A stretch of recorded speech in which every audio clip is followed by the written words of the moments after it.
Oh, and we're live. That was quick. Hello, folks. Just popping on a wee moment early as usual, just to check our sound's working and our camera's working okay.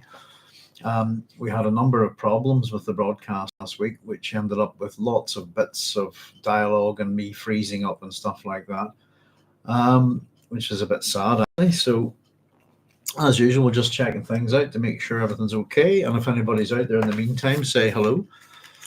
And I've grabbed myself a coffee and I'm about to grab myself a little cigarette as well. And we've managed to get the work done on time this week, which was nice. Because we went for a Friday last week and then we're on a Thursday this week. So it's getting this done and getting there is hopefully where we're on the road to. We've got an interesting little chapter ahead. There's 9 o'clock, so I'll just say hello. Thanks very much for joining me. I'm Dr. Sloan. Welcome to my science fiction station, also known as the Doghouse. We'll probably hear some doggies barking in the background at the minute. And we're going to hit chapter 20 of our Dune Messiah book club tonight. So a wee bit of work on this one tonight. It's an interesting chapter and it's a little bit confusing, possibly for the reader, as I think it's meant to be confusing within the chapter itself, if you see what I mean. Bear with me a wee second. There we go. So yeah, we had just a wee quick apologies to It's Me, who's been listening to us with the Valve up, but he was picking this stuff up last week and we weren't. But on the broadcast, it was pretty bad. We were getting clicks and stuff like that. There's Barbara Bilo saying, "Howdy, Doc. Can't stay long, but still had to pop on. Bus coming soon." Excellent, Babs. How are you doing? Thanks very much for joining us. Hope you're keeping well, by the way. Yeah. And it's the other thing, I suppose, as much as we put the wee comment out there, Babs, it's our 250th episode tonight, or this is our 250th video that we've made that we've made for YouTube. Most of which are on the subject of Dune or science fiction. We've got a couple of poems thrown in there as well. So thanks very much for joining me while you can, Babs. Catch me on the reruns. Babs, one of the things I was actually thinking about just in relation to yourself and a few other people is that I had a lovely little chat with I've got a Zoom office with Soup Pot, also known as Mark. And we've got, I suppose, a few sort of announcements maybe to make about that tonight and stuff. But just in general, we're going to put up the wee link to Jack Urutu. So if anybody wants a copy of the document, the actual PhD, you can now get it for free on the web without me having to send it. It's just there for anybody who wants it, which is kind of one of our objectives. So I was just going to say, though, if anybody out there, I know because of the time differences and stuff, if you ever fancy having a one-to-one chat with myself, at any point, just like I did with Soup Pot, I found it a really nice engagement. Actually, I really enjoyed having a chat and putting a face to somebody in the book club and on the channel. Then that's something I'd be quite happy to do. So if anybody ever fancies that, let me know, and I suppose I'll have a wee bit more time coming up towards the summer. But I think it's something that will maybe as a wee sort of service, if you like, and a bit of a thank you to all of you as well that we'll offer here on the channel. So if anybody ever fancies a bit of a natter with me, you just can let me know and we can try and arrange a wee sort of chat on Zoom. Time difference, regardless, really. Time difference doesn't really bother me too much because I don't really sleep properly anyway. So there you go. Just thought I'd point that out. There's Barbara saying, "I am. Congrats now for 250 more." Well. In terms of the Dune book club, I was actually just thinking about that, but that I've got another 4 Frank Herbert Dune novels to go, and it's probably going to take me the better part of 4 years to get through on this. So talk about looking ahead and wondering how that will go for a few years down the line. But yes, indeed, here's hoping for another 250. I've really enjoyed doing this, to be honest with you. It's I do put a fair bit of hard work into it sometimes, and sometimes it seems a bit of a slog. But I really get a lot out of this, to be honest with you, isn't it? As much as it gives me kind of a purpose and stuff like that, I really do enjoy it, and I love picking apart things like Dune and Dune Messiah and stuff like that. So thank you very much. There's Connor Quinn saying, "Hey, Doc," and Barbara, how you doing, Connor? Thanks very much for joining us. Babs is saying, "Howdy, Connor." So there we go. Yeah, it's been a bit of a strange week here. The weather's a wee bit all over the place. I'm kind of hoping that last week's problems were down to atmospherics. But I sort of sent an email there to Mark. I was saying basically, because of what happened last week, I've stripped the computer, I've cleaned out the microphones, I've used air horns and stuff like that to blow out any kind of dust. I've swapped cables over. And I've actually dipped my ink pens in water for 24 hours because they were clogged, and I've been struggling quite badly with them. And what else? All my guitar pegs broke as well. So it's it's been a complete failure of machines, you know. You're still on the lookout for that Atalanta video. Ah, goodness, it's good to remind me of that one. Yes, indeed, Babs. I kind of want to do a kind of almost an all-encompassing kind of guide to the Greek mythology within Dune. I was saying that I was going to do one. I suppose we've got to do some stuff on Oedipus, but also on the likes of Laius and Minos and stuff like this, you know. But in terms of the female character overlays from Greek mythology, I've put a fair wee bit of thought into that, and I actually ended up thinking that it wasn't just Atalanta; that there's a fair few interesting characters from there that you could sort of see there, you know. Ahoy, says Connor Quinn. I sense an Ixian plot. Howdy, Cynthia. Oh, I missed Cynthia. Sorry, Cynthia. Hello, Doc. Hello, all. I was just reading down there. I didn't catch that. So, hi, Cynthia. Thanks very much for joining us. The other thing, I suppose, Babs, just in relation, I can't remember who sent me this, but it's in my email, and I think it might have been Cynthia, is that I think in terms of this book club, I was thinking I've got 4 more chapters and an epilogue to go. So we're getting near the end. But it was in relation to really the fact that my editions of Dune are not the same as other people's. And that we have a different first paragraph, I think, or first chapter that I haven't looked at. So I think it might have been Cynthia. Somebody sent me a copy of it. And what I'm going to do is once we've covered my version of the books, I suppose I've got 3 different publications here. What I'm going to try and do is take that chapter and we'll do it as a chapter 0 and insert it. So we'll probably have 5 more episodes to go rather than 4. So there you go. But yeah, thanks very much. It's what I like to call the death race here this week, the Northwest 200. So it's been incredibly noisy here, even though I'm on the edge of the country. We can hear all the motorbikes and stuff like that. It's a big motorcycle race here. I think there was a couple of riders injured, and rather sadly, I suppose we've kind of had well, not that it's ever gone away, as I sort of like to say, but we've had some quite bad things from the dark days of the Troubles here. We've had somebody crucified in Bush Mills, the home of the whiskey, by one of our terrorist organizations, which was just lovely to lo and behold. You know, so it's just been a bit of a weird week here, actually. But yeah, we've worked away on this chapter, and I'll tell you what, Babs, I will definitely at some point, you keep reminding me, because I've got so much going on in the head at the minute. But we'll definitely get a look at Atalanta. She's one of my favorite characters in Greek mythology. Oddly enough, we were chatting about Tleilaxu the other week, and I think we're going to have a mention about that particular doggy, one of my favorite doggies as well from Greek mythology. And we've got a few things actually in this chapter this week. So yeah, let's have a wee look at our epigraph just to get us on the roll, I suppose. Oh, hang on, was I thinking, did I have any other kind of housekeeping to do? Oh, probably did actually. Yeah, hang on a second, folks. Just very quickly, let's get this wee link up. Put it in with the Dune links. No, bear with me a wee second. I hope I haven't lost this. Where have I put it? Oh, goodness, we've got lots of stuff in here now. Right, bear with me a wee second. I'll tell you what, I'll just grab it from the email here.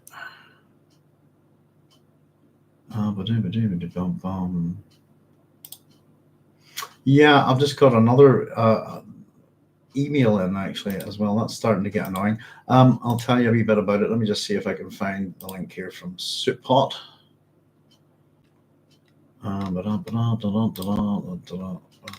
Oh, honestly, Google Mail. Trying to find things. Right, bear with me a wee second, folks. Sorry about this. Let's just copy that.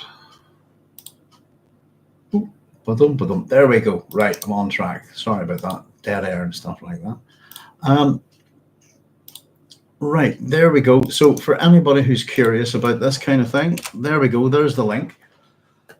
So once again, just to say everything's up and running fine there. That's a link to jackurutu.com, who've and special thanks to Sootpot, for making this happen. But this is basically now a home for my PhD online.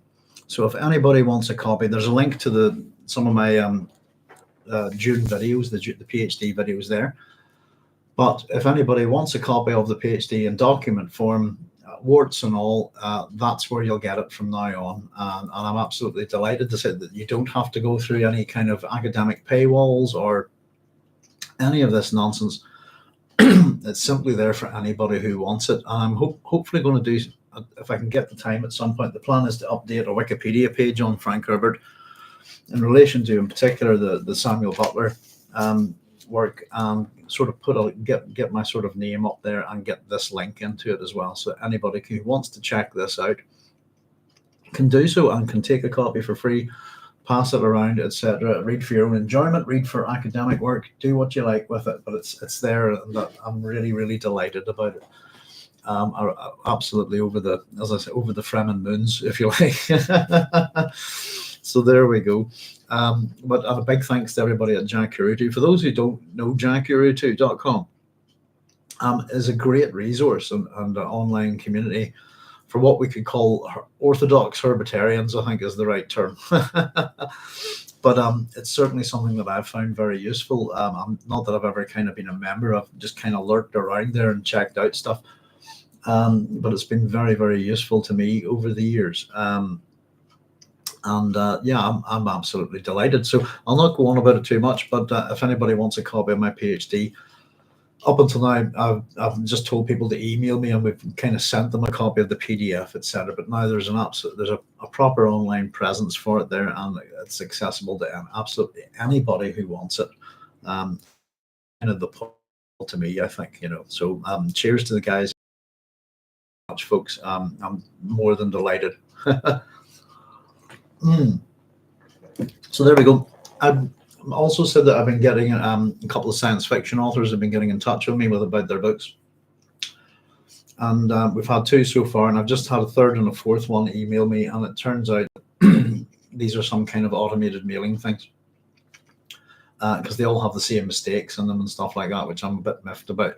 So I won't be promoting any more of that. I kind of think if you want me to promote your book, you should write me an email yourself, and not use some kind of automated process. I don't know, maybe it's just actually the publishers doing this, but I think it's a bit cheeky, because it seems that they're sending me an awful lot of this kind of stuff now, which is a bit sad, to be honest with you. But it's starting to fill up my inbox, and as I'm trying to keep up with correspondence. So there we go, folks. Right, that's our housekeeping done. And now I had one thing before we get into this chapter 20, is a little comment I kind of noticed about the previous chapter. And I just wanted to kind of inform you about this, that there's something I think we were talking about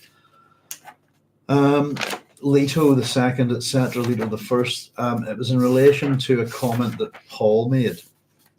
Here we go. I've got it here earlier on, and it was kind of at the point where, let's see, she pressed against him, lips on his neck. The pressure agitated the life in her womb. She felt it stir. Paul felt it too. He put a hand on her abdomen and said, little ruler of the universe, wait your time. This moment is mine. So the kind of big kind of thing that I really wanted to point out, and I'd kind of forgotten this. Sorry about this, folks. I'm just grabbing some paperweights here and stuff in my book. Is that the little ruler of the universe that Paul is talking about there is not Leto II. It's Ganima. and we'll find this out when we get a little bit further down. But I kind of had read forward a wee bit in the book a while back, and I had noticed this, and I've just forgotten it. And then something just struck me as quite wrong whenever we were having a bit of a natter about this. And I think what was wrong was that we all assumed that the single child that Paul saw was Leto II. When we get to the end of this book, we'll find out it's not. It's Ganima. So the surprise extra Atreides baby, if you like, is actually Leto II. But at this point, the one that Paul can see in his vision, the little ruler of the universe, is Ganima. And that's really, really interesting. And there you go. It's very interesting, I think. So before we got going, it was just something I wanted to point out, because it got me thinking a lot. So here we go. Chapter 20 is all with Hayt and Bijaz, isn't it? Our epigraph. Let's start with our epigraph. Tabana was an apologist for Socratic Christianity, probably a native of 4 Ambas, who lived between the 8th and 9th centuries before Carino, likely in the second reign of Dalamak.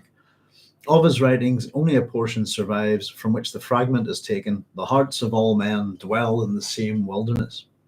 And this is from the Dune book, with the BUK, of Irulan. Now, we've had that kind of phrasing before, in terms of book like that, and I think in Dune Messiah. And I think it was the God book and it was pertaining to the Tleilaxu. And I've got a couple of questions in this chapter about certain things that are being written and who's writing them from the future, if you see what I mean. And we'll point them out when we get to them. So just a wee quick check on the etymology here. We've got some interesting stuff and a literary reference, a book that Frank Herbert has used quite blatantly in this chapter to date. But let's have a wee look. And yeah, some stuff that's maybe a wee bit beyond me because it's just too big a subject. So Tabana is a commune in Iasi County, Western Moldavia in Romania. It's a town in Boyaca, Marquez Province, Colombia, as well. And it's named after, in this case, Tabanes, which is a Chibcha-speaking tribe of the Muisca. In their language, Tiba means chief. Well, Socratic Christianity, we'll have a wee chat about in a second. 4 Ambas, I think, could be a couple of things. It could be, and again, with planets and references to mythology and stuff like this, they usually go somewhere in the Dune series. It could be a reference to Ambu. This is an interesting one, if you like. We're going way, way back. Who was a ruler of Mari, which would be in modern-day Syria. And Ambu is mentioned in, if you want to know who he is, he's mentioned in the Mesopotamian king list, as is his son. In the Mesopotamian king list, Ambu ruled for 30 years. His son is called Amba, and he ruled for 17 years. But these would have been kings of Mari, which is in Syria, modern day Syria. Or it could be Anubis, I thought as well, which is the Greek name for Inpu or Ampu, who is the Egyptian god of funerary rites, protector of graves, a psychopomp, etc. And I've kind of put C Wikipedia. Anubis would be the Greek word for decay. We all kind of know Anubis, I suppose, probably meant to be the jackal-headed god, isn't he? I think there's a bit of a debate whether he actually is a jackal-headed. It's possibly something. I think I read somewhere that it might have actually been some kind of Egyptian fox, based on some archaeological evidence. Not too sure about that. That's something I think I read a long time ago. And Dalamak is a Proto-Turkic word from. Also, we got Talamak and Dalamak, which means to sting or to bite. So I think there's nothing particularly hugely important in there within the etymology of these words. Again, just Frank trying to find some interesting words, etc. And as always, it's a bit of fun looking this stuff up, Babs is saying, makes sense. Paul could not see Leto with his prescience, as Leto himself was powerfully prescient. Yeah, it was a facepalm moment, Babs, wasn't it? I thought it was kind of, but it was just, I suppose we're that used to thinking of of Leto and Paul, and and etc. as the kind of emperors, etc. But the one that he sees is Ganima, the child that he thinks Chani is having on. And again, the whole point, I suppose, the last chapter is that he's oblivious, or we're assuming he's oblivious anyway, unless he's really for playing the role. But I don't think he is in this case. I think his prescience isn't seeing the twins at all.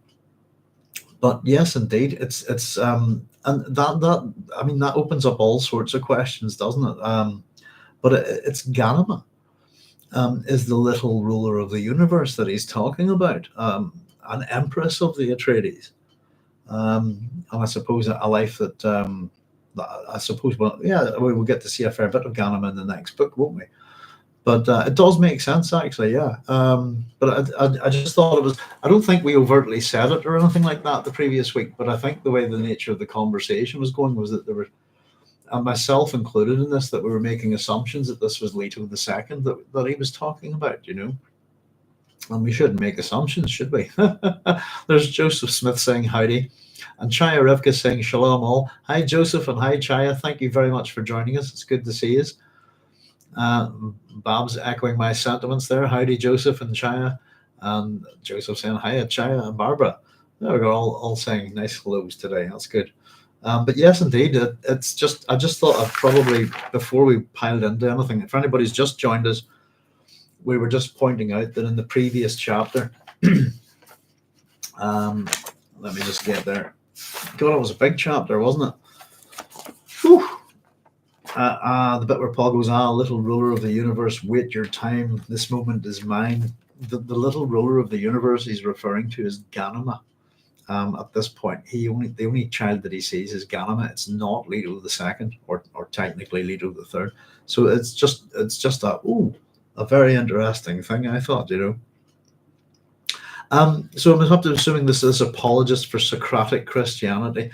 I suppose within the history of Christianity, there have been issues with Greek thought, whether it be Plato, Socrates, or Aristotle, etc., etc. And then there have been, I suppose, where Christianity has kind of been very much against this kind of thing, and then there have been periods of Christianity where they have brought in what you could call Socratic thinking. You could almost, for want of a better word, call it scientific method.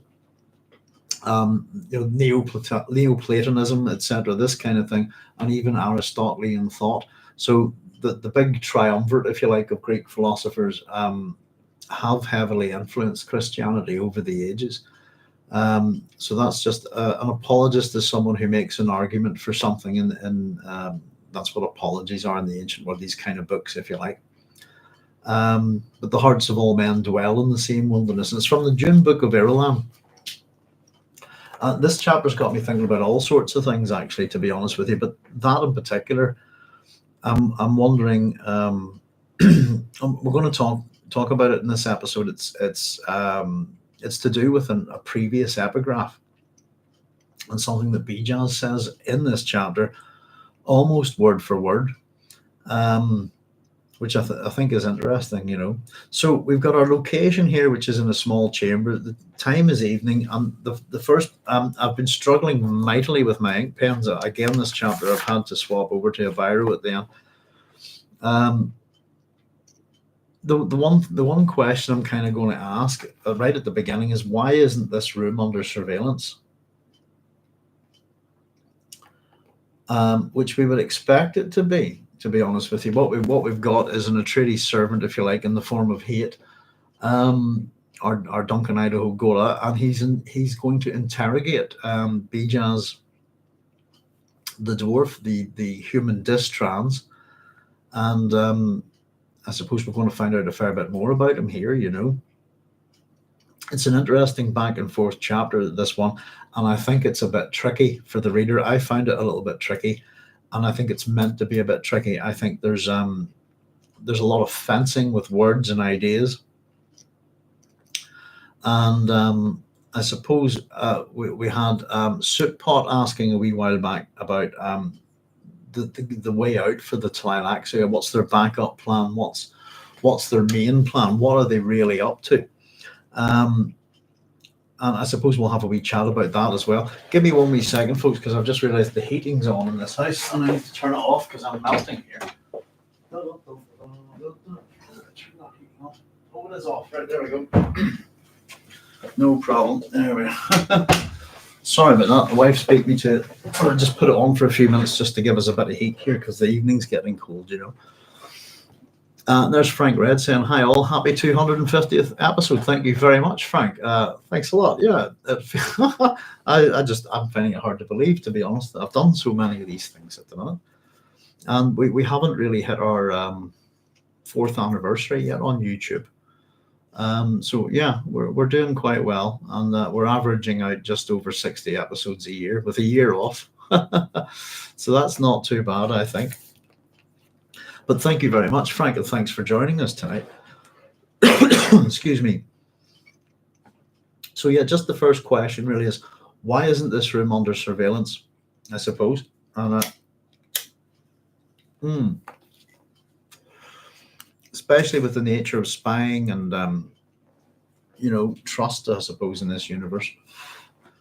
But we're going to see, you know, this would take a very different turn if somebody was observing it, I suppose. So our location is a small chamber. The time is evening, and we have Hayt and Bijaz in a room together, pretty much. Last time we saw Bijaz, he was being spirited away by Stilgar, following the, prior to the Stoneburner attack. Right, that's enough of that coffee. Okay. So here we go. This is Hayt saying, you are Bijaz, the ghola, entering the small chamber where the dwarf was held under guard. I am called Hayt. And we're told a strong contingent of the household guard had come in with the ghola to take over the evening watch. Sand carried by the sunset wind had stung their cheeks while they crossed the outer yard and made them blink and hurry. They could be heard in the passage outside now, exchanging the banter and ritual of their tasks. So here we go. This is where the fencing begins. This is Bijaz. You're not Hayt, the dwarf said. You're Duncan, Idaho. I was there when they put your dead flesh into the tank, and I was there when they removed it.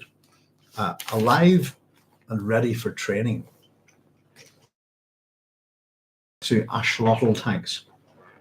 And the ghola swallowed. So this is a thing for him to hear, I suppose. He swallowed in the throat, suddenly dry. The bright glow globes of the chamber lost their yellowness in the room's green hangings. The light showed beads of perspiration on the dwarf's forehead. I just would point that out for a reason, and a week later on, actually, the fact that Bijaz is sweating quite a bit here. Bijaz seemed a creature of odd integrity, as though the purpose fashioned into him by the Tleilaxu were projected out through his skin.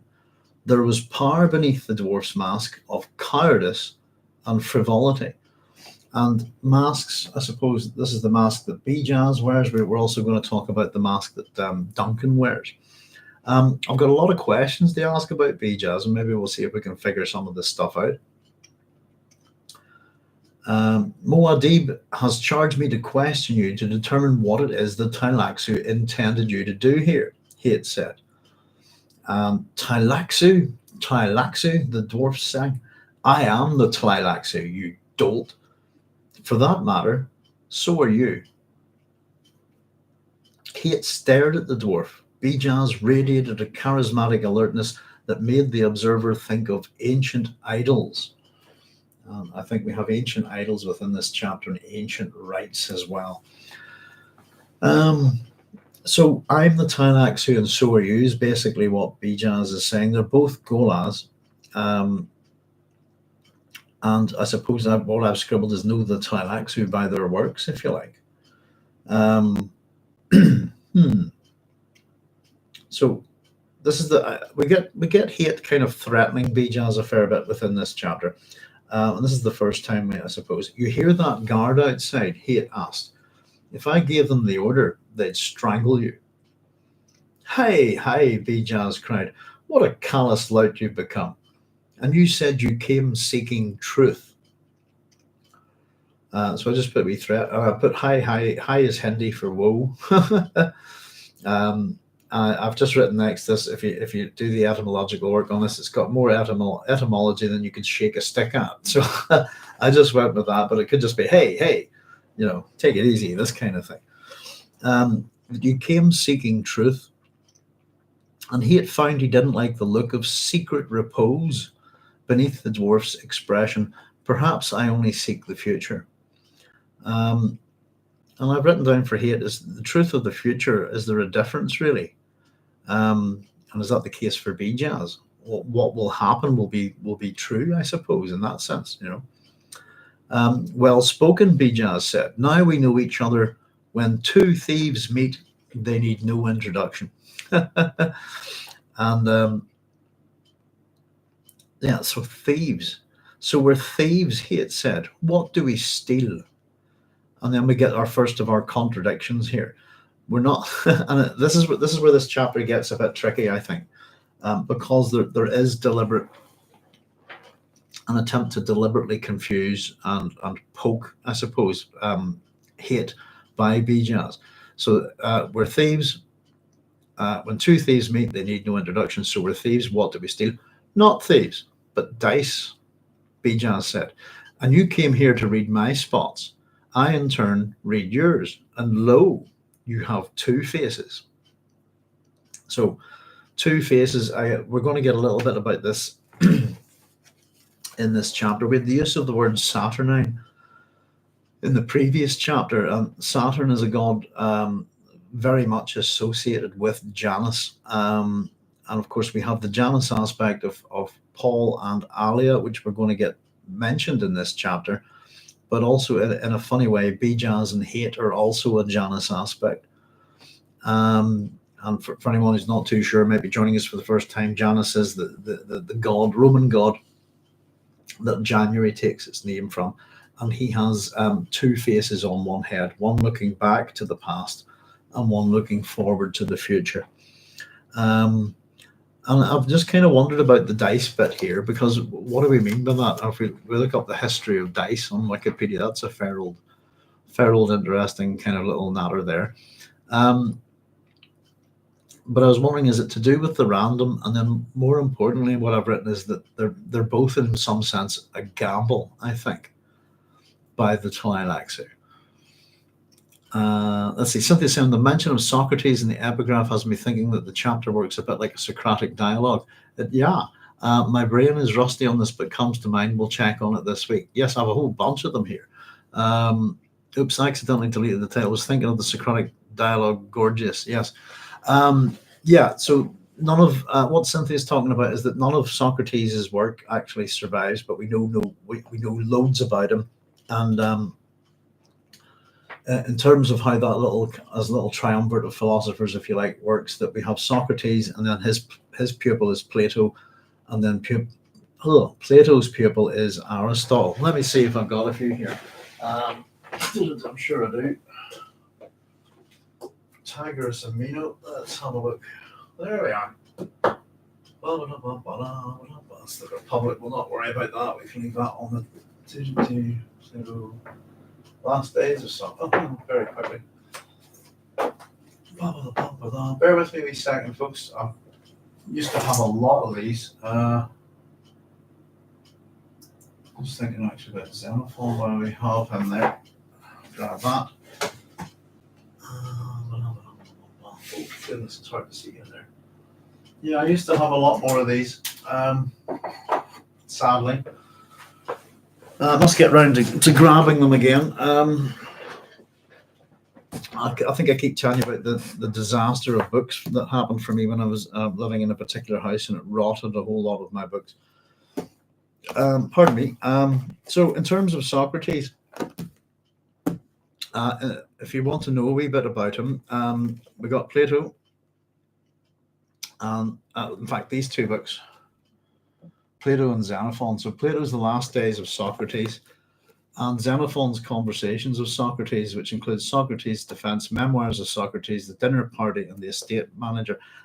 This is generally considered not to not too good when it comes to Socrates at all. And I'll just read you the blurb on the back here from Xenophon. After Socrates' execution 399 BC, a number of his followers created the legend of Socrates by writing dialogues that, although usually expressing their own interpretations of his thought, featured Socrates as the protagonist. Only two such portraits of Socrates survive, that of Plato and Xenophon's. There you go. Whose complete Socratic works are translated in this volume. Xenophon is less speculative than Plato and applies Socratic principles more to everyday life. By reading his books, we not only learn about Socrates and his philosophy, but also gain fascinating insights into the daily life of ancient Greece and into the religious, political, and moral views of a certain type of Athenian. As Robert Waterfield argues in his introduction to the 4 books in this volume, Xenophon's apparently conventional views are coloured by an underlying vein of Socratic thought. So that's the Conversations of Socrates. Pardon me. Plato's The Last Days of Socrates. I'll just read you the blurb here again. So the trial and death of Socrates, whose dates are 469 to 399 BC, have almost a central place in Western consciousness as the trial and death of Jesus. In 4 superb dialogues, Plato provided the classic account. Socrates spent a lifetime analyzing ethical issues in the Euthyphro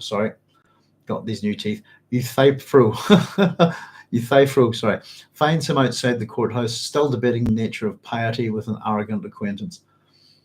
The apology is both a robust rebuttal to the charges of impiety and corrupting young minds and a definitive defense of the philosopher's life. Later condemned and imprisoned in the Crito, Socrates counters the arguments of friends, urging him to escape. Finally, in the Phaedo, Plato shows him calmly confident in the face of death, skillfully arguing the case for the immortality of the soul.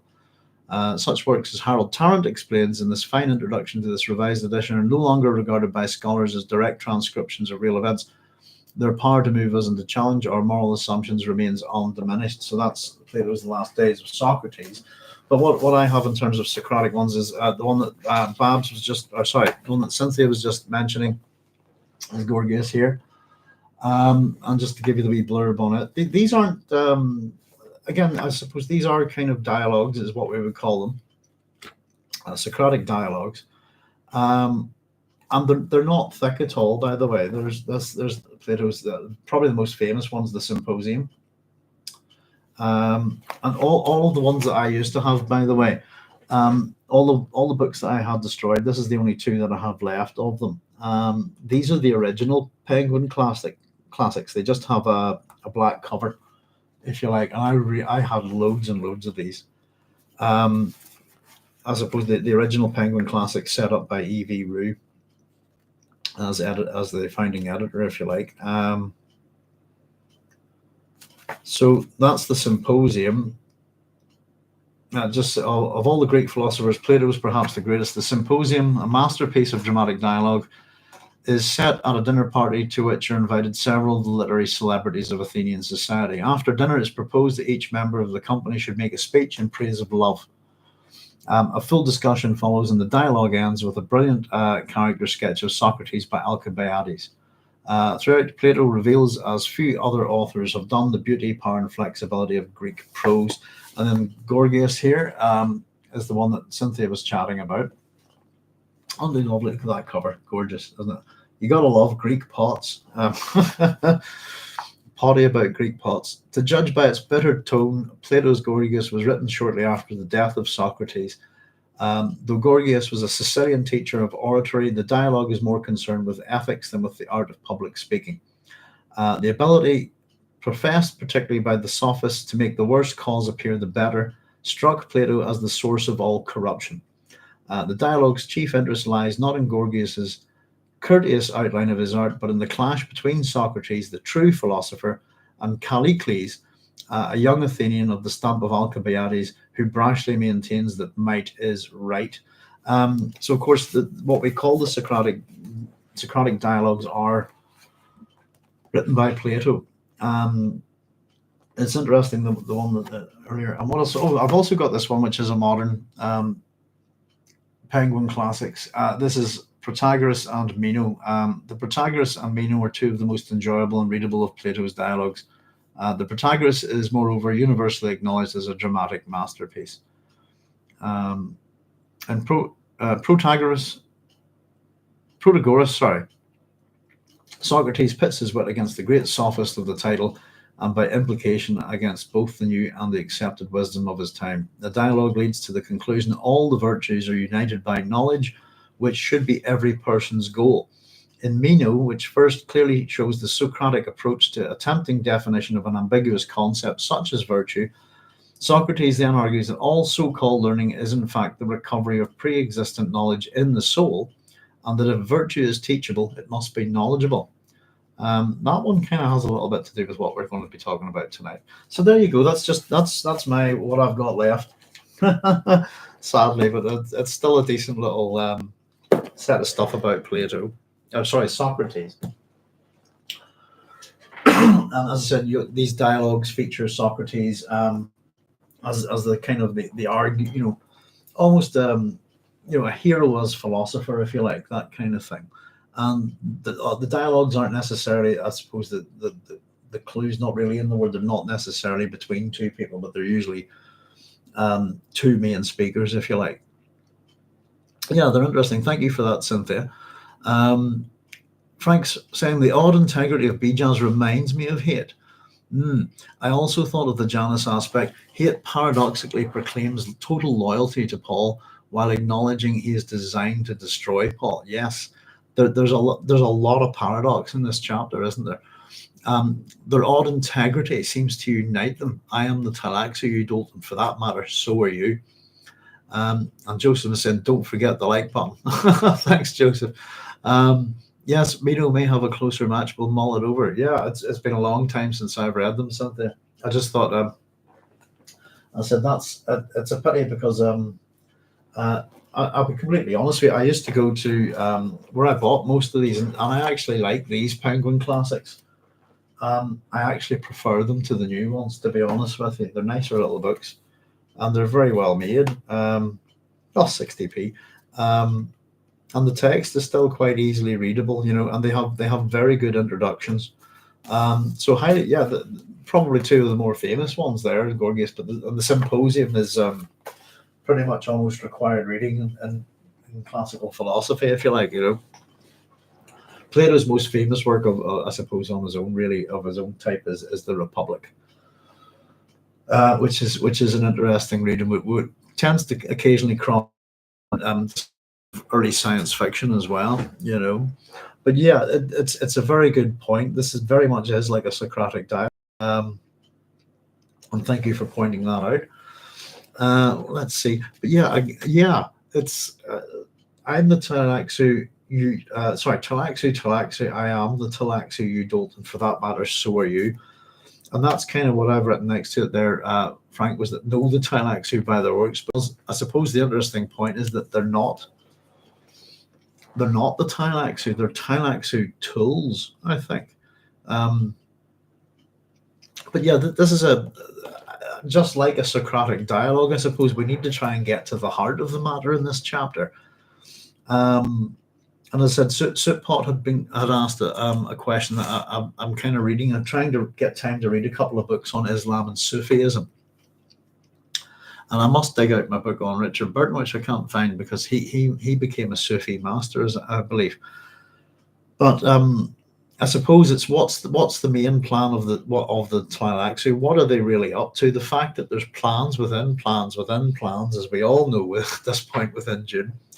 And I think it was more to do with the face dancer. And I think I actually have an answer for him. And I think we're going to get, for Sootpot, his question was that if, the face dancers like to give their victims a way out, and we're going to see the return of Skytail at a certain point later on in the book. But it's what would happen if the victim takes the way out? What's plan B, if you like? And in response to that, I suppose the question is why, but in response to that, I think what we're seeing here is plan B in a kind of way, and it's very similar to plan A. And there's even a little bit of confusion within this plan here. But we have Bijaz, when two thieves meet, we've no introduction, so we're thieves, no, we're dice. And again, what does that mean about reading spots, etc.? you read my spot sign, turn, read yours, but you've got two faces.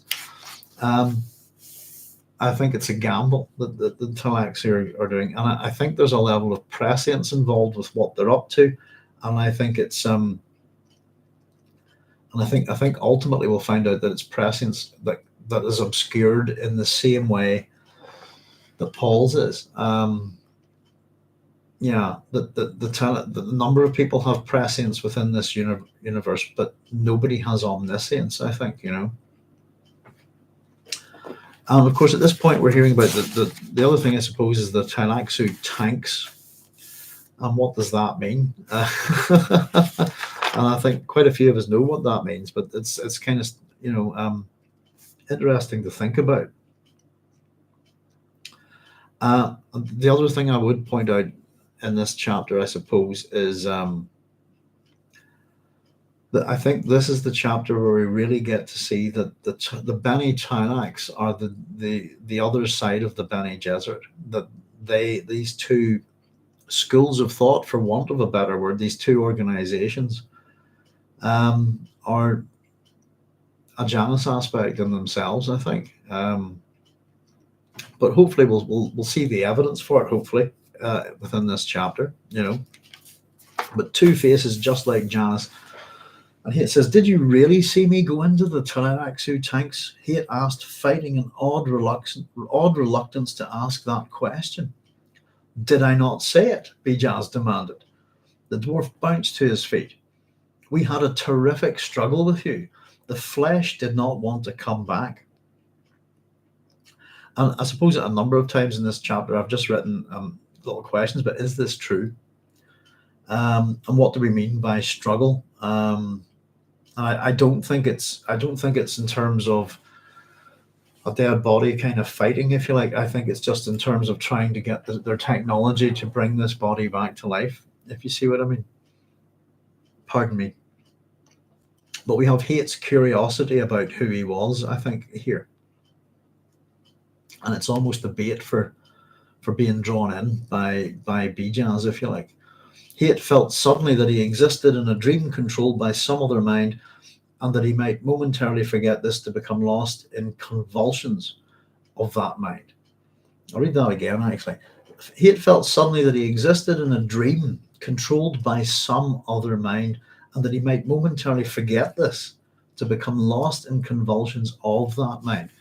And I suppose then this vision sort of starts to go a little bit. Just at the very start, I was there when they put your dead flesh into the tank, and I was there when they removed it, alive and ready for training. The ghola swallowed in the throat, suddenly dried. The bright glow globes of the chamber lost their yellowness, this kind of thing. And the perspiration on Bijaz's forehead, as I said, we'll point that out, but we'll see something similar.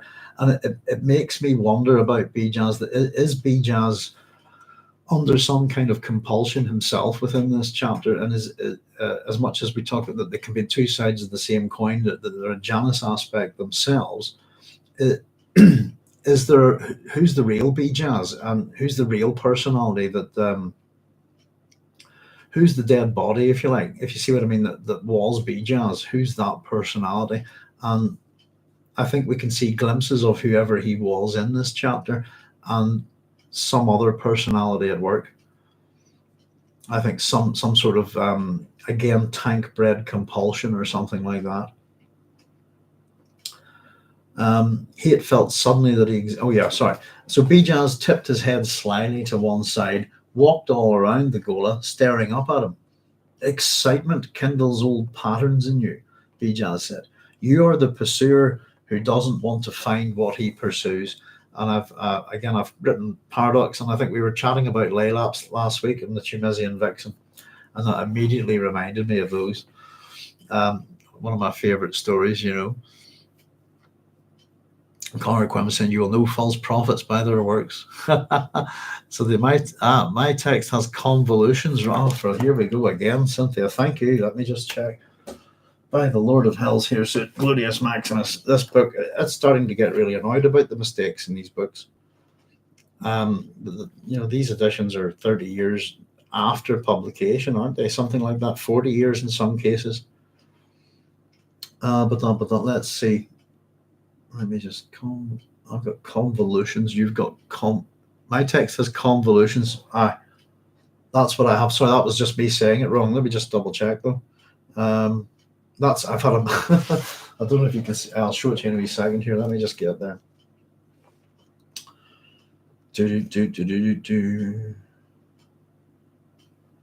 Where are we? Convolutions number 13. Yeah, convolutions. That's what I've got too. Sorry, that's probably me stumbling over the word, Cynthia. But I had a bit of a struggle. That's it there, as you can see with my ink pen. This one down. Oh, where are we? There.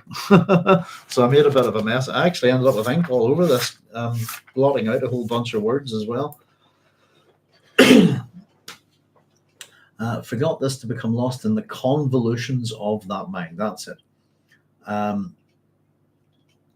And excitement kindles old patterns in you. Bijaz said, you are the pursuer who doesn't want to find what he pursues.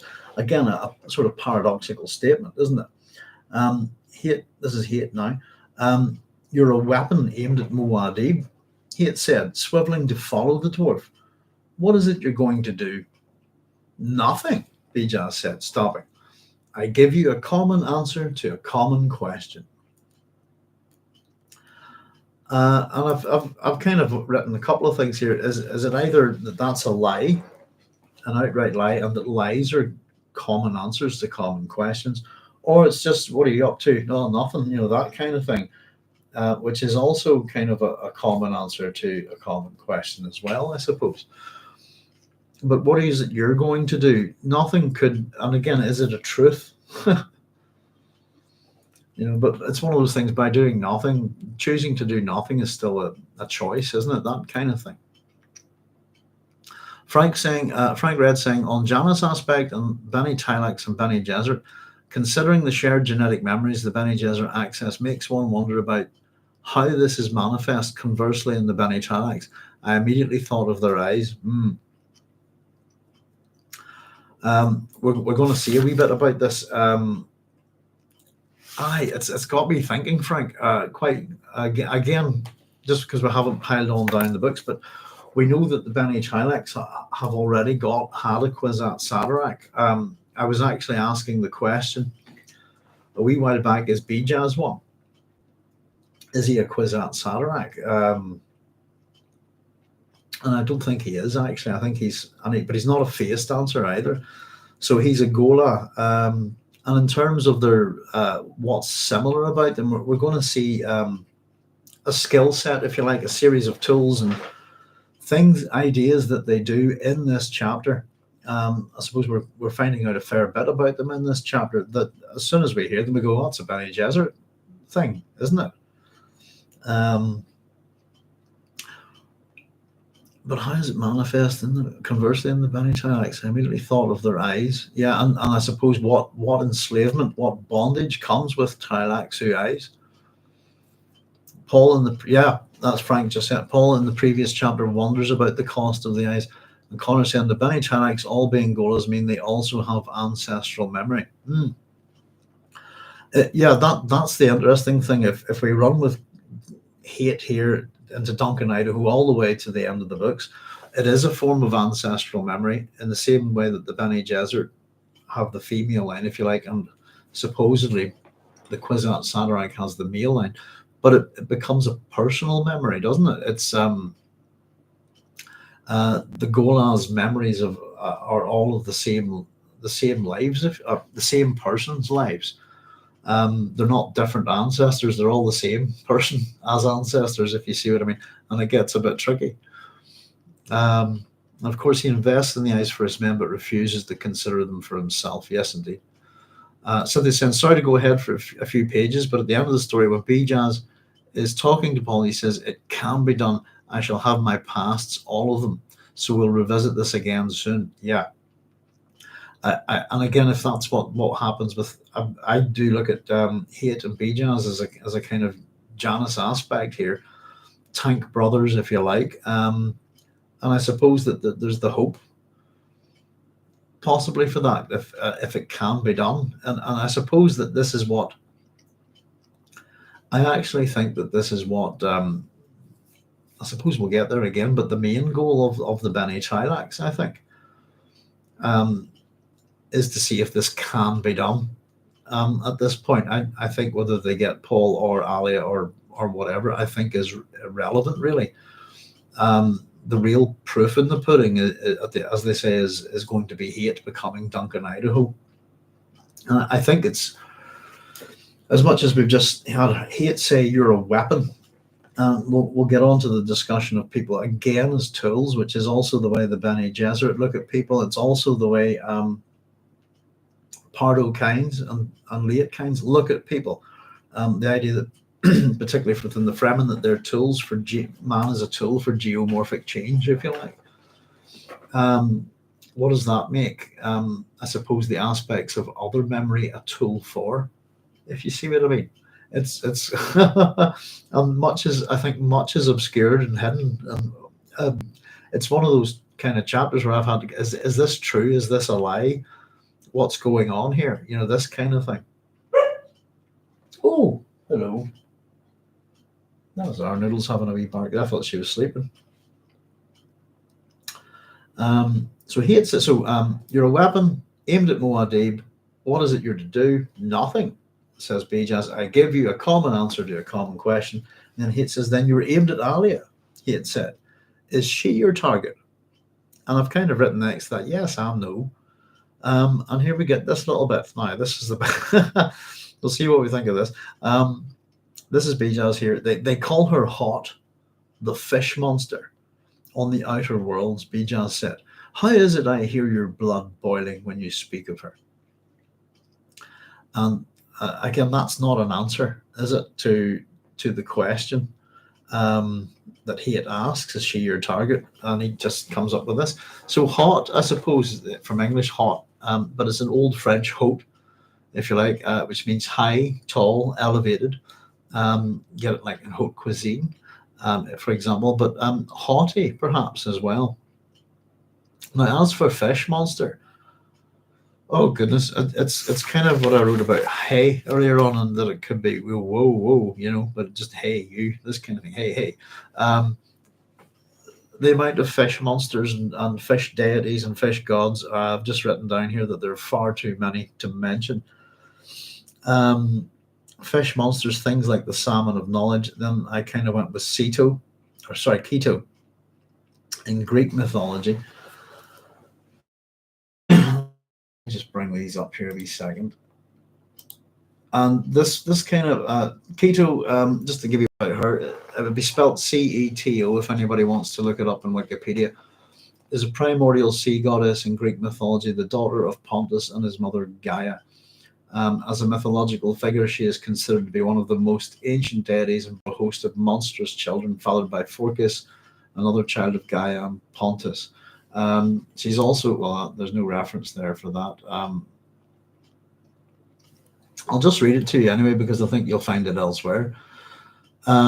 She's also variously called Crataeus and Trianus, from Trianus within 3 years, and was occasionally conflated by scholars with the goddess Hecate, for whom Crataeus and Trianus are also epithets. The goddess should not be confused with the minor Oceanid, also named Keto, or with various mythological beings referred to as Ketos, which is plural of Keti or Katia. This is a general term for sea monster in ancient Greece.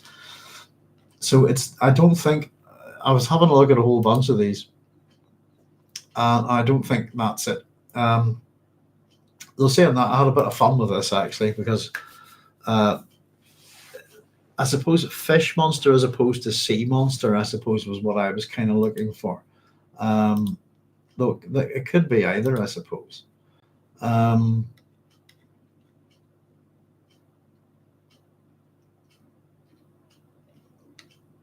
Let me just see here a wee second. Bear with me a wee second, folks. What have we got here?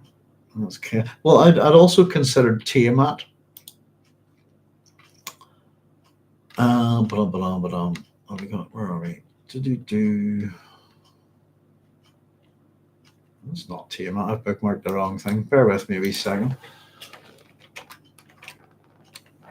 Now, Tiamat, for those who aren't familiar with the character outside of Dungeons and Dragons, is the primordial sea who mates with Apsu, who's the groundwater to produce the gods in the Babylonian epic Enuma Elish, which translates as when on high. She's referred to as a woman and has at various points in the epic both anthropomorphic and theriomorphic features, including breasts and a tail. In the Enuma Elish, the Babylonian epic of creation, Tiamat bears the first generation of deities after mingling her waters with those of Apsu, her consort. The gods continue to reproduce, forming a noisy new mass of divine children. Apsu, driven to violence by the noise they make, seeks to destroy them and is killed. Enraged, she also wars upon those of her own and Apsu's children who killed her consort, bringing forth a series of monsters as weapons.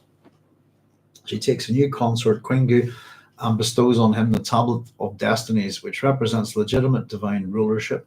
She is ultimately defeated and slain by Enki's son, the storm god Marduk, but not before she brings forth monsters whose bodies she fills with poison instead of blood. Marduk dismembers her and then structures elements of the cosmos from her body.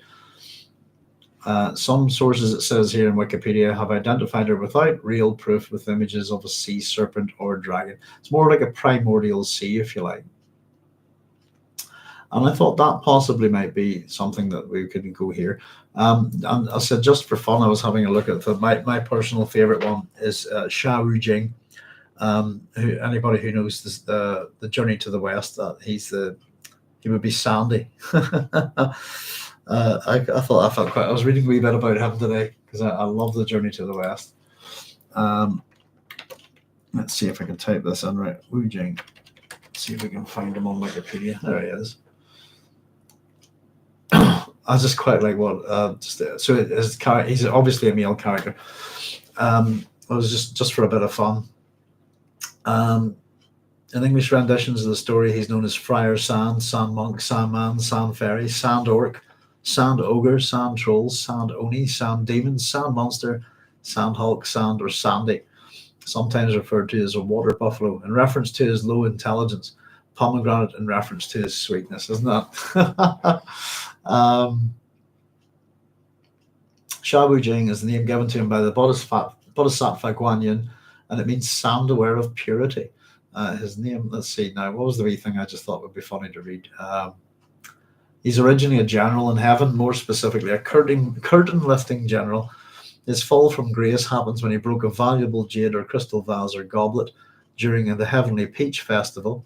That's the thing that gets the Monkey King into trouble as well. Some sources say that he had done this in a fit of rage, while other sources that he had done this unintentionally, and it was an accident. He is punished by the Jade Emperor, who had him struck 800 times with a rod and exiled to Earth, where he is to be reincarnated as a terrible man-eating sandman. There he lived in the Rushihei flowing sand river, or quicksand river. Each day, this is the bit I thought was fun, each day 7 flying swords were sent from heaven, would stab him in the chest and then return, and he had to live in the river full time to avoid the punishment. He's a great character. But anyway, I suppose, sorry, rambling a wee bit. Goddesses, etc., mythological beings in reference to fish monsters. There's also Anunnitym, who's a Mesopotamian goddess and also an epithet of Ishtar. But the one that I thought that made the most sense in relation to this is the Egyptian goddess Hatmahit, whose name means foremost of fish. Let me see if I can just bring her up here a wee second. There we go. Especially if we just had a kind of reference to, at the start of the chapter, we had a reference to an Egyptian god, didn't we? I suppose Anubis, we were talking about, is probably a reference to Anubis, which is the, where are we? Is the Greek name for Impu or Ampu. So Hatmahit, just very quickly, is an ancient Egyptian goddess associated with the city in the Nile Delta known as Jedit or Mendes. Hang on a second. Did that just ring a bell? Something? Oh, right. Hang on. Right.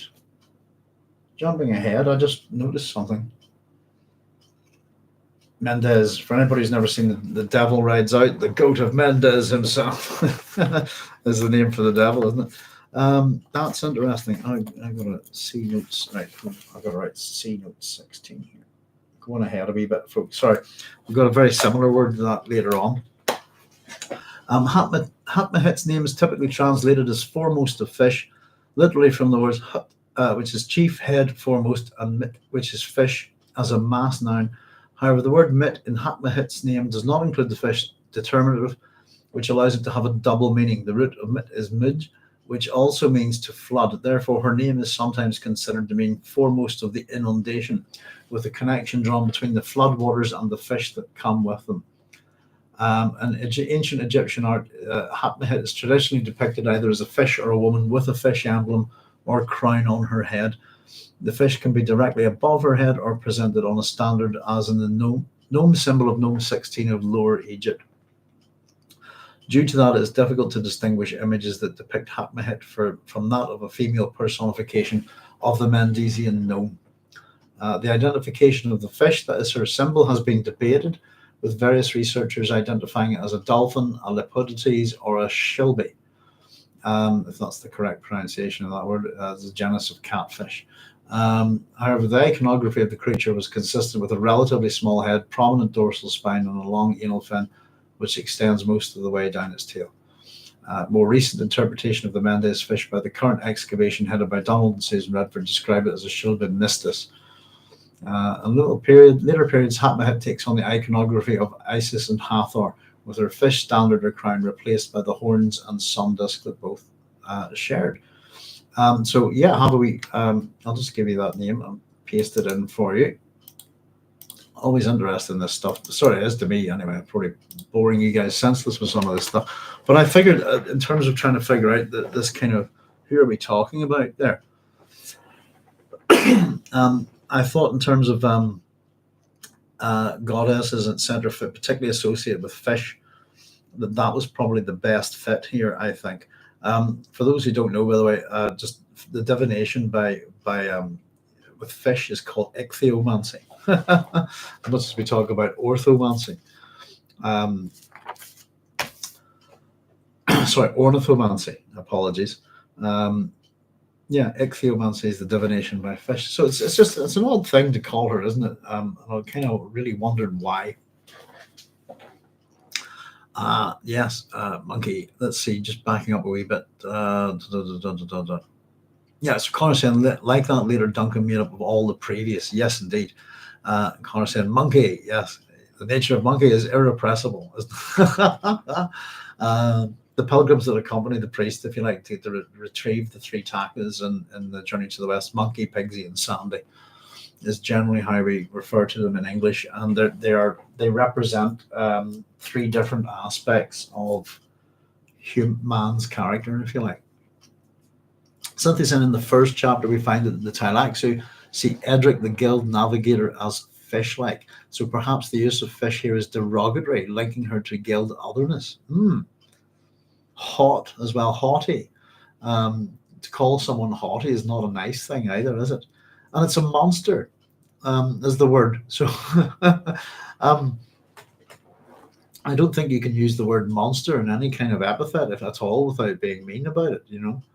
And I think Bijaz again's doing a little bit of provocation here. But as always, just wanted to pile into that and just see what I ended up. Goodness gracious, the amount I've got all sorts of things here. I even had a wee look at the Pisces myth, which is meant to be Aphrodite and Eros. There's Ikeroa, there's Kohara, there's Nanchi, there's Ningarima. There's tons, absolutely tons of fishy related female fish monsters, if you like, female fish deities. This kind of thing, and I did my best to avoid sea divinities, if you see what I mean. Because I'd be there all week, quite frankly. But I really wanted to focus on the use of the word fish there, just to see what I could find. So that's kind of what. And I actually just wrote there's far too many to mention, and that I need to do much more work on this. And so I've actually as much as I've scribbled a bunch of them down there, I've actually left a bit of space in my notes just to see if I can. Well, yeah, ultimately, Connor, that's kind of where we're going with that. Is that we have Alia's Amazons and stuff in this, but ultimately, I thought about just in terms of later on with the God Emperor's fish speakers, and that I always thought about that in terms of the salmon of knowledge. Meant to be a form of divination, isn't it? So that the fish speakers in what he's referring to originally would be what we would call an ichthyomancer. There's Carlos Cosales and hey Doug, everyone. Sorry I'm late. No worries, Carlos. Always good to have you here. Thank you very much for joining us. So I just went off on about fish monsters there. Sorry about that, folks. We'll get back to the story. Hayt and hot as well. I suppose that's kind of interesting. Again, I think Bijaz is pulling things out of nothing is said here, out of whimsy, if you like. It's everything that's being said here is quite deliberate, and I think designed to provoke a response, and is possibly pre-programmed into Bijaz. Oh, that's funky. So here we go. So they call her hot, the ghola said, studying Bijaz for any clue to his purpose. A bit like us. The dwarf made such odd responses. Now, this is the little bit that I was wondering about. So here's what Bijaz has to say here. And I'm going to need to grab my other notebook here. So we've got, this is again the whole point of doing these notes is that we can jump back and forward as we need. Let me see. Right, chapter. I'm on volume 2 here. Right, one back. There we go. It's actually quite easy to find things. I kind of use the epigraphs, and then each chapter starts with note number 1 and goes to the end. So I'll just put that aside for a wee second. This is what Bijaz says here. She is the virgin harlot, Bijaz said. She is vulgar, witty, knowledgeable to a depth that terrifies, cruel when she is most kind, unthinking while she thinks, and when she seeks to build, she is as destructive as a Coriolis storm. And of course, Hayt says just after this, you say, so you come here to speak out against Alia. Hayt says, now just hold that point. Now, paradoxes, it's full of them. The virgin harlot, vulgar, witty, knowledgeable to a depth that terrifies, cruel when she is most kind, unthinking while she thinks, and when she is as destructive as a Coriolis storm. To way back in Dune Messiah, in chapter 8, we have our epigraph, and I'll just read it to you here. This is what the epigraph says. So the Fremen see her as the earth figure, a demi-goddess whose special charge is to protect the tribes through her powers of violence.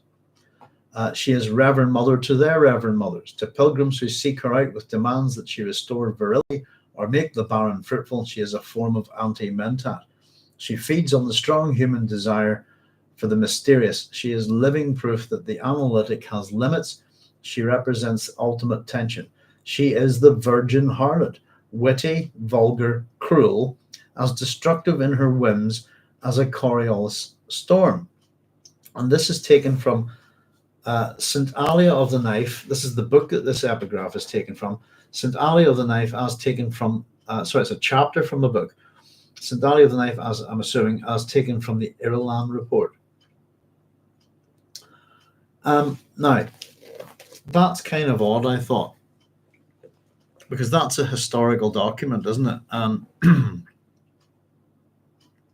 it's a question of when that document was written. If it's taken from the Irulan report, doesn't necessarily mean that Irulan wrote that. Now, I suppose the beginning of this chapter, we have to assume that we're talking about someone called Tibana, and that this is taken from the Dune book of Irulan. But the use of the word Dune book and the spelling of the book there, I think, if I'm not mistaken, is consistent with Tleilaxu documents in this book. that we're reading, sorry, in Dune Messiah.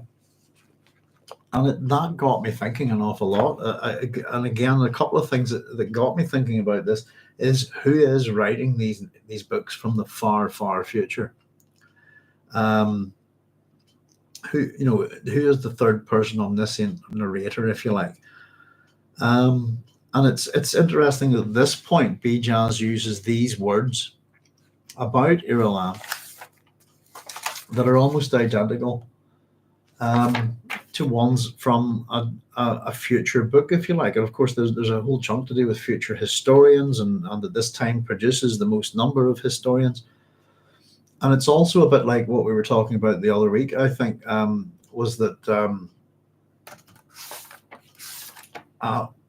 Chani using a word that I thought Chani probably wouldn't know. But then again, I actually reconsidered. But no, this is the narrator. So it's one of those kind of mysteries that's always intrigued me, is who the person who's writing Dune and all of this stuff, if you like, presents various different bits of evidence. It's almost as if they are a historian themselves. But I just thought that's a bit odd. Why is Bijaz using in his description?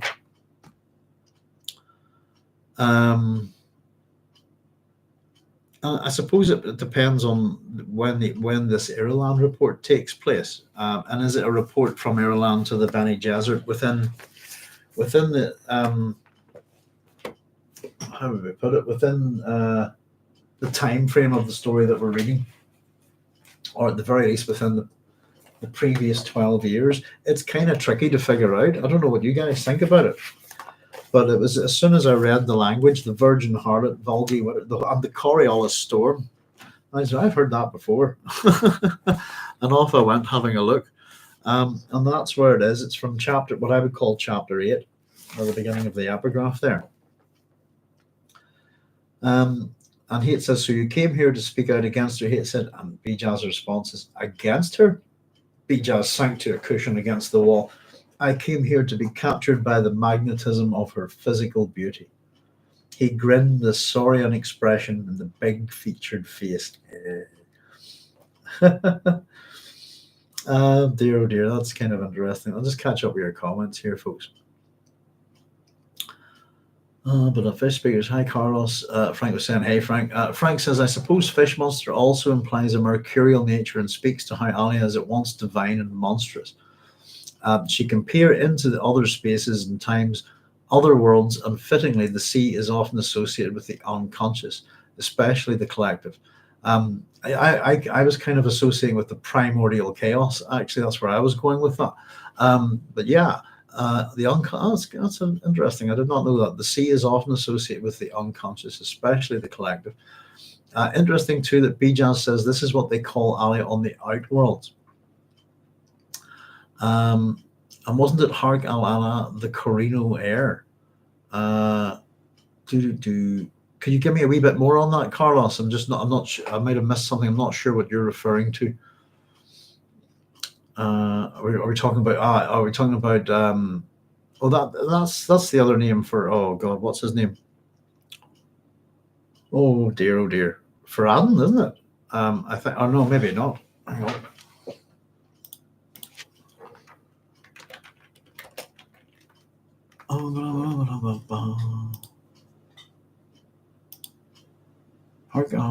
Just quickly.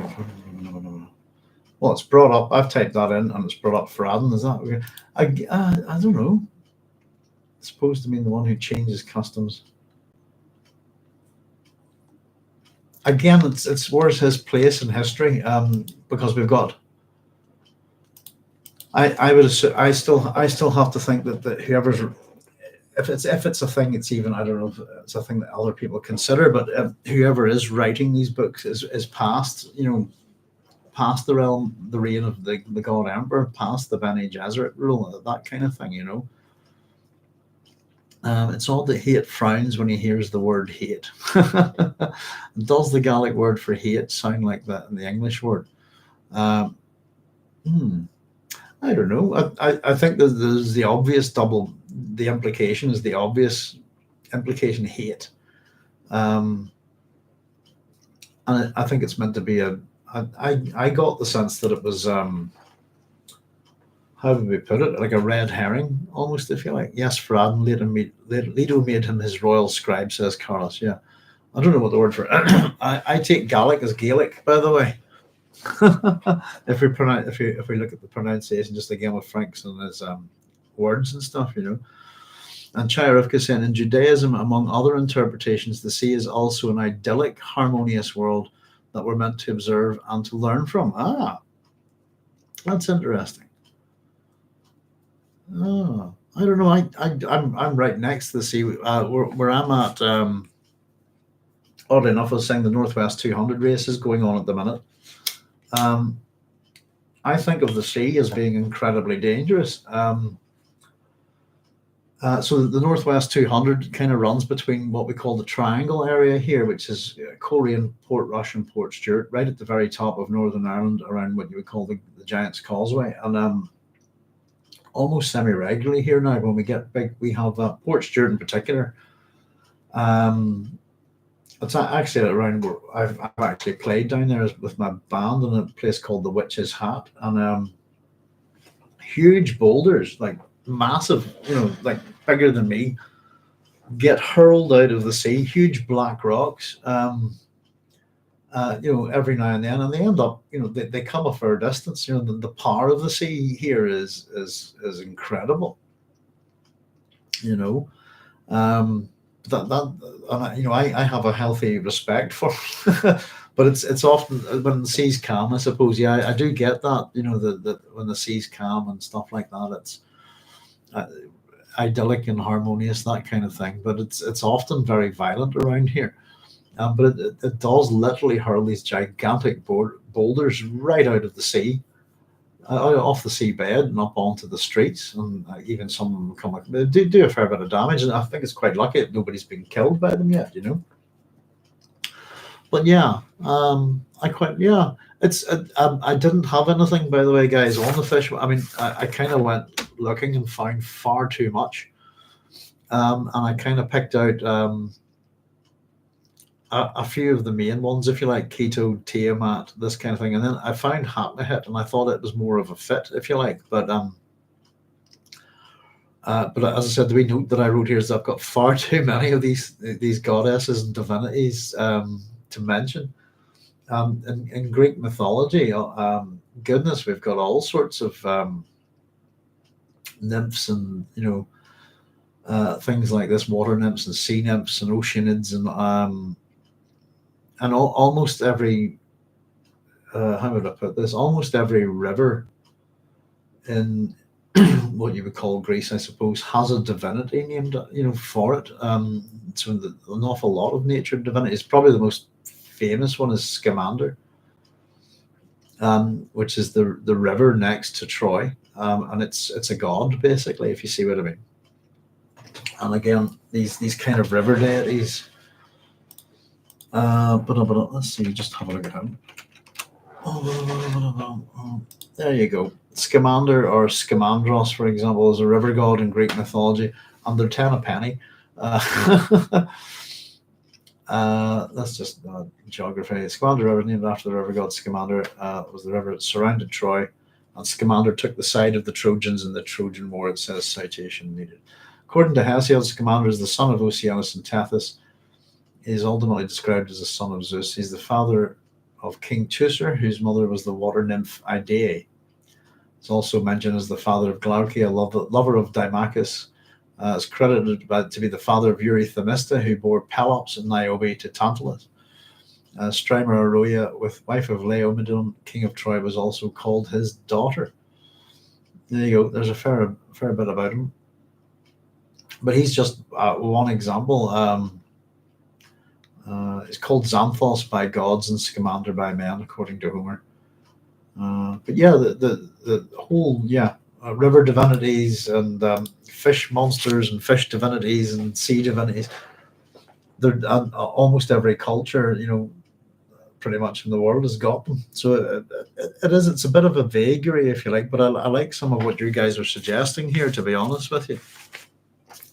And I kind of left space for notes. So if I see some good, I'm sure there's plenty of good stuff here. Actually, I'll have to scribble it down. But I had to kind of leave the topic because I just wouldn't have time. That is interesting. So within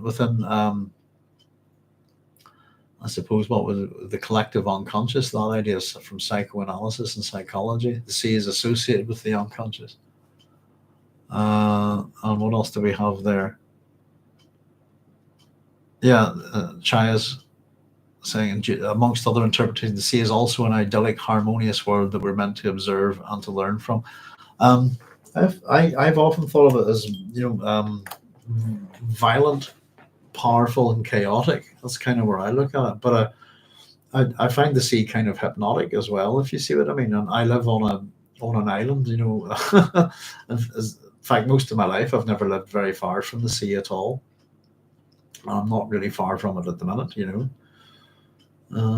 So yeah, that's really interesting. Frank saying that's really interesting. I certainly also see no conflict between and do associate a collective unconscious with that realm of primordial chaos. Frank saying, have always felt both offer a lot of enlightenment for the conscious mind by meditation, prayer, and dreaming. Very good, Frank. Excellent. Yeah, I don't know. I would go down to the sea and sit and have a good look at it. But I kind of often just, when it's particularly turbulent here, it's seldom calm. But I've lived around different parts. I suppose when I lived around the east side I live right at the north of Northern Ireland now, so that's the Atlantic right out there. Living around the eastern side of Northern Ireland, I suppose I used to drive up into the hills. I used to live in Larne, up above the harbour, and look down over at it, and from a distance it would be very peaceful, lovely kind of seascape and landscape. So no, I totally get what you're saying. Yeah. Yeah, it's a monster as well, though. I suppose you're quite right. It's not meant to be maybe nice. I don't know. We even have that, I suppose, thing from Bijaz that she's knowledgeable to a depth that terrifies. Food for thought, folks. I think.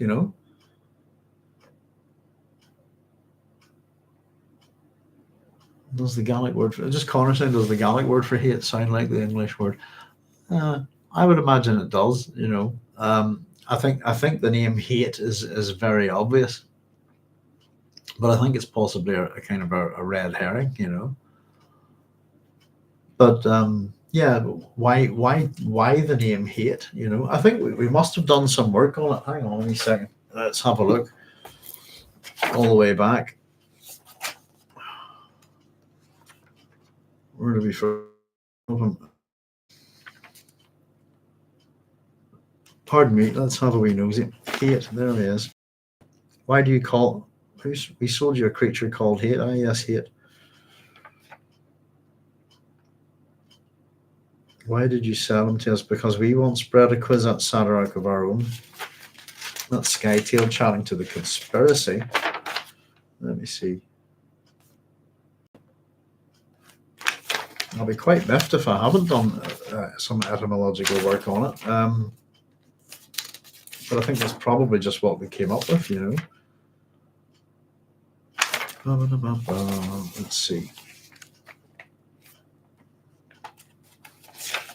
I'll tell you what, folks, I'm not too sure where it would be, but I'll maybe see if I can have a wee nosy for the next time. If I can figure out where it is, because we kind of hit it. Yeah, I don't think there's a word that we don't look at in this book. It's just a question of where would the first instance be. It's probably in that. But occasionally I miss something. I think, was it Ireland was the one that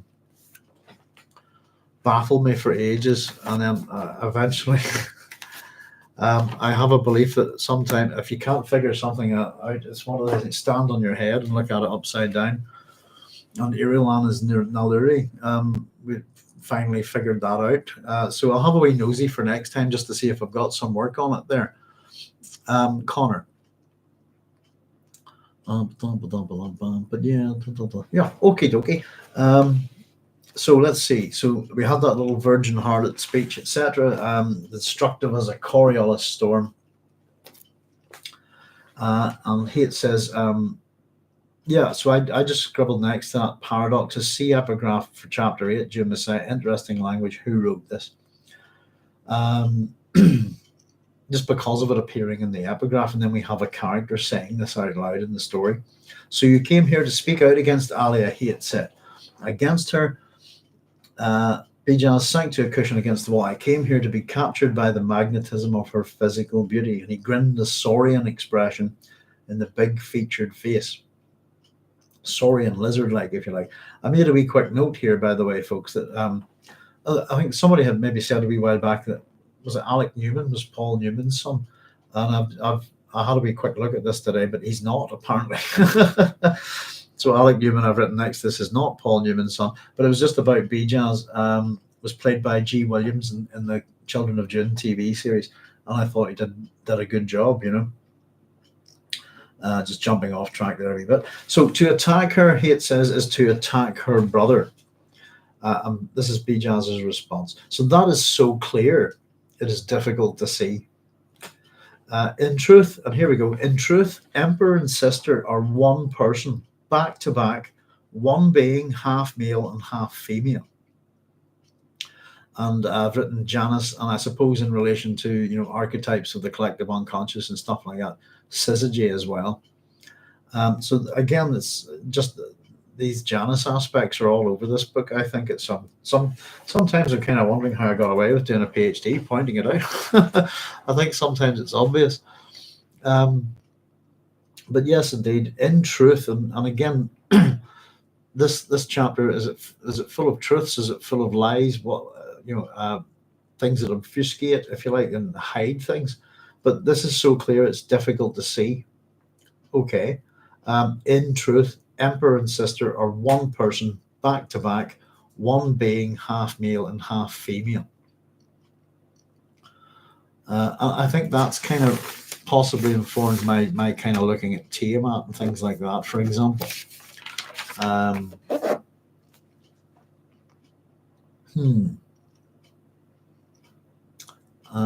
That is the thing. Now, Hayt's response here is interesting.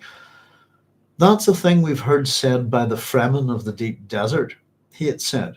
And those are the ones who've revived the blood sacrifice to Shai Halud. How is it you repeat this nonsense? And just with the word nonsense there, I've just kind of written again, see Alia in the last chapter. Just this is the whole nonsense thing. And I suppose, interestingly enough, the blood sacrifice, we've kind of talked a wee bit about how a lot of these myths are about the Atreides myth and certain myths within, you know, all sorts of cultures, but particularly that if they're stories kind of coming within Europe and Africa and this kind of area, if you like, is that we're kind of, you know, from what you would call the Bronze Age collapse, stories prior to that seem to have a fair amount of human sacrifice, this kind of thing, particularly in the Greek world and stuff. And that we had Chani sort of heading out and to hook up, though she said she didn't get involved in the blood sacrifice, if I remember correctly. But we have Fremen of the deep desert who are sacrificing human beings to Shai Halud. How is it you repeat this nonsense? And this is the thing that they say about Paul and Alia. Bijaz says, you dare say nonsense? Bijaz demanded, you who are both man and mask. But the dice cannot read their own spots. I forget this. And you are doubly confused because you serve the Atreides double being. Your senses are not as close to the answer as your mind is. And Hayt says, do you preach that false ritual about Muad'Dib to your guards? Hayt asked, his words low. He felt his mind tangled by the dwarf's words. They preach to me, Bijaz said, and they pray. Why should they not? All of us should pray. Do we not live in the shadow of the most dangerous creation the universe has ever seen? So a couple of wee things here. Again, we've got the reference to dice again. And we had also a reference that but man and mask. the two faces that Bijaz mentioned earlier. Let me just see if I can run back to that. Let's see. Yeah, not thieves. So just backed up a wee bit. Previously, Bijaz had said, not thieves, but dice. And you came here to read my spots. I, in turn, read yours. And lo, you have two faces. Here they are. You dare say nonsense, Bijaz demanded. You who are both man and mask. And again, that's possibly a relation to the eyes. Again, what do they hide? Always reminds me of that story from The King in Yellow. Is the mask? I wear no mask. You wear no mask. You wear no mask. I've got to get reading at that sometime. So whenever I'm finished with this book club, I'll be taking a wee bit of a break from it, folks, and I'm going to try and make a few videos and do a few audiobooks, but some King in Yellow stuff will be coming your way soon, I hope. And the dice cannot read their own spots. I forget this, and because Bijaz is also a dice here, if you like. And you're doubly confused because you serve the Atreides double being, both Paul and Alia. Your senses are not as close to the answer as your mind is. And I suppose the interesting thing is that whatever it is that Bijaz is doing to Duncan here, or sorry, to Hayt, it is that most of his senses are going to be ending up not really functioning. He's almost going to be paralyzed, but his mind is still ticking away. And the little thing about preaching the ritual about Muad'Dib to your guards, we wonder, has that happened perhaps? But he says they preach to me and they pray, but why should they not? I'm wondering what. Well, preaching, yeah, but I'm not too sure about this bit. All of us should, just what he said prior to that, all of us should pray, do we not live in the shadow of the most dangerous creation the universe has ever seen? And certainly if Paul and Alia being one and the same, if you like, they certainly are very dangerous to most people who live in this universe. Hayt just says dangerous creations. Dangerous creation. And the next line I think is one of my favorites in this book, and it's kind of gives you a sense of the power and danger, if you like, of the Atreides children. And I just love it. I think I've written it's funny, but it's not meant to be. I think their own mother refuses to live on the same planet with them. Refuses to live on the same planet, and there's plenty of room on a planet, isn't there? And it's refuses as well. I think that's funny, and we're bringing Jessica into things again in this chapter, by the way, and we've had a mention of her in the previous chapter. And again, this is a thing that Frank likes to do, particularly with characters who even aren't around too much. We'll set something up a little bit in one chapter and then bring that back in the following one. Usually, sorry. That's a good point. Let's see, backing up a bit. Goodness, the comments are coming in well tonight, folks. Let's see. They're pretty good stuff. Let me catch up. Right, there we go. Frank said, "That's really." I certainly also see no conflict between and do associate a collective unconscious with that realm of primordial chaos. In particular, that's if you've read. I don't know if you've read Erewhon, Frank. But the unborn and how they're born, which is where Frank gets a lot of his ideas on this stuff. I got that kind of sense that they kind of come out of a primordial chaos, if you like, that they're demanding to be born and plague the Erewhonians to have them as children, if you like. It kind of reminded me on that. Let's see. Frank saying, have always felt both offer a lot of enlightenment for the conscious mind by meditation, prayer, and dreaming. Connor's given us a thumbs up. Perhaps we could say that the sea has its own Janus aspect in many cultures, inspiring both awe and terror. Yeah. The sea's beautiful, isn't it? It's gorgeous. I mean, for many years there, the thing that I was telling you about. Let me see. Hang on a second. if I can show you. I don't know if I still have this or not.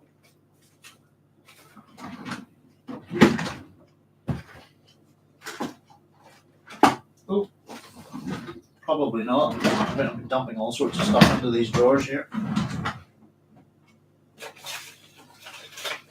Oh, that's one thing, I suppose. No, I don't think I have it handy. Sorry about that, I'll just leave it. No, there's a big festival here. For many years I've taken part in it. I don't do it anymore. In fact, I'm actually the person that kind of turned the thing around. We have what's called the Red Sails Festival here. It's from the Red Sails in the Sunset. What I was kind of looking for was I kind of did some design work for it and rebuilt their website and kind of took them from about 3,000 hits a year to about 30,000 in a month. And it's a big thing. It's kind of a music festival and a kids festival, if you like. And that idea of that very placid kind of Red Sails in the Sunset is a song by Jimmy Kennedy, who's heavily associated with Port Stewart here. And I'm sure you all know his work because he's the songsmith who wrote the Teddy Bear's Picnic. He's really, really famous. And he also wrote Istanbul. Istanbul was Constantinople. That's Jimmy Kennedy. So we have a big kind of music and children's festival here, and it's right at the seafront. And I did a kind of very much a red sunset with a sailing boat on the calm seas, and I kind of put kind of like sort of wavy lines, which were actually musical staves and little music notes floating through it. Sorry, and I really did my best to try and kind of evoke just obviously the red sails and all of that stuff, the sunset, the sea, music, that kind of thing in the picture that I kind of did for it. I think I'm the only person to perform at the Red Sails Festival 7 days out of 7. There's 3 different bands, I think, and actually covered for someone there. But it was that was kind of sense of that I was trying to kind of evoke, where the sea was calm, but the music was the waves, if you see what I mean. And the person who was running the festival had told me that they'd sent my designs off to Jimmy Kennedy's daughter, and she had sent back a wee note just saying that whoever did this, tell them thank you, that they thought that what I'd done was the perfect kind of image, if you like, to evoke both her father's song and the festival and the sea, and that she'd said that he would have been delighted with it, and I took that as the highest possible compliment, but yeah, so lots of stuff with the sea here, I suppose. But yeah, it depends on what kind of, if you're, the whole, nice kind of blue sea with palm trees and beaches and stuff. We don't really have.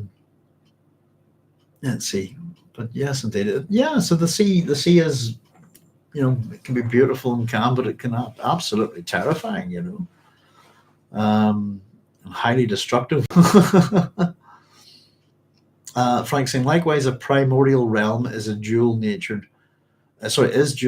chaotic yet peaceful, unburdened by consciousness and the blinding light of rationalization, yet terrifying to an egoic mind by its deep, dark formlessness. And Cynthia saying, lots going on here. Yeah, but Bijaz appears to be bringing up these stories about Alia to irritate Hayt, and in turn to help Hayt feel irritation at the false story he tells about himself.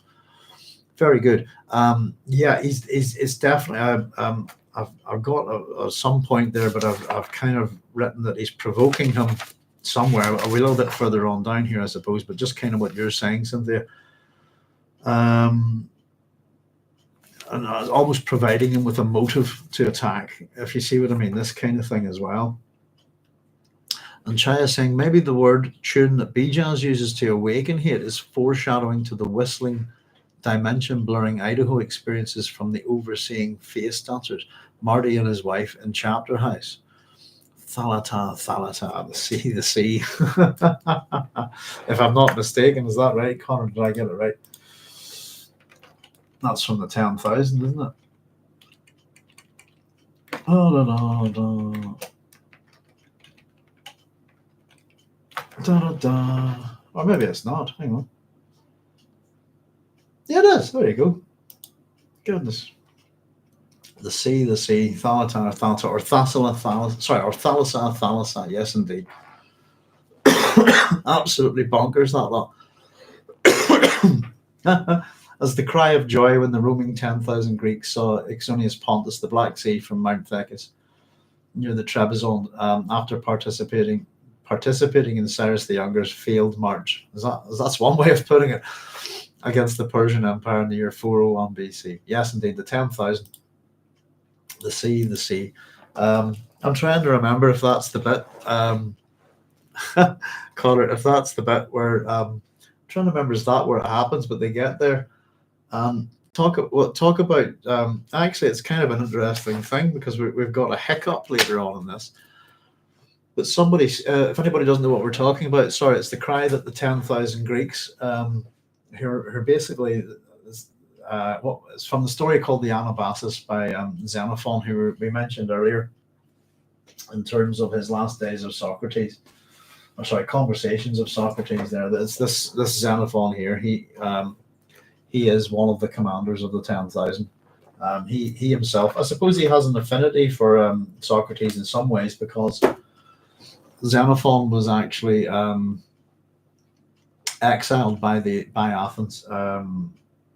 What's the term? Oh, good, ostracism, and that's actually what was offered to Socrates, as much as they call it his execution, if you like. He has a choice, and ostracism is get out of Athens for 10 years, go away, you're considered bad for our society, or take poison. And so most people, like Xenophon, off you go for 10 years, and that's what he did. When he came back, in Xenophon's conversations with Socrates is not really well regarded in terms of his knowledge of Socrates, but I think he's a book on horses that's considered really, really good. But the main book is an absolute delight to read, is the Anabasis, and that's what the 10,000 say when they reach the sea after a fair old trek. An Anabasis is a march up country, but technically what they do is a catabasis, if you like. And I'm trying to remember if that's the point where somebody sneezes in the book. It's considered a divine. I must read it again. It's been a while. I've read it a couple of times. I love it. And it's definitely a book that I know I'll read and read again. I think it's at this point. I don't know. Maybe Connor, you can help me there if maybe I'm remembering wrongly. But I think at this point, when they get to the sea, and that's their great cry of joy, that someone sneezes, and they kind of go, "Zeus has spoken," and let's have an Olympic Games. Yeah. But it's that definitely happens in the book. I'm just not too sure if it's at the point where they get to the sea, but it's because somebody sneezes, and that's literally how they take it, and they have an Olympic Games because someone sneezes. Oh dear, oh dear.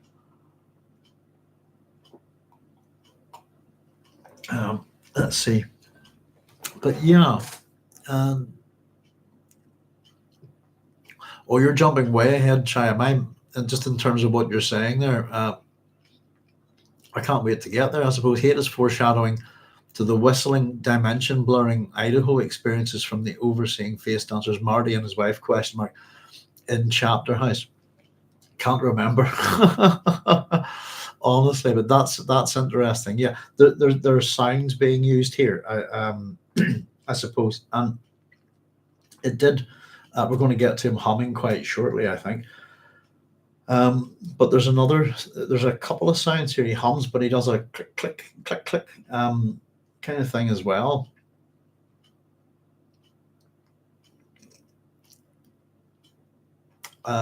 If you see, oh goodness gracious.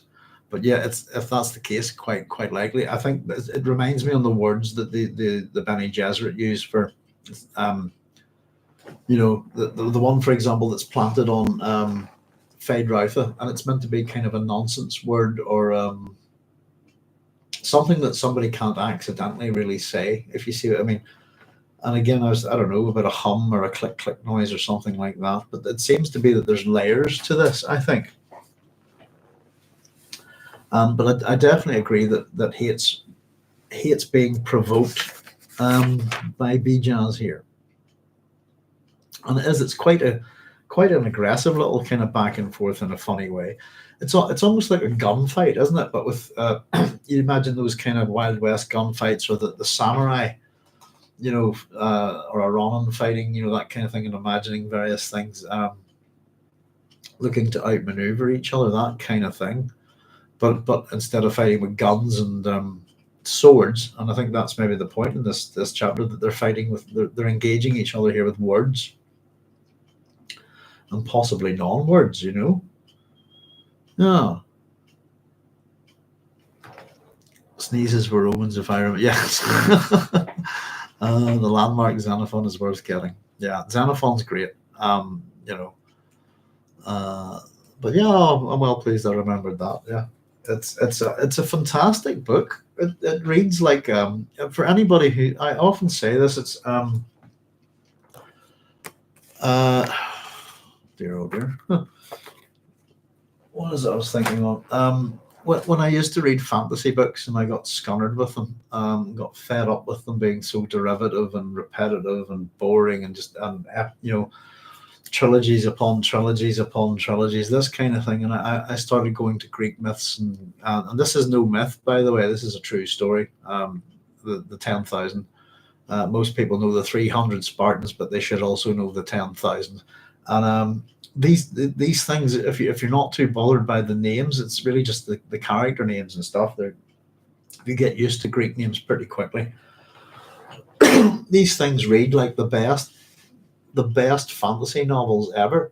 That they're adventure, and the gods are sort of involved, and the 10,000 are absolutely hilarious, and they're clever, and they're great thinkers.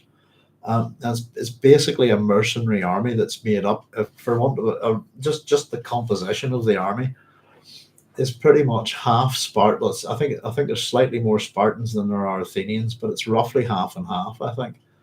But that's what you've got. You've got all these Athenians that kind of who are out and about, and a whole bunch of Spartans, and a fair chunk of Spartans, if you like.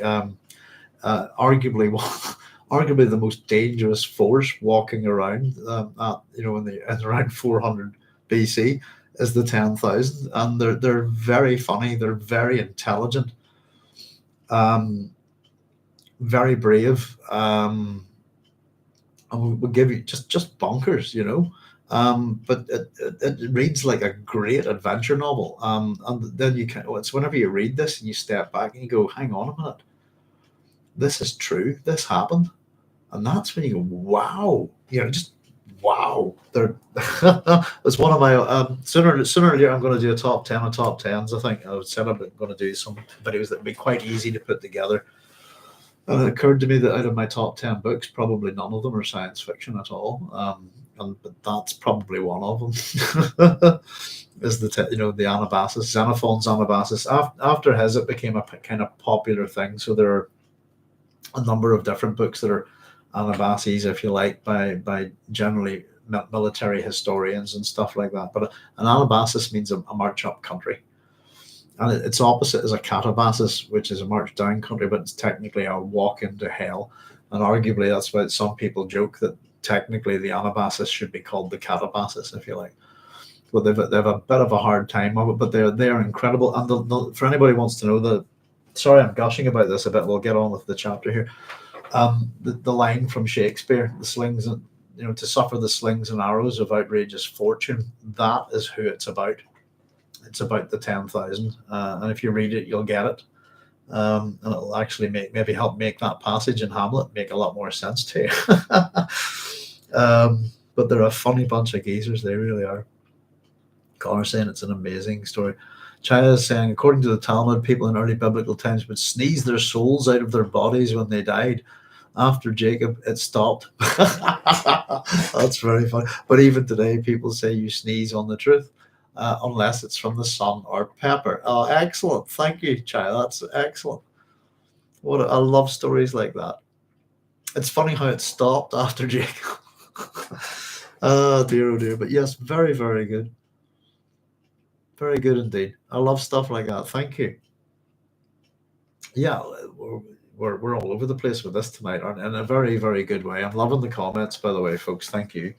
That's because it's a very enjoyable 250th episode. And I really do hope that we don't have any of all of these clicks and clacks and sort of distortions that we got a few on. I actually thought that if the previous episode was that bad in terms of losing things that I'm saying and that I would have to do it again. But I had a look at it and I thought it was okay. But I'll maybe sort of ask you guys for your opinions on that because I wouldn't do it again if it was that bad. I thought. So let's see, where do we get to? Yes, that's the we had the nonsense. New Jersey. Ah, yes, man and mask. But the dice cannot read their own spots. I forget this. And you're doubly confused because you serve the Atreides double being. Your senses are not as close to the answer as your mind is. Oh, here, hang on. Sorry, I've gone back a wee bit. Let me just check where we were. Yeah, sorry, I'll just go back to where we were. Dangerous creation. Yeah, I'll just read that again. They preach to me, Bijaz said, and they pray. Why should they not? All of us should pray. Do we not live in the shadow of the most dangerous creation the universe has ever seen? Hates a dangerous creation. And the backup with this is their own mother refuses to live on the same planet with them, with an exclamation mark. Why don't you answer me straight out? Hayt demanded. You know we have other ways of questioning you. Pardon me. We'll get our answers one way or another. It's another threat from Hayt. And again, Bijaz replies, but I have answered you. Have I not said the myth is real? Am I the wind that carries death in it? And I've written in its belly. My copy of the text has in it belly. So yet another mistake in our book. Let me just check that. I don't know. Am I the one that carries death in its belly? Is what I've got. It's just awful, isn't it? That's just yeah, in its belly. I'm taking that to be. Fortunately, I think we don't have too many horrific ones in this chapter, but that's quite bad enough, I think. For as I said, I've been having a bit of a moan about the number of mistakes and misprints in these books, particularly when they affect meaning. That one's not so bad. Right, I'll read that again. Sorry, folks, but I have answered you. Have I not said the myth is real? Am I like the wind that carries death in its belly? No, I am words. Such words as the lightning which strikes from the sand in a dark day. I have said, blow out the lamp.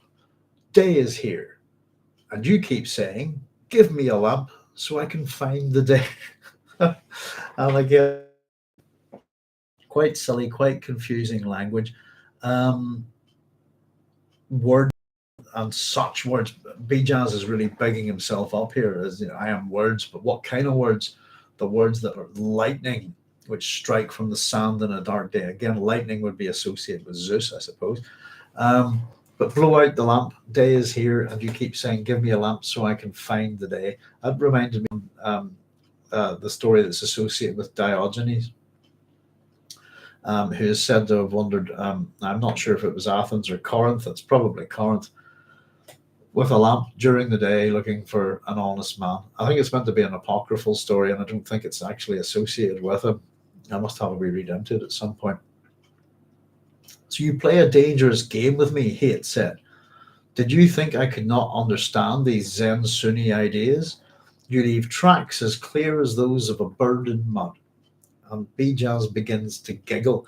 And this is kind of what Chaya was saying about the word tune Bijaz used to awaken, foreshadowing the whistling dimension blurring Idaho experiences from the overseeing face dancers Marty and his wife in Chapter House. There are noises here, I think, and I think we already have a sense of Duncan's vision kind of changing with some cue from Bijaz and he's laughing here. He's giggling. Why do you laugh? Hayt demanded. And he says, because I have teeth and wish I had not. Bijaz managed between giggles. Having no teeth, I could not gnash them. How do I put this? I get the real sense that there's whoever Bijaz is or whoever Bijaz was, I tend to think of him in the same way that there's Hayt and there's Duncan Idaho in the one individual. There's also Bijaz and who, if you like, within the one individual, if you see what I mean. And I think we get little glimpses of the person who's in, behind the eyes, if you like, and some, it's possible that the giggling here is a bit hysterical, almost, if you like. And I don't know, but I kind of think that Bijaz is what I get the sense of is that Bijaz is someone who's died and been put into a tank and been brought back, just like Duncan here has. And we kind of wonder about the original person. And I think there's a little bit of that. But I wondered, is this part of him coming out here? I've got teeth and wish I had not. In other words, I've got the knowledge that I'm the weapon, this kind of thing. But I wish I wasn't. If I had no teeth, then I could not gnash them, And now I know your target, Hayt said. You were aimed at me. And I've written, is this true? Despite what Bijaz says, I'm still not too sure, but I think he is definitely aimed at him. But I think there's more than one target here, if you see what I mean. This is what Bijaz says. And I've hit it right on, Bijaz said. You've made such a big target. How could I miss? He nodded as though to himself. Now I will sing to you. And he began to hum a keening, whining, monotonous theme, repeated over and over. I think Frank's writing there is really good. It's bang on. Just with if you get that sense of onomatopoeia there. And just reading it myself there, I just thought that's fantastic. That's really good. He began to hum a keening, whining, monotonous theme. You can hear it, can't you? Repeated over and over. It sounds really irritating. And this is an attack on Hayt here now, isn't it? I'm your target, you're aimed at me, and I've hit it right on, and here he goes. And he hits him basically with this hum. And we've had a giggle,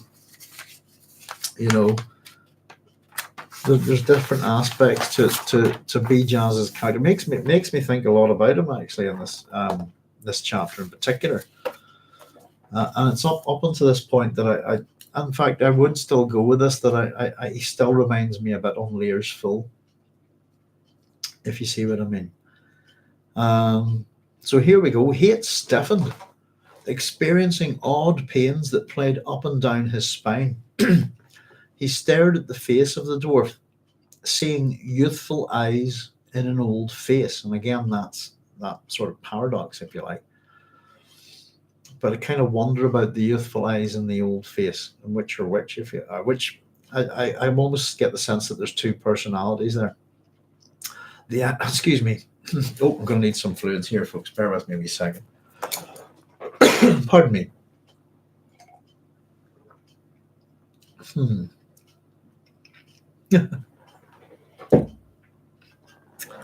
The eyes were the center of a network of knobby white lines which ran to the hollows below his temples.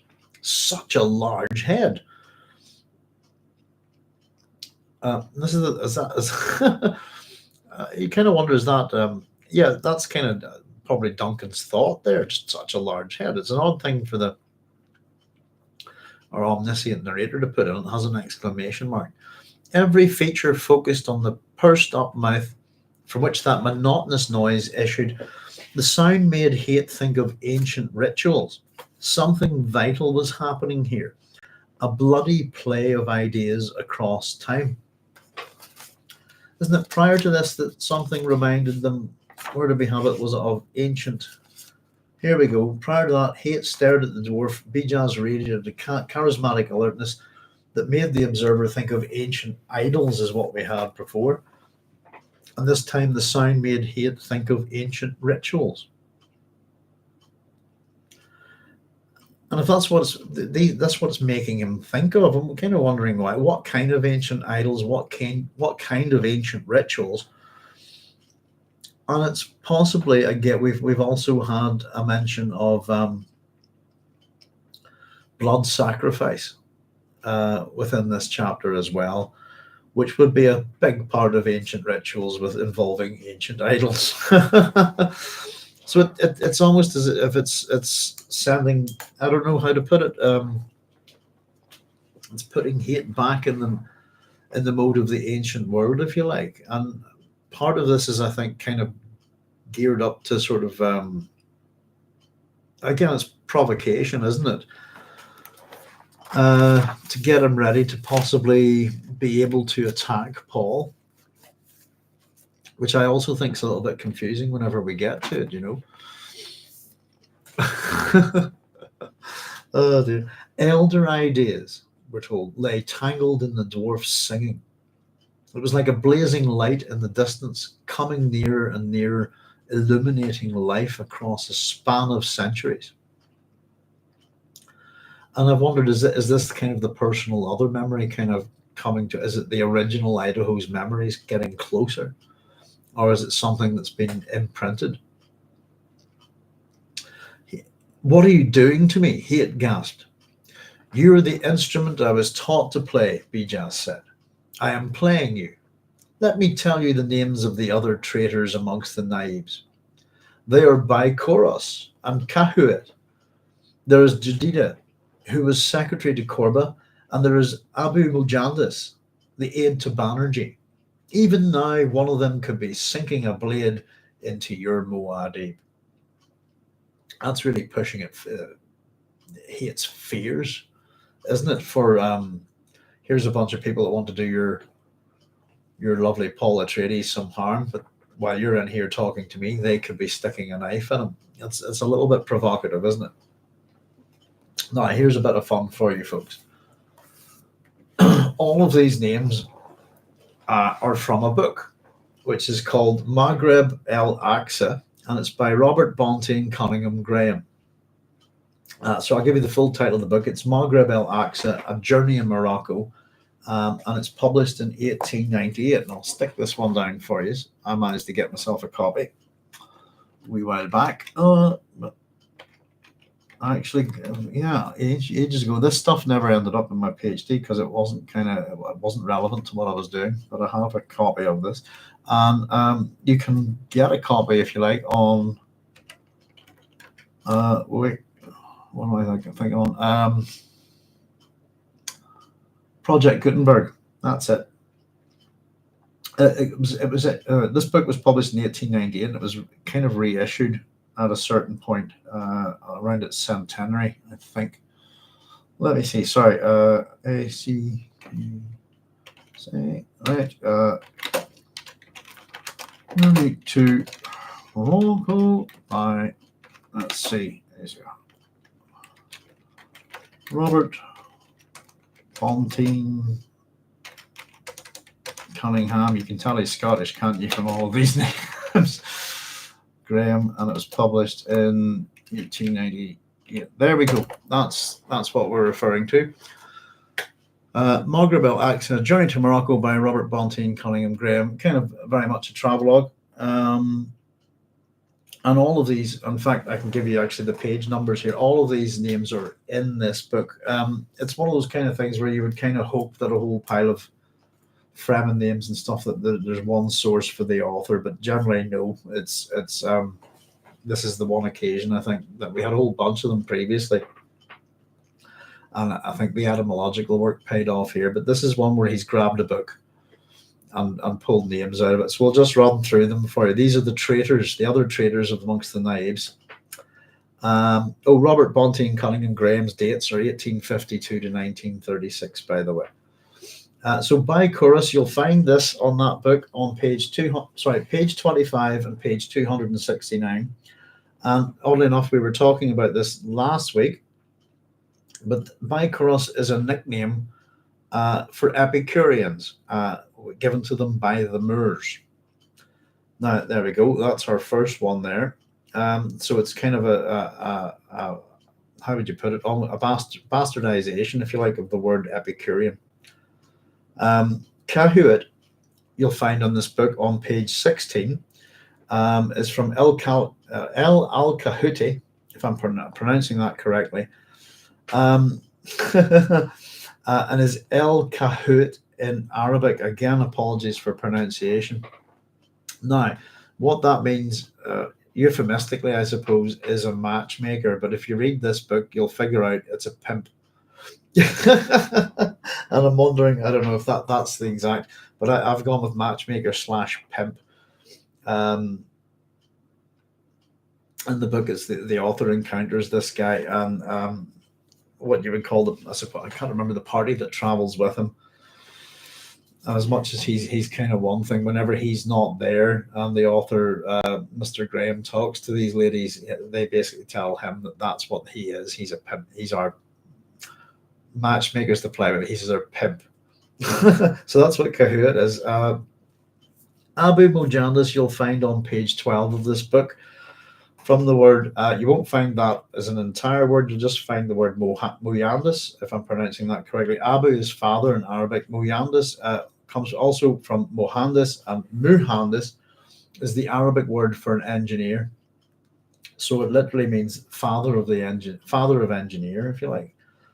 And Jadida is Newtown, is what it means. Oddly enough, and it's what the Arabs call Mazagan.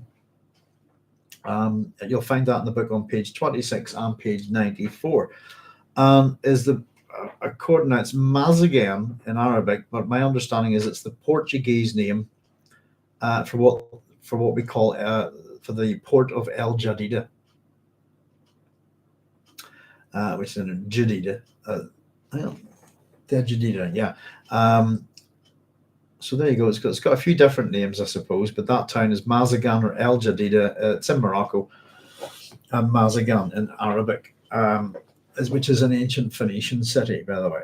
Now, I've also just said that Jadida, and we've also had the Jedit from note 16, which is why I was jumping ahead a wee bit there.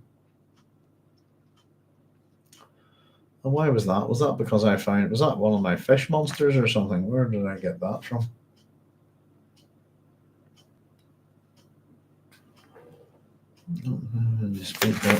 Probably with a page, so they call her hot. Oh, I'm wondering why I wrote that down. Must have been something that popped into my head there. Maybe I've written the wrong note.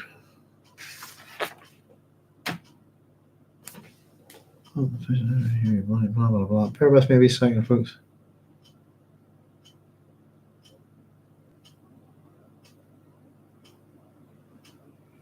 No, I'm confusing myself. I wonder what that was about. I found a word here earlier on, and then I jumped ahead and said that reminded me very much of that word. Let's see. No, I'll not worry about it. I'll have a wee look somewhere. Maybe I've mentioned it already. There we go. So that saved me a whole bunch of etymological work. So that's quite an interesting little book, actually. Maghreb El Aqsa by Robert Bonteen Cunningham Graham. And you can find it. He's got a wee stub on Wikipedia. There's more than one person with that name, I believe. In relation to his family, I think he's written a book about one of his ancestors as well. But it's 1852 to 1936 is the correct Robert Bonteen Cunningham Graham. And there you go. That's our that's our traitorous knives. I was all chuffed about this. Hedonists, yeah, pretty much the same thing. Very similar, anyway. I think we had a wee chat about it last time, Connor. I think because it was let me see. Was it the first bunch of naibs, or was it the second bunch? I'm trying to remember. Let's see. Here we go. There's the first bunch. Because I ended up discussing Epicureanism and hedonism. It must have been the second set.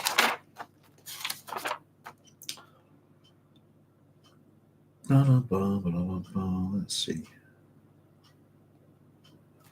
I wonder where I've scribbled that down. Yeah, so there's definitely something in the previous chapter, because I ended up having a wee explanation about it. Let's see. I thought it was something to do with those guys. Hang on a second, I'll have a wee quick look.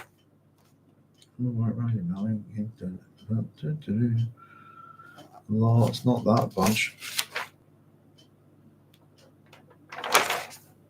It might have been something to do with Corba, actually, if I can remember correctly. Let's see. Hedonism, there we go. Yeah, it was in relation to the naibs, wasn't it? There we go. In the previous chapter, it said a few naibs had come out to observe the treatment accorded to fellow Fremen. They brought on the clamour, exciting Corba to protest his innocence. Alia moved her gaze across the Fremen faces, trying to recapture memories of the original men, but the present blotted out the past. They'd all become hedonists. Thank you, Connor. Samplers of pleasures most men couldn't even imagine. So we'd said that hedonism is from the Greek word hedonismus, which is delight, and I've also kind of different schools of that would be the Cyrenaics and the Epicureans. So it's interesting that we have that reference to the hedonism, and then one of these men has a name that's actually a nickname for Epicurean. So there you go. It's kind of interesting. Yeah. Where could let me see. Hang on a second. Oh, but bear with me. Wonder where did I have this? If I can't find this, I'll not muckies about too much. Let's see.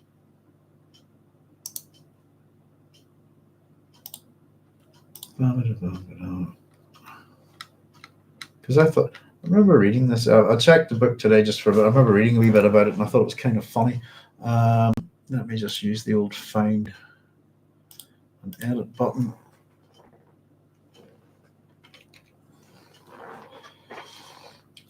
Here we go.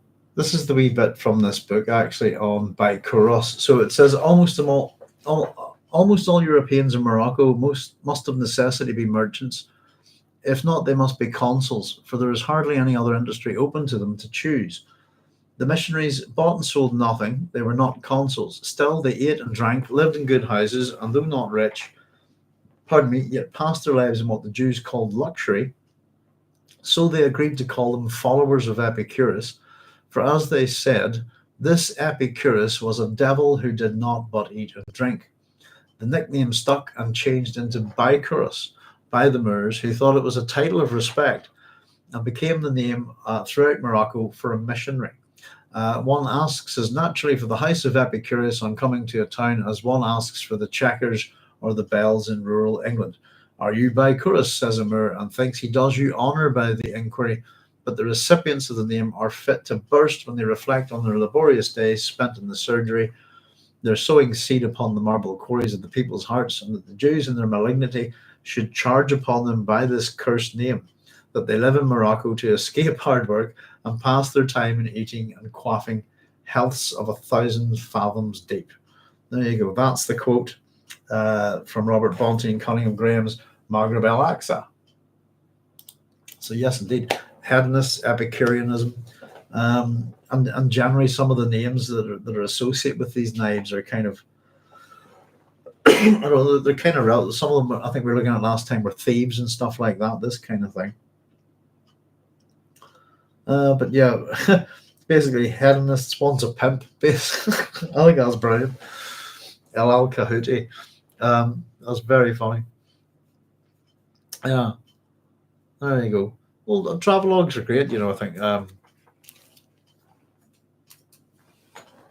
Still haven't quite forgiven young Quinn for pinching a bit of my work and calling the Iliad, what is it he called, Homer's Iliad and Herodotus's histories travelogues. I just but but I think he was mixing up one thing I'd written in on the other episode talking about the War of the Worlds, which was kind of written in the style of a travelogue, if you like, that was kind of common to a certain type of fiction at the turn of the 20th, 19th, 20th century, with what we call Thames Valley disaster novels, which often have, lovely picturesque regions of the around London and the Thames being destroyed, but it's kind of the authors would often do a little bit of travel about a bit, and further research. But as I said, my old university gets blown up in the War of the Worlds, so it's very much and it's a picturesque kind of place, if you see what I mean. It's that kind of thing. But yes, indeed, they can be good. They can be interesting. So the most kind of probably prolific of those kind of modern day travel writers, if you like, is the BBC with Michael Palin. Just give him a shed load of money and send him all around the world. Or, it's paid for to do it around the world, I suppose. Must be a great job to have. Excuse me. Oh, come on.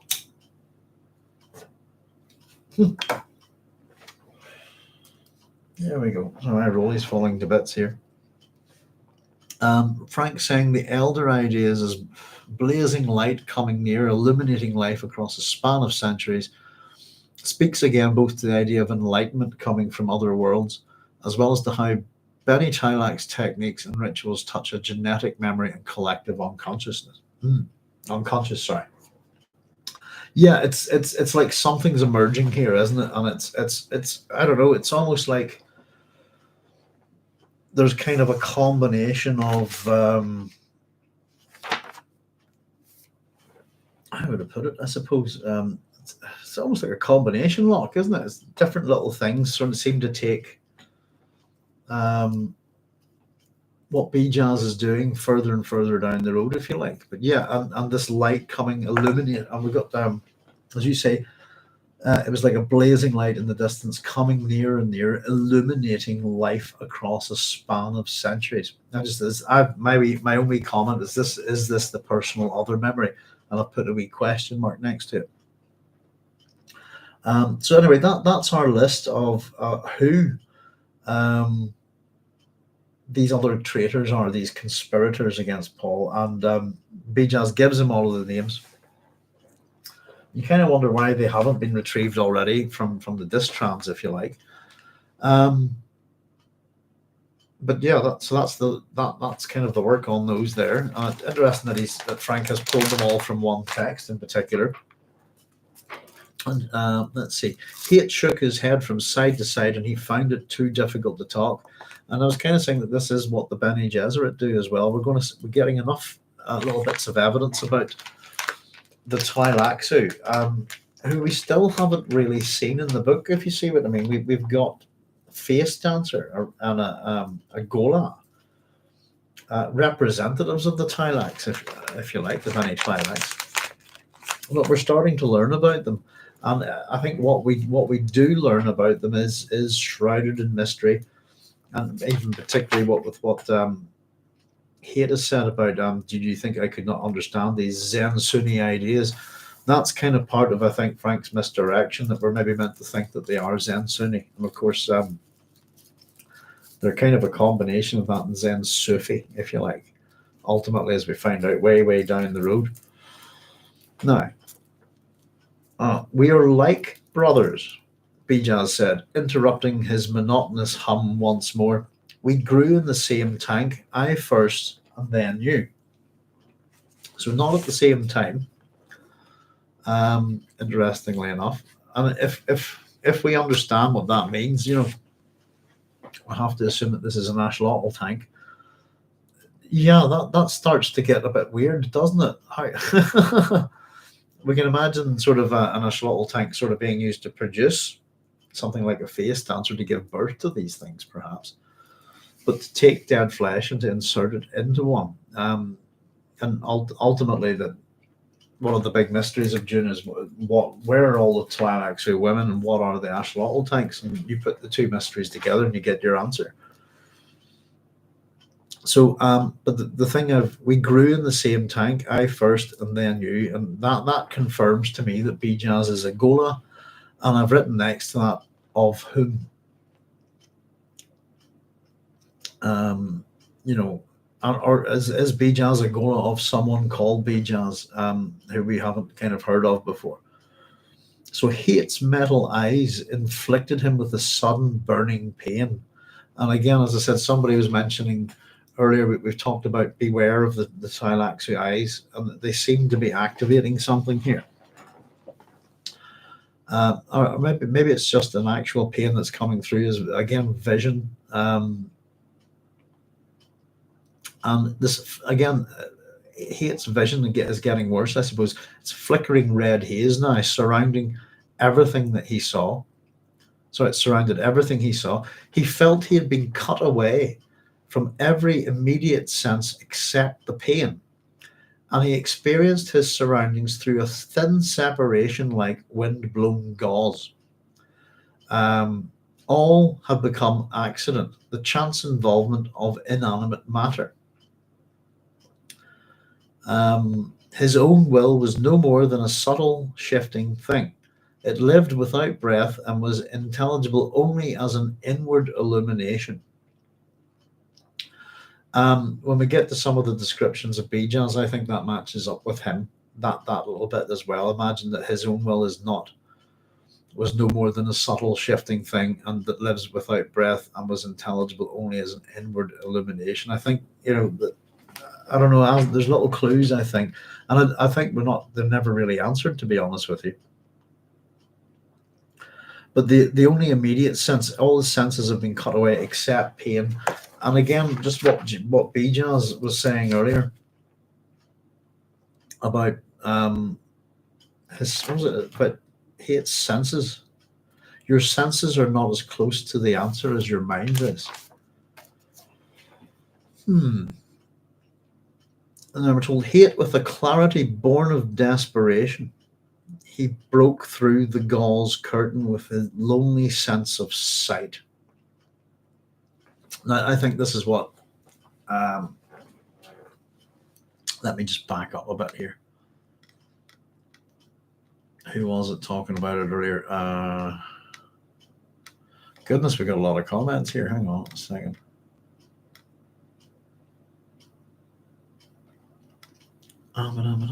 Let's just run down a bit.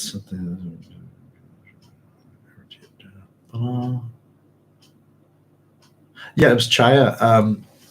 The word Tune Bijaz uses to awaken Hayt is foreshadowing to the whistling dimension blurring Idaho experiences from the overseeing face dancers in Chapter House. And wasn't it kind of like a net that comes down? Isn't there something like that? There's a net that is oh goodness, I can't wait to get back to that. I'm probably just going to have to get reading ahead at some point, just to get the old memory going on this stuff. I kind of was saying about once upon a time, I think I'd made a bit of an association with the net, with the downfall of Agamemnon and stuff, that there's a net involved in this. But here it's like a gauze, isn't it? It's not altogether different, if you like. And there's this idea that, is it something that we need a kind of grid of perception or something like that?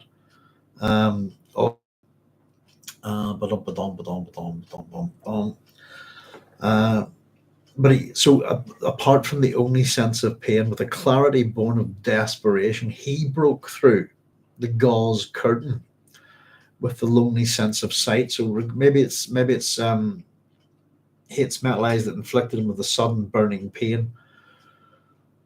Perhaps that's his effort to try and break through this, if you like, but perhaps not. Perhaps that's a Tleilaxu weapon, sort of his own eyes inflicting pain on him. But he's able to get one sense really going here, and it's sight. Vision, as we always point out, is a big thing in this book. In many, many ways, vision, blindness, sight, all of this kind of stuff, prescience, and etc. His attention focused like a blazing light under Bijaz. Hayt felt that his eyes cut through layers of the dwarf, seeing the little man as a hired intellect, and beneath that, this is the bit I was thinking about, a creature imprisoned by hungers and cravings which lay huddled in the eyes, layer after layer, until finally there was only an entity aspect being manipulated by symbols. And that kind of, that sounds pretty sad, doesn't it? We're going to get to slavery in a little bit, I suppose. But is deep down within Bijaz, who is he? I keep asking this question. Is a ghola of whom? What, I get the sense of something tragic about him as well. His eyes cut through layers of the dwarf, seeing the little man as a hired intellect, and beneath that, a creature imprisoned by hungers and cravings which lay huddled in the eyes, layer after layer, until finally there is only an entity aspect being manipulated by symbols. My note next is who or what is Bijaz's original personality and goals, etc., etc. That deep in there, that it's almost like there's a prisoner in there of the original personality, that has hungers and cravings, hasn't been imprisoned by them, and that what's on top is a hired intellect, if that makes sense. Some kind of, I don't know. It seems like there's some sort of personality overlaid on top, and possibly more than one. I wonder what you think about that. And if that's the case, it makes Bijaz sympathetic, doesn't it? Just like a number of the characters in this book.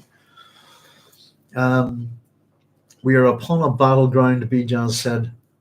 You may speak of it. Now, I'll just catch up with some comments here before we pile on down. I'll just read what Frank said again. The elder ideas as a blazing light coming near, illuminating life across a span of centuries, speaks again both the idea of enlightenment coming from other worlds, as well as how Bene Tleilax techniques and rituals touch a genetic memory or a collective unconscious. Cynthia said in chapter 9, when Paul meets Bijaz, the dwarf says, I operate a machine called language. It creaks and groans, but is mine own. I wonder if electronic machine sounds are also part of his vocal toolkit. Very good. So they send correction, chapter 17, no problem. Thank you, thank you, Cynthia. Connor saying, is Bijaz a sort of distrans? Yeah, he is. In fact, that's kind of how he ends up. I suppose in Paul's possession, really, is that he's originally, it seems that he must have been a slave bought by Othim, who is a human distrans, and we have a bunch of them in Dune Messiah, don't we? And that because he's a distrans, Othim has used him to store all the names of the traitors and conspirators who are working against Paul and his empire. So that's the one thing we do know. And again, that kind of in the previous chapter where Alia says that Othim's voice still speaks, that kind of thing. That's how. The only interesting thing is, I suppose, is that he, from what we just previously read about those 4 other traitors, is that, and there are other traitors among the naibs, is who they are. That they must be part of. It seems that maybe he hasn't. I don't know how to put it. As a distrans, he hasn't released all the information. He's held some back for this, I think, possibly just to give. And I was wondering why about that. And I think it's possibly to give. This, what Bijaz is doing, is going to mess with Hayt's memory a bit. He's not going to remember this, and I was thought that might be something that something that Hayt can come out of this situation, this conversation, carrying as if, I remember him saying that, if you see what I mean, that it's not a complete loss of memory. But yes, he is a human distrans, yeah. And he's a ghola as well, is what we're getting. We know for a fact pretty much in this chapter as well, because he tells us so. And there's Ryan the Scar saying, hey, cheers. Hi, Ryan. Thanks very much for joining us. How you doing, sir? Good to see you.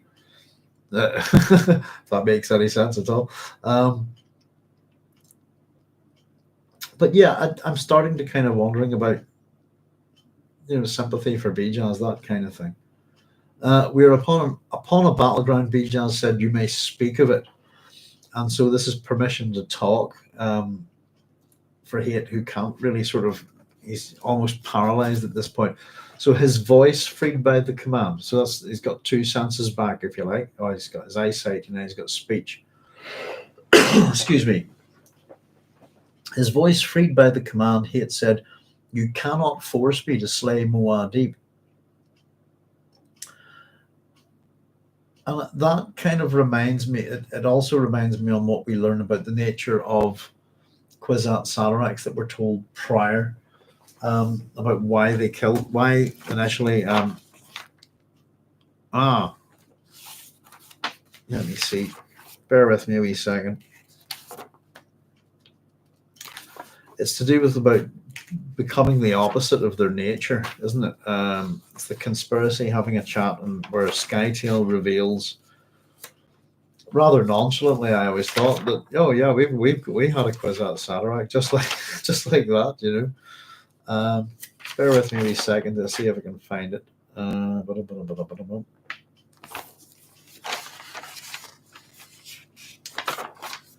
Because it's quite an important thing, but it's oh, sorry, I'm hitting those papers a bit. This page turning a bit loud on the microphone, no doubt.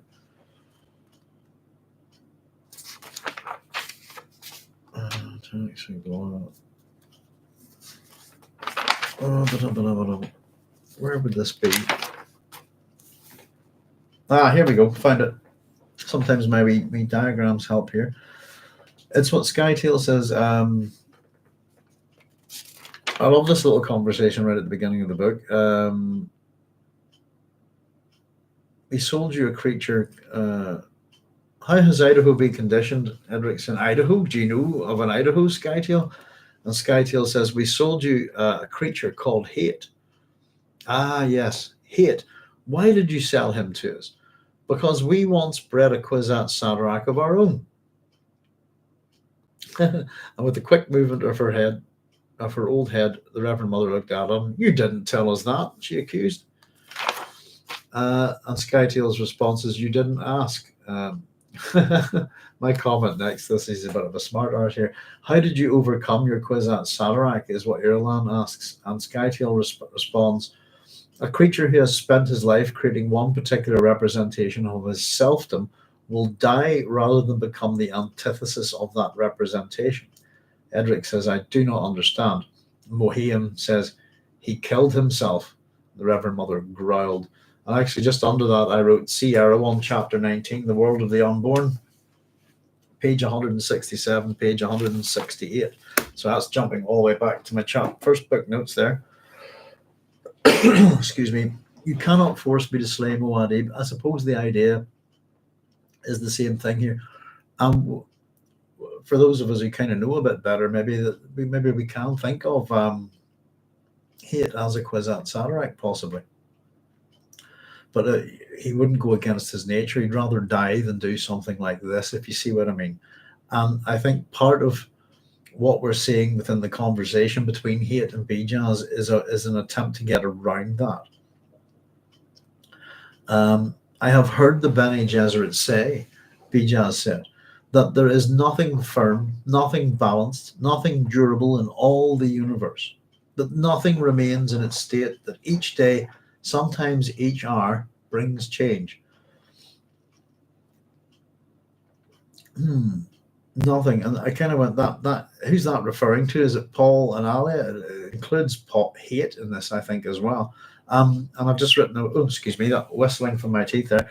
I've just I've just written the wee note there that says, this reminds me on Heraclitus, who I'm often going on about a bit, I suppose, who most famously, the idea that you never stand in the same river twice. And done a fair bit of talking about Socrates tonight. Heraclitus is what we would call a pre-Socratic philosopher. I encourage everybody to. There's one good book. I'm trying to remember what it's called. It might be called Theory. Oh, it's just probably the Pre-Socratics. I think it's a Penguin classic. I don't have a copy anymore, sadly destroyed. But you'll get all of them pretty much in that one book. If you, it's just a great book on ideas. In the classics, we would kind of use it not only to study them, but to study what we would call theory and argument, if you like. But that's him. It reminds me of him, I think. Hayt shook his head dumbly from side to side. It's the Bene Gesserit are quite kind of right in that there's nothing, everything changes. Everything is in flux, if you like. Nothing durable in all the universe, except possibly the universe itself, maybe. Maybe that's the one contradiction to that. But he shook his head dumbly from side to side. You believe the silly emperor, the interesting word there, silly emperor, was the prize we sought, Bijaz said. How little you understand our masters, the Tleilaxu. The guild and Bene Gesserit believe we produce artifacts. In reality, we produce tools and services. Anything can be a tool. Poverty, war. War is useful because it is effective in so many areas. It stimulates the metabolism. It enforces government. It diffuses genetic strains. It possesses a vitality such as nothing else in the universe. Only those who recognize the value of war and exercise it have any degree of self-determination. I've just written utter bollocks right next to that. But let's back up a wee bit. We produce tools and services. I've just written this is the same as everyone else in the Dune universe. And it reminds you on the Bene Gesserit, and it reminds you also on Pardo kinds and late kinds. People being tools is a thing that we talk about a fair bit in these books. So that makes them not really any different than anyone else.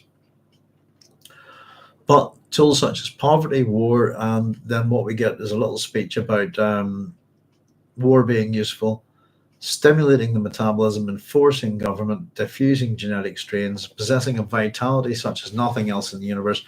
Only those who recognize the value of war and exercise it have any degree of self-determination. That's the bit that I uttered bollocks by.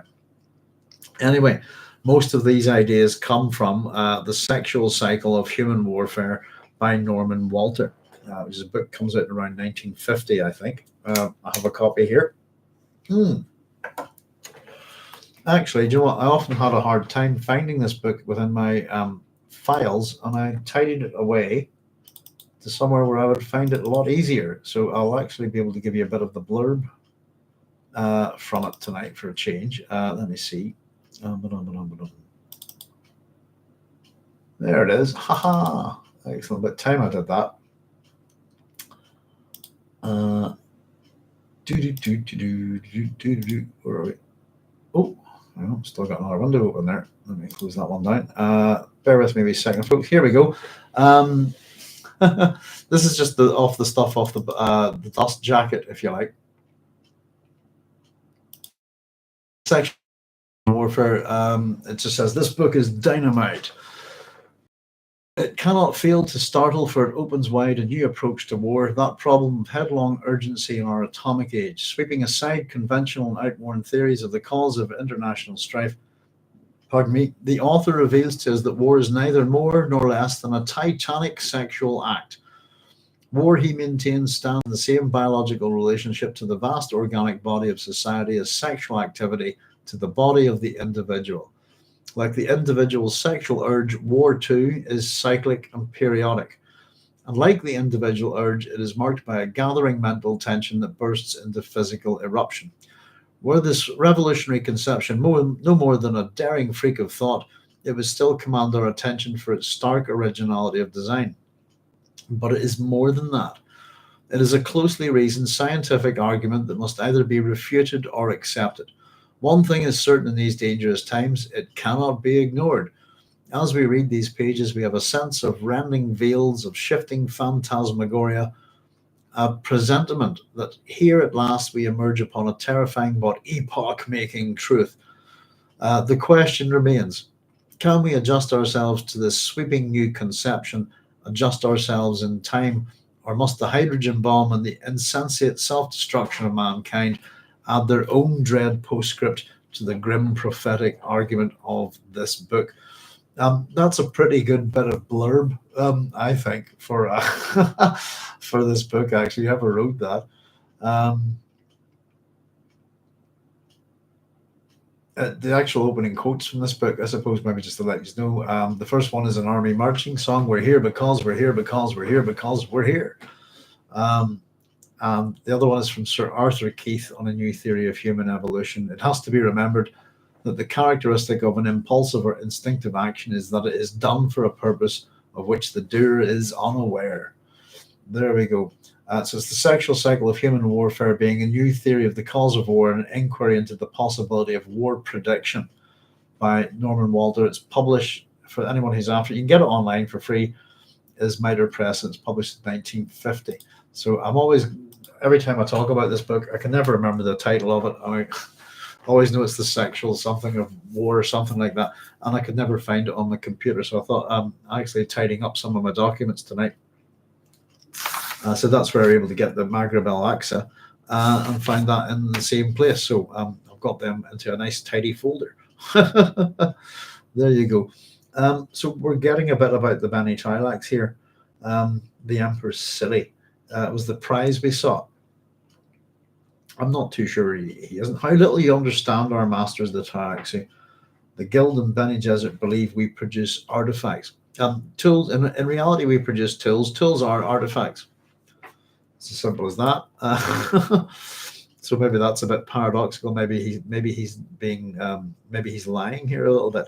But anything can be a tool, and I would guess that in this case that both Hayt and Bijaz himself are tools that have been produced by the Bene Tleilax, and then they offer these tools up as a service in a sense, if you like. Hayt is meant to perform as a mentat, isn't he, and a Zen Sunni philosopher, this kind of thing, as well as I think still maintaining the skills of a sword master of Bijaz.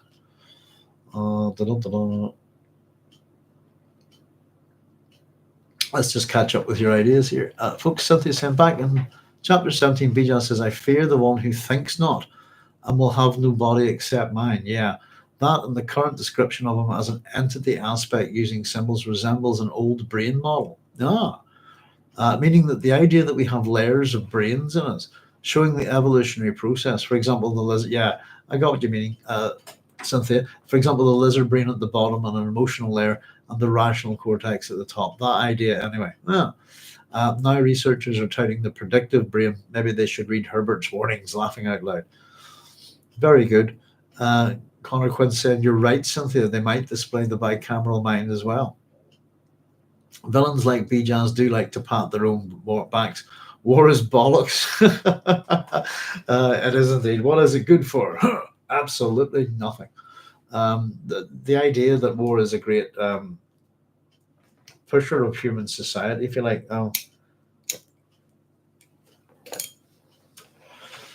That can happen, but more often than not, I think if you look, as much as human beings are always advancing, war sets us back an awful lot, I think.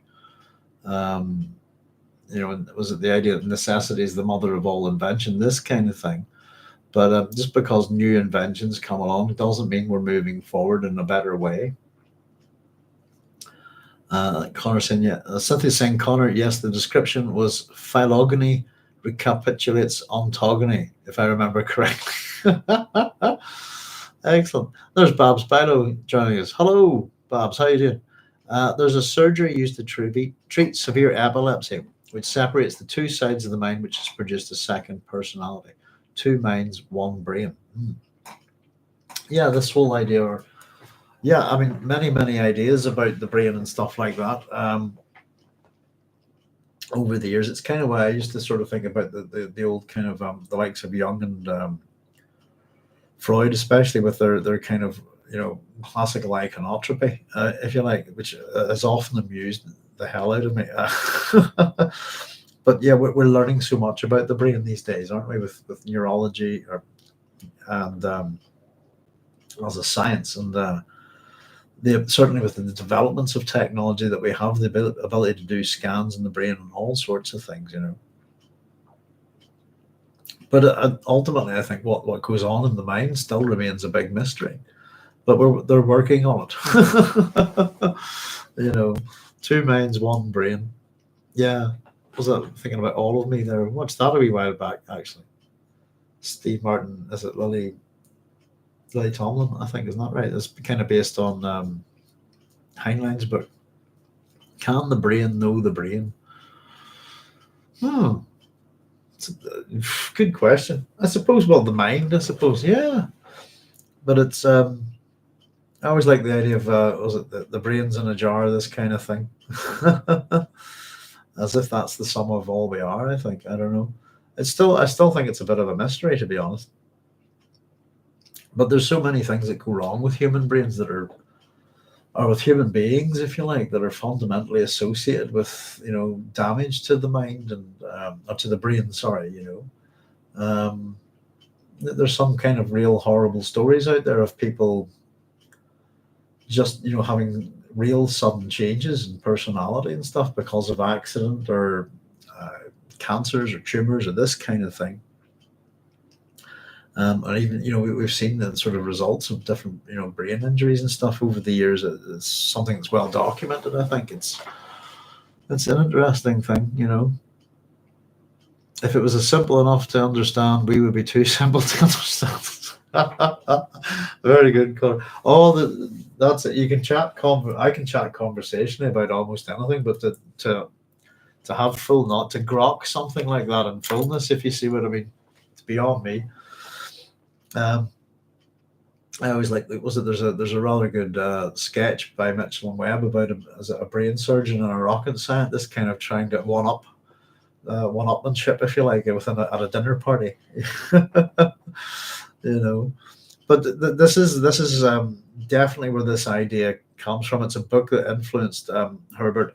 It's a highly discredited book, as much as the blurb on the jacket of that book kind of suggested that it screams out for, either people will sort of relish this book or they'll discredit it. But it's I don't buy into it at all.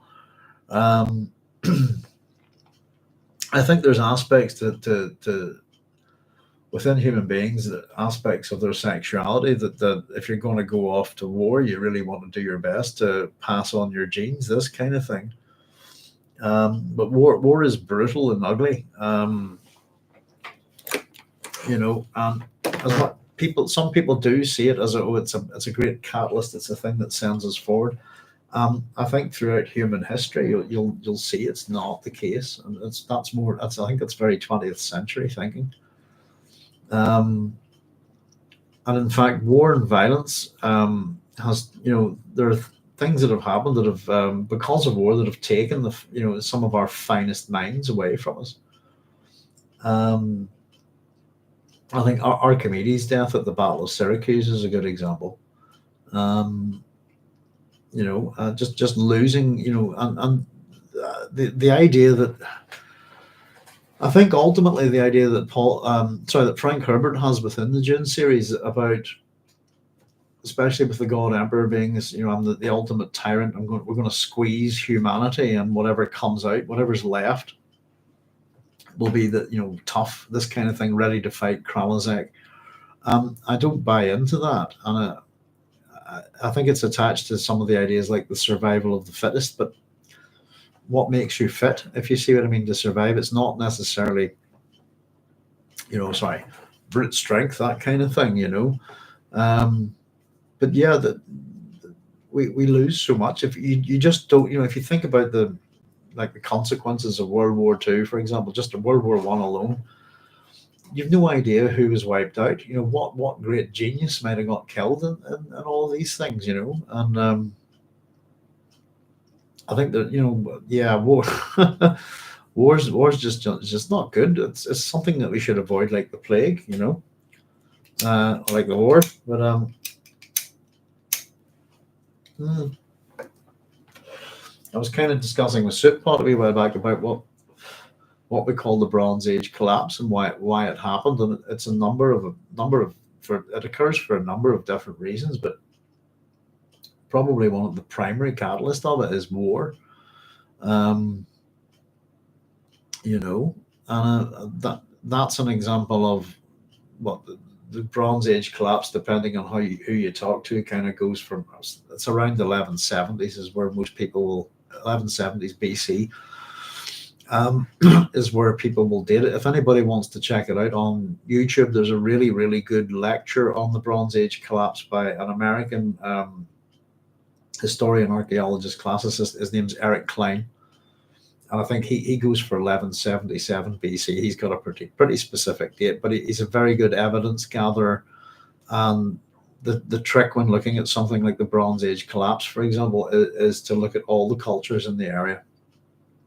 Not, I think I've talked about this before. It's about looking at you can't look at ancient cultures, particularly within Mediterranean region, North Africa, this part of the world, Europe, in isolation. Because they're not isolated, and what's going on in the world is quite interesting. And the sea peoples, as Connor, well, yeah, they're the people that get the blame for it. Connor, the sea again, yes, indeed. Who are the sea peoples? But they're just one element of it. If you see what I mean, there's all sorts that's going on. There's evidence for severe drought, plagues, war, and if you this is the event that occurs immediately after the what we would call the siege of Troy and the Trojan War, and you've got most of the city-states of Greece fighting up and down along the coast of modern day Turkey against places like Troy and into the Hittite kingdoms and stuff like that. And it has the same kind of effect of generational loss of men, if you see what I mean, and probably women too. There's all sorts involved with it, but the result of it is if this is such a great spur for mankind, does it stimulate the metabolism as Bijaz puts it here? Does it enforce government? No. Does it diffuse genetic strains? It wipes out a whole lot of strains that people will no longer exist, if you like. Does it have a vitality such as nothing else in the universe? I don't know. Good dip in the sea. I mean, it's freezing cold, might give you that sense of vitality.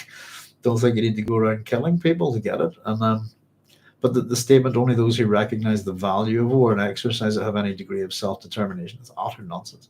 But the result is the Bronze Age collapse. If you look at the Greeks, for example, they lose the ability to read and write. How is that in advance? For about give it, well, what about 300 to 400 years? So can you imagine our society now, all of us sitting here, losing the World Wide Web, losing the ability to read and write for 400 years? What would it do to your society?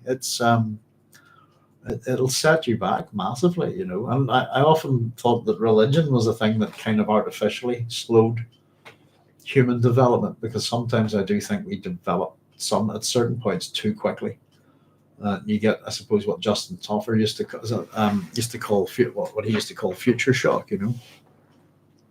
the sea again, and indeed the harbingers of doom from the outworlds. Yes, indeed. The outer worlds, if you like, places outside empire. That's going to be part of the bargain, I suppose, that the Bene Tleilax are going to offer here. In an oddly placid voice. Pardon me, that's kind of interesting, I suppose, but after all this talk of war. He had said, "Strange thoughts coming from you, almost enough to make me believe in a vengeful providence. What restitution was exacted to get you? It would make a fascinating story, doubtless, with an even more extraordinary epilogue." And I've just written, he's taken the hand out of Bijaz here a bit. He's going on the offensive. And strange thoughts coming from you, almost enough to make me believe in a vengeful providence. And what restitution was exacted to create you? it almost is suggesting that Bijaz is a product of war in some way, or the aftermath of it. It would make a fascinating story, doubtless, with an even more extraordinary epilogue, one for Brian Herbert and Kevin J. Anderson, I think, there. But I think Hayt's taking the hand out of him a wee bit here. Oh, here we go. Bijaz, yeah, back up. Magnificent, Bijaz chortled. You attack, therefore you have willpower and exercise self-determination. So he's taking this little sort of jibe, and it's interesting that Hayt has it in a placid voice as kind of proof of his last statement. Only those who recognize the value of war and exercise it have any degree of self-determination. And Bijaz is chortling here when he does this, but you attack, and therefore you have willpower and exercise self-determination. I could almost imagine sort of Bijaz having a little clipboard, putting a little tick. Yeah, because in terms of what do the Tleilaxu really want, in terms of what a ghola is, that's you've got willpower and exercise self-determination. You attack. Very good. And here it says you're trying to, and I've just written underneath this, Duncan equals a tool and a service in this sense, and is he the end goal of the Tleilaxu in this plot? You're trying to awaken violence in me, Hayt said. And Bijaz denied this with a shake of the head. Awaken, yes. Violence, no. You are a disciple of awareness by training. So you have said, I have an awareness to awaken in you, Duncan Idaho. And it's just the use of his name here. And he goes, Hayt. With an exclamation mark. Duncan Idaho. Killer extraordinary, lover of many women, swordsman, soldier, Atreides field hand on the field of battle, Duncan Idaho. The past cannot be awakened. Cannot, says Bijaz. It has never been done. And Bijaz says here, true, but our masters defy the idea that something cannot be done. Always they seek the proper tool, the right application of effort, the services of the proper, and he's cut off here by Duncan. By Hayt. I've written Duncan. There you go. It's working, isn't it? It is interesting that there's a bit earlier where kind of Duncan almost slips through. And when I've been doing my notes here, I've been writing Hayt as the character name all the way through, and I wrote Duncan there. That's quite good. I think that there you go. It shows you the effect of this, I suppose. Sorry, true. Yeah, again, the words tool and services. And here we go. Duncan cuts him off. You hide your real purpose. You throw up a screen of words and they mean nothing. And the question I've asked here is Hayt wrong here? But we've had 1, 2, let me just check that. 1, 2, 3 mentions of his name in a row by Bijaz. And then we get another one here. There is a Duncan Idaho in you, Bijaz said. It will submit to emotion or to dispassionate examination, but submit it will. This awareness will rise through a screen of suppression and selection out of the dark past which dogs your footsteps. It goads you even now when it holds you back. There exists that being within you upon which awareness must focus, which you will obey. So again, paradoxes here, left, right, and center. You'll either submit to something emotional or to dispassionate examination, almost opposites there, but submit it will. This is the Duncan Idaho in you. The awareness will rise through a screen of suppression and selection out of the dark past which dogs your footsteps. So I got the sense of this, that while in the tank, whatever it is they're doing to Duncan Idaho there, those two words, suppress and select, if you like, suppression and selection, blotting out certain things to keep and selecting others, really to create the Hayt personality, if you like. and to keep possibly, to keep the Duncan Idaho one under, I don't know, that's probably the wrong word, underfoot, if you like. It goads you even now when it holds you back. Again, something that's pushing you forward yet holds you back. Another paradoxical statement. There exists that being within you upon which awareness must focus and which you will obey. And again, this makes me think of Bijaz as well. The Tleilaxu think I'm still their slave, and he's cut off now by Bijaz. He just goes, quiet, slave. That's more exclamation marks, like, quiet, slave, Bijaz said in that whining voice. And again, once again, I've written next to it, as we pointed out here before, what bondage comes with Tleilaxu eyes? I think there we have it. It's slavery. He had found himself frozen in silence. Now we are down to bedrock, Bijaz said. I know you feel it, and these are the power words to manipulate you. I think they will have sufficient leverage. So the little note that I've written next to this is a Bene Gesserit and a Bene Tleilax ability. The use of language or sounds or particularly chosen phrases or whatever, power words that can just absolutely halt or paralyze a person. As I said, we see this, and again, we've got things going on in this chapter and in this part of the book that are very much line up with stuff that's happened in Dune, if you like, similar things. Maybe played out to more detail, some less, not as much, but this kind of reminds me of what's done to Hayt. Sorry, not there. Go on, doing it again. What's done to Fade by Margot Fenring. And when it comes to the fight at the very end, of course, we know that Paul has a word that he can utter if he wants. And this is something that Soup Pod had said, by the way, and that kind of reminded me on this, was that what's given to Paul is a way out. Does that make sense? In relation to how the face dancers give their victims, there's like to give them a way out. At that part in the book, there's this phrase that's given to Paul, and it's a way out if he doesn't have to face the full peril of Fade Routha, if you like. He can just say this word at the right moment. He'll be paralyzed and stick a knife in him. It's a way out for Paul, but he doesn't take it. And we have that again, I suppose, at the end of the book. That's part of the Tleilaxu plot. The way out, if you like. Now we're down to the bedrock, Bijaz says. I know you feel it, and these are the power words to manipulate you. I think they will have sufficient leverage. Hayt felt the perspiration pouring down his cheeks, the trembling of his chest and arms, but he was powerless to move. And again, that level of perspiration, just, if you like, is kind of what Bijaz is at the start. The way he's described.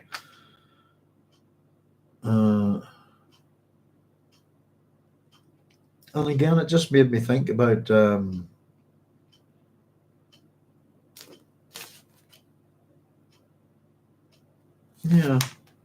just about the nature of Bijaz.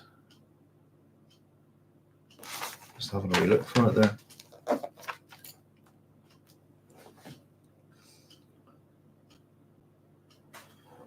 Oh, I'm not worried about it at this point.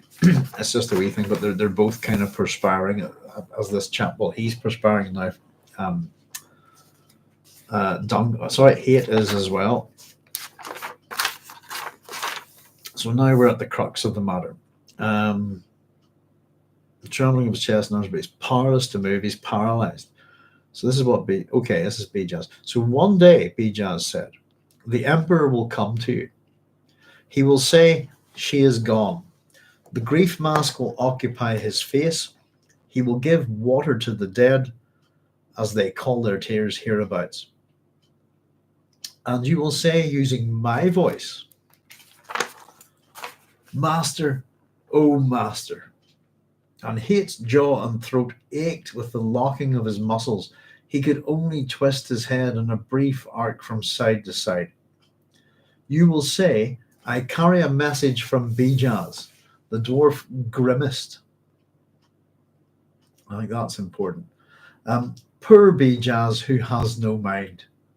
Poor Bijaz, a drum stuffed with messages, an essence for others to use. Pound on Bijaz and he produces a noise. Pardon me. Again he grimaced. You think of me a hypocrite, Duncan, Idaho.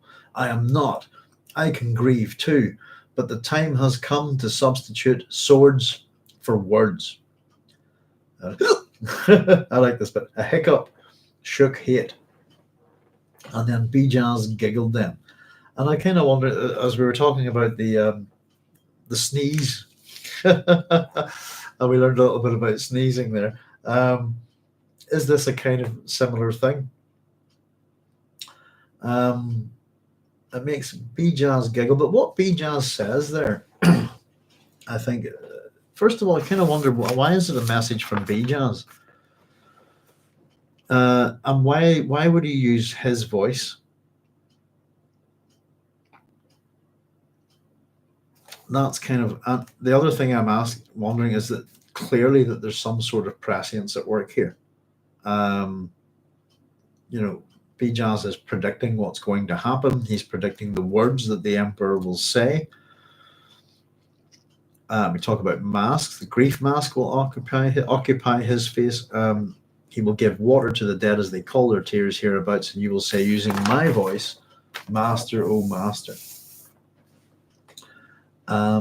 You will say, I carry a message from Bijaz, and it's possibly that just because Paul knows Bijaz, but the dwarf grimaced, and I've written why. Why is he grimacing here? And is this Bijaz's ego coming out, if you like, some part of the original personality or something like that? Talking a bit about himself here.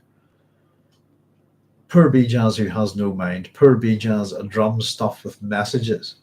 Again, we were talking about being a distrans earlier. This is a different type of message, if you like. Or possibly this has all been activated as some kind of deeply implanted distrans or something like that.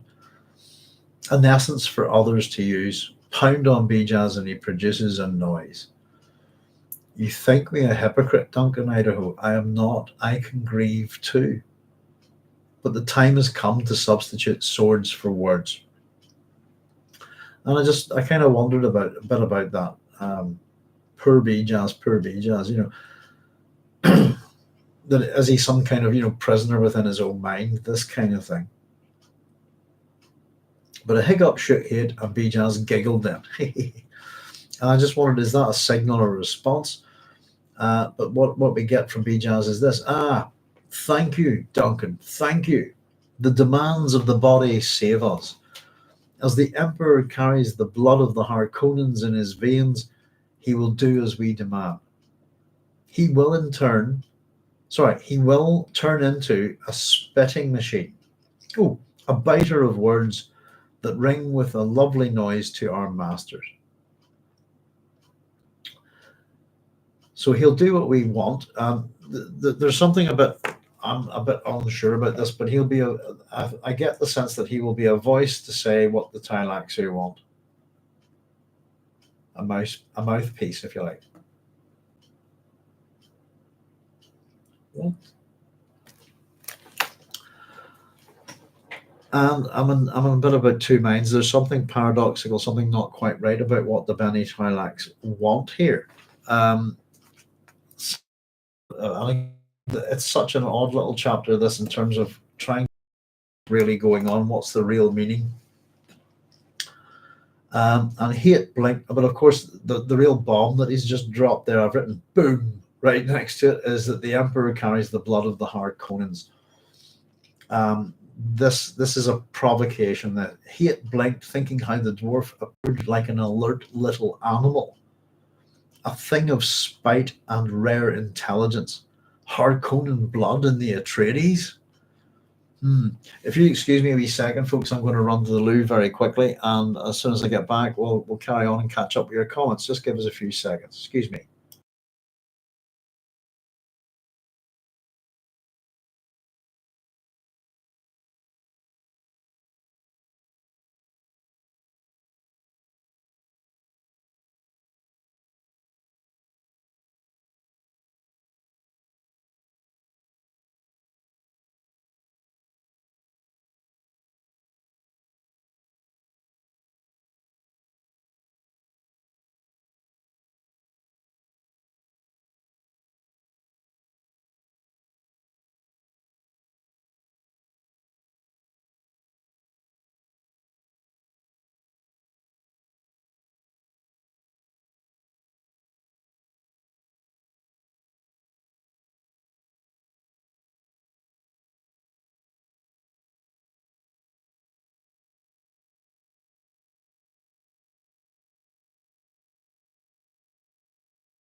There we go. Sorry about that, folks.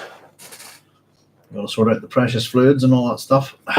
But yeah, it's provocative, and it also gives Harkonnen blood in the Atreides. It's provocative, isn't it? But it also gives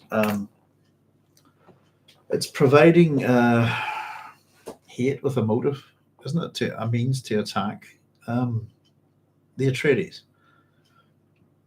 Because I'm trying to remember. I'm pretty sure he doesn't know about their Harkonnen blood at this point. And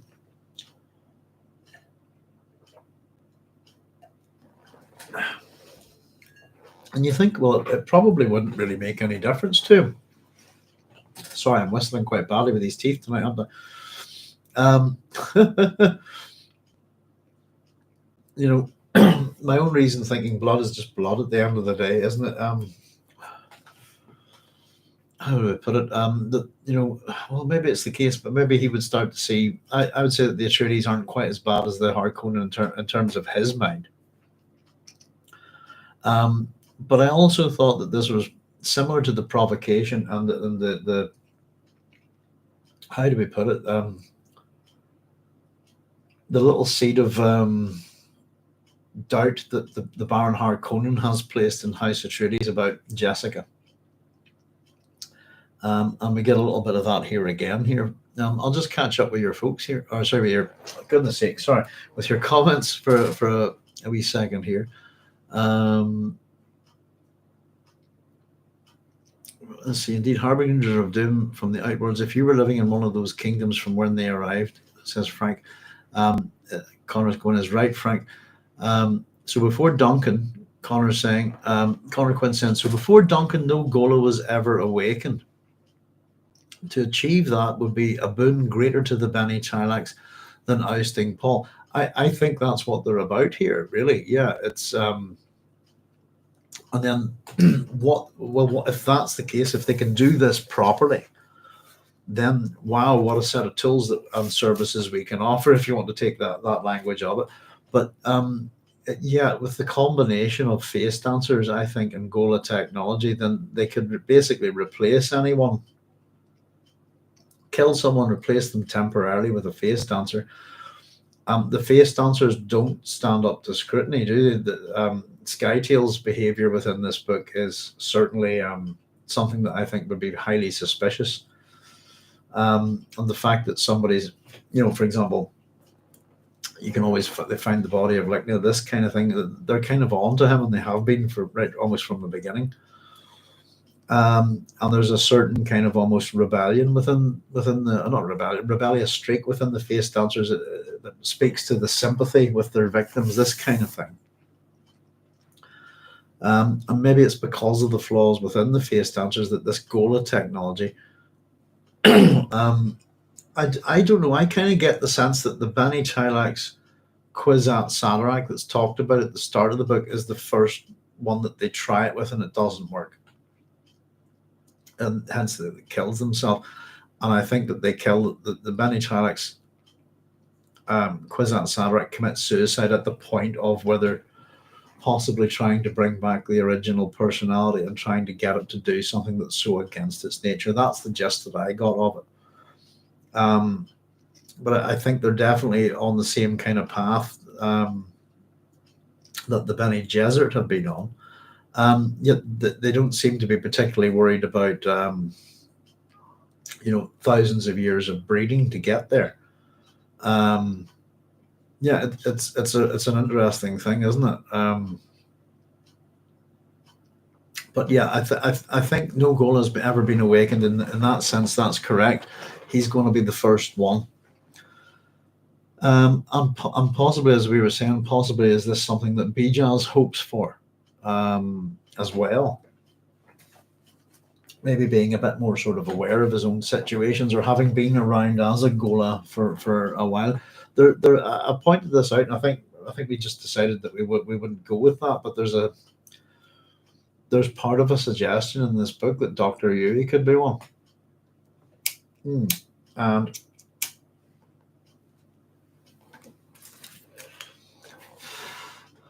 I think the general gist is that the first ghola that we encounter within the Dune series, and we don't know it at the time, is Peter de Vries, I believe.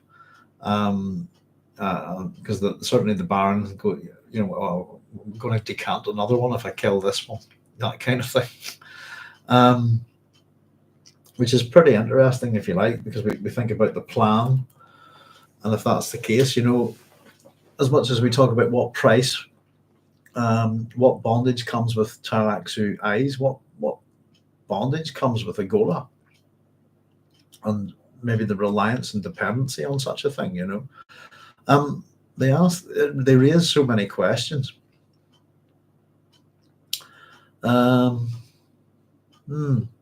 Frank saying almost enough to make me believe in a vengeful providence, makes me think of the terrible purpose and the various ways Herbert characterizes it. Very good. I was wondering what he kind of meant about that. I was wondering if it was his own personal opportunity to take vengeance here, but yeah, that's an excellent idea.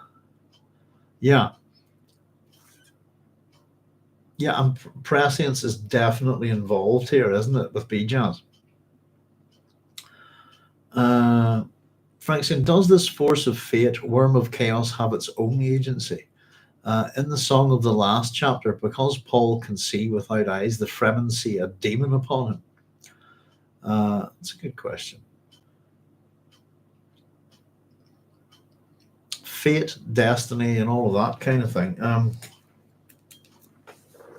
Particularly with, I suppose I was kind of running with it with the Oedipus myth, if you like. And the real problem for Oedipus, I suppose, is he's very aware of the oracle, the prophecy. The oracles and prophecies, if you like, take away free will. They take, and its destiny is what it's all about. And it's kind of, one of those kind of things. It's almost like what would they call it, a car crash moment with the gods, that they just can't, there's nobody can do anything about it. If you see what I mean. Especially, I suppose, within Greek mythology, you have the Morai, that the idea that one spins the thread of a person's life, one determines how long it is, and one cuts it, and that But does the worm of chaos have its own agency within that wee song? I thought it was a kind of weird wee song. Let's have a look at it. Do-do-do. Oh, hang on, it's quite a big chapter, wasn't it? Got to go further back than that. Gone from that, yeah. I was kind of wrong with the separation from Alia, separation from Chani, separate, how that kind of thing. The womb of heaven, holy, holy, holy, fire soundings, confront our Lord. He can see without eyes, a demon upon him. Holy, holy, holy equation. He solved for martyrdom. Yeah, a demon upon him. Now, I take the word demon as meaning the spirit, but I think it means a demonic thing in that sense. I don't know. If it depends on. It's an interesting question. I don't really know how to answer it, Frank, to be honest with you. Fate, destiny. Well, that's kind of the loss of free will, I suppose. Within that, yeah. Does it have its own agency? I suppose it does when it's yeah. It's a good, yeah. Having to think about it, I suppose it does in a sense. Whenever Paul has given up, really, you think about what agency is in this book, but Paul's given up his own agency and is following the footsteps of the vision, isn't he? He's in that sense, and he's handed himself over to his terrible purpose, all of this kind of thing, the prescient vision, which we know is not accurate. Though kind of Paul's excuse is that's close enough, that kind of thing, pretty much, Yeah, it's a very good point. Yeah, there's a lot to do with free will, determinism, and this kind of thing within this book. Has anybody got free will? I think even in the last chapter, is Corba's just playing his part, though he probably doesn't know it. But everything seems to be predetermined to Paul. Of course, that's kind of why we wanted to start off this chapter by very quickly mentioning that the little ruler that Paul sees in the future, wait your chance, this kind of thing, isn't Leto the Second at all. It's Ganima, and it's one of those things that we'll see the proof of as we get down towards the end of the book. But even in my own head, I was thinking that must be Leto the Second he's talking about, and then I realized, oh, hang on a minute, it's not. It's Leto the Second's the child that he can't see. So it's interesting that the Harkonnen heritage matters so much here. Yeah. Makes me wonder if the Tleilaxu might have influenced the Bene Gesserit, goading them to add this genetic line into the Kwisatz Haderach. And Frank saying, and the full Alia quotation, you carry your prejudice in your mouth. It is because my brother rides the worm. Thank you. Rides the worm of chaos that you have roof and water. Well, again, that's that. The idea of sort of law to chaos, chaos to law, the kind of two sort of approaches between the Dune series and Asimov's Foundation. The hard. Technically, something that it's all about the Harkonnens, really, isn't it? Yeah, it's that. I often used to wonder, is this something? I always thought it was the big mystery of the Dune series, and I'll just dig it out for you. Something I've read a few times. Let me just see. Yeah, it's Appendix 3, the report on Bene Gesserit motives and purposes, and I've always wondered, who are we talking about here? It's let's just read the last wee bit to us. I'll read you the last two paragraphs. A few of the Bene Gesserit had long been aware that the Guild could not interfere directly with the vital spice source, because Guild navigators already were dealing in their own inept way with higher order dimensions, at least to the point where they recognized that the slightest misstep they made on Arrakis could be catastrophic. It was a known fact that the Guild navigators could predict no way to take control of the spice without producing just such a nexus. The obvious conclusion was that someone of higher order powers was taking control of the spice source, yet the Bene Gesserit missed this point entirely. Now, I suppose the assumption that within that is that that's possibly Paul, but in the face of these facts, one is led to the inescapable conclusion that the inefficient Bene Gesserit behavior in this affair was a product of an even was way down to the end of the Dune series, if you like, and the mystery of Marty and Daniel, that kind of thing. Was it them? But there's a fair chance that could be the Bene Tleilax, that they have a plan that's in action. And yeah, in terms of what Cynthia is saying, makes me wonder if the Tleilaxu might have influenced the Bene Gesserit, goading them to add this genetic line into the Kwisatz Haderach. The other way you could look at it, Cynthia, is who's to say that people within these genetic lines aren't already gholas?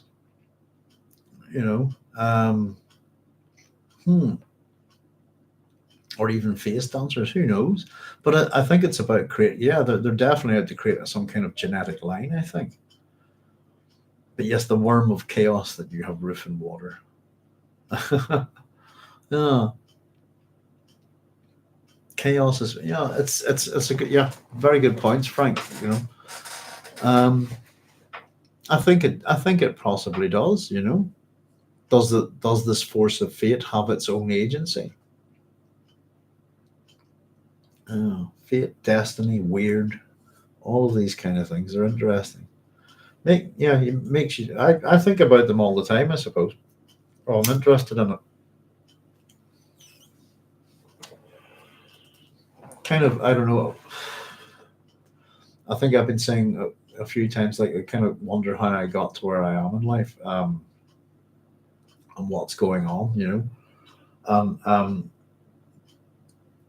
but a couple of times in my life, I've been the absolute right person in the right place at the right time. Not that I was kind of aware of it at the time or anything like that, but there'd be people dead if I wasn't there. If you see what I mean. And how you end up somewhere, where I thought I was going with my life, and how I ended up just being carried along. As I say, I like to My own philosophy in life is just row your boat gently down the stream if you can, you know. I suppose there you go. I suppose we're talking about seas and stuff like that earlier, and I'm sure I've said that to you before. I think I did a little thing on with one of the artificial intelligence things where I got it to create a discussion between Aristotle, Socrates, and Plato in relation to the greatest piece of philosophy ever known to man and what they thought of it. And the piece of philosophy I was talking about was row your boat gently down the stream. I think I might have published it up on the community section if anybody wants to have a look. It's there somewhere. You know. But yeah, does fate, does destiny, um, you know, is everything predetermined? Is that a form of agency? I don't really know how to answer it, Frank, but I think you're on the right lines with it somehow anyway. And with the fact that Paul gives himself over to, as we say, that, you know, his terrible purpose, the particular vision that he sees, that's a strong. I think we've been talking a fair bit here about how does he have any free will at all, and it seems not. That at this point everyone's playing a role. Um, and I think I kind of was mentioning as much as we've got a few kind of Shakespearean motifs within the Dune series. The one that I was mentioning was not that it's Shakespeare, but as was is it Tom Stoppard's Rosencrantz and Guildenstern Are Dead? The play where, you know, we're talking about the character tossing the coin all the time, and it always comes up heads no matter what. And it kind of leads to a bit of a revelation for these characters as they discuss it within the play, that they figure out that they don't have any free will and that they're characters in a play. You could see maybe a bit of that in the previous chapter with the drama of it all and Paul fulfilling a role, you know. But yeah, very good questions. And yeah, you're throwing the good stuff out tonight, aren't you, folks? Getting my poor old tired brain working. Harkonnen blood in the Atreides. This is the provocation and possibly a means to get Hayt to commit violence against the Atreides. Here's Bijaz here. You think of Beast Raban, the vile Harkonnen, and you glare, Bijaz said. You are like the Fremen in this. When words fail, the sword is always at hand, eh? You think of the torture inflicted upon your family by the Harkonnens, and through his mother, your precious Paul is a Harkonnen. You would not find it difficult to slay a Harkonnen, would you?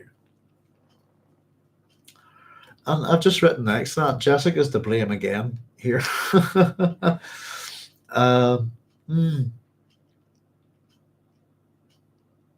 And as Babs was saying before, is reminding me of Atalanta again.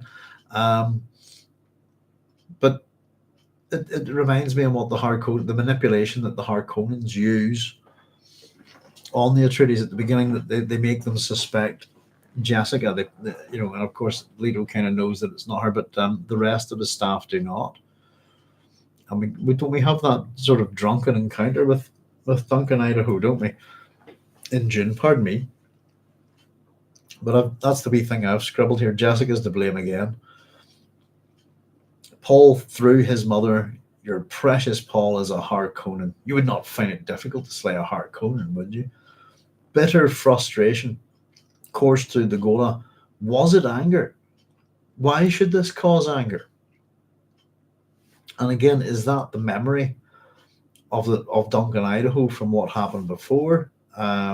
Or is it simply that Hayt is a bit more zen and a bit more mellow about things? And is you know, frustration, or was it anger? Why should this cause anger? Why should this make me angry? Oh, Bijaz said, click, click. There is more to the message. It is a trade the Tleilaxu offer your precious Paul Atreides. Our masters will restore his beloved, a sister to yourself, another ghola. And Hayt felt suddenly that he existed in a universe occupied only by his own heartbeats. again trapped in his body, and since that just the sense of the internal struggle really. And I think somebody was there's Connor Quinn saying, I've got to go, good health to all and on. Thank you very much, Connor. Take it easy, have a good night. Frank saying, see you, Connor.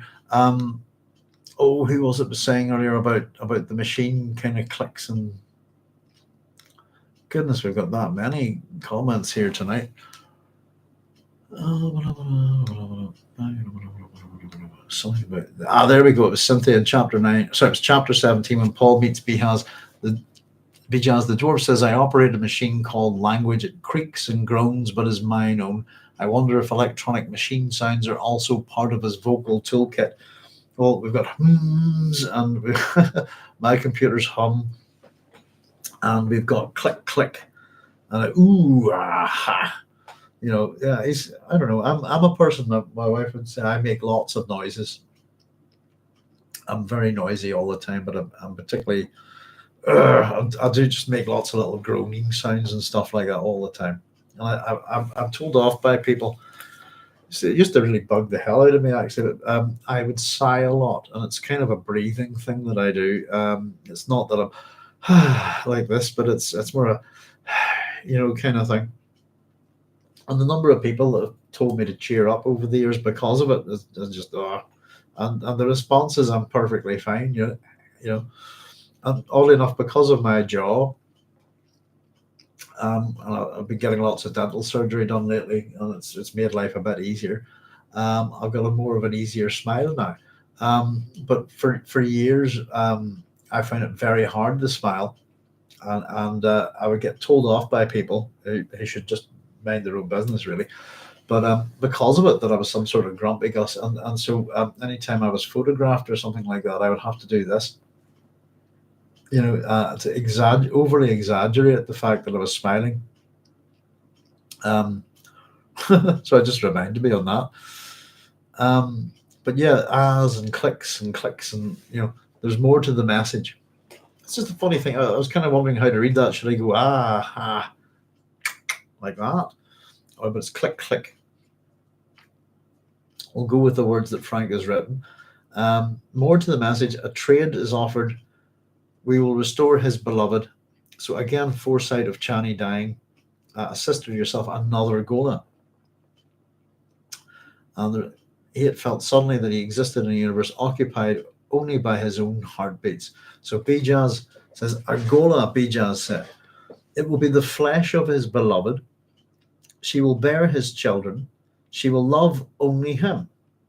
We can even improve on the original if he so desires. Did ever a man have greater opportunity to regain what he'd lost? It's a bargain he will leap to strike.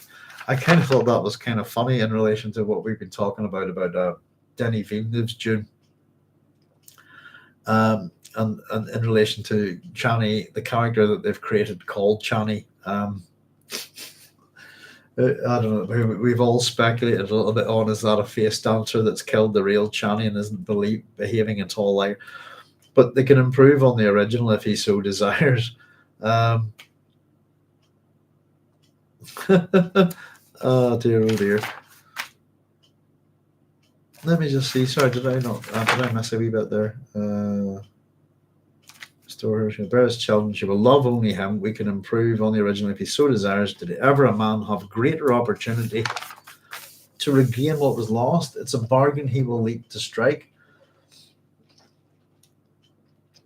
I don't know. As much as that question is asked, has anyone ever had such an opportunity? It's not kind of, to bring the dead back to life is not a thing I think anybody should really seek.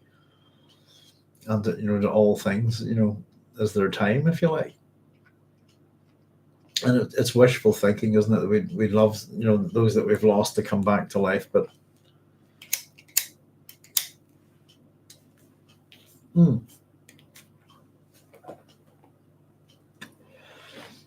but a sort of life, in some ways, life and death are kind of part of the same coin, aren't they? And I suppose a lot of people put it that way. For your life to have any real meaning, it has to end in some sort of way. which is, I suppose, the we're talking about destiny and stuff like that, Frank. There, it's the doom of mankind, isn't it? It's a thing that, particularly in sagas and epics and stuff like that, it is our doom. Is that because we're particularly in things like that where there are gods and beings who are meant to be immortal and we're not. That's our particular doom, as it's often described. But it's what makes us great in such works. Bijaz nodded, eyes drooping as though tiring. Then he will be tempted, and in his distraction you will move close. In that instant you will strike. 2 gholas, not 1. That is what our masters demand. Now, that's kind of a wee bit...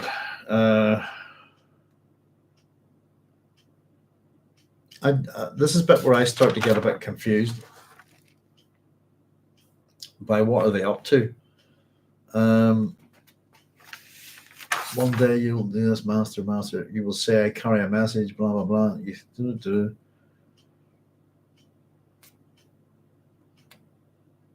Yeah, so he will in turn into a spitting machine, a biter of words that ring with a lonely noise to our masters. Yeah. So I honestly, what's the point in offering? I suppose that I think that's maybe where it's going. Is I was wondering what's the point in offering him anything if you're just going to kill him and then replace Chani with a ghola and replace Paul with a ghola. And if that is what their masters demand, that's what their masters want, then they want Paul dead. Chani will be dead. And it means that the Tleilaxu have the throne. But it doesn't quite make sense as we move along this. And the dwarf cleared his throat, nodded once more, said, Speak, I will not do it, Hayt said. And there's the free will bit. But Duncan Idaho would, Bijaz said. It will be the moment of supreme vulnerability for the descendant of the Harkonnens. Do not forget this. And again, he's reinforcing that Harkonnen blood there. Do not forget this. You will suggest improvements to his beloved. Perhaps a deathless heart, gentler emotions. Again, I was just thinking about that in relation to the Zendaya character in Dune. Perhaps a deathless heart, gentler emotions. You will offer him asylum as you move closer to him. A planet of his choice somewhere beyond the Imperium. Maybe would the guild be needed for that? Think of it. His beloved restored. No more need for tears and a place of idols to live out his years. And Hayt says, a costly package, Hayt said, probing. He'll ask the price. Tell him he must renounce his godhead, and discredit the Quizarati. He must discredit himself and his sister. Nothing more, Hayt asked, sneering. He must relinquish his chone holdings naturally. That's wealth, money, and that equates to power. Naturally, said Hayt. And he's going on the attack here. The bit that I don't get is this. Why say any of this at all if it's just as soon as you get close to him, kill him, and we'll take the body. I'd imagine that Skytail would be that, but we've got a whole bunch of face dancers on in and around the Atreides Keep.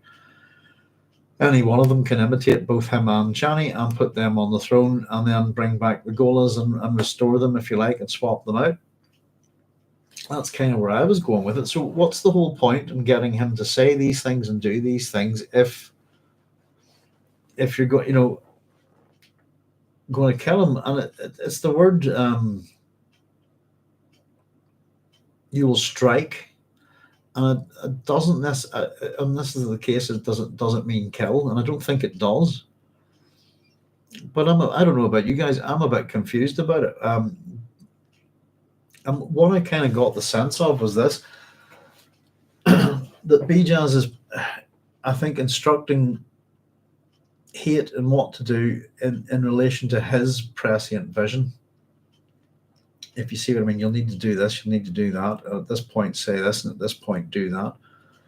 But tell him he must renounce his godhead and discredit the Quizarati. He must discredit himself and his sister. So if if you're doing this all just before you strike, then what's the point? Because who's going to hear it? And it doesn't quite make sense. Nothing more, Hayt asked, sneering. He must relinquish his chosen holdings naturally, says Hayt. And again, he's poking back here, I think, at Bijaz. And if you're not yet close enough to strike, speak of how much the Tleilaxu admire what he has taught them about the possibilities of religion. Tell him the Tleilaxu have a department of religious engineering, shaping religions to particular needs. How very clever, Hayt said. And again, it just can get the sense that he's being quite sarcastic here.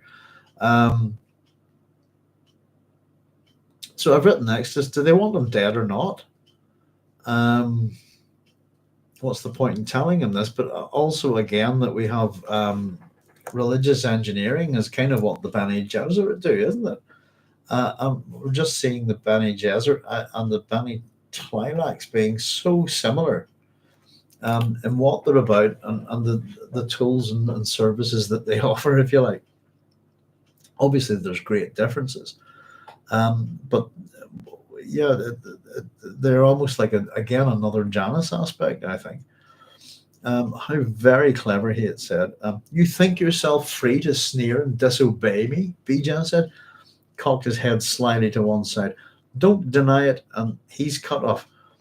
They made you well, little animal.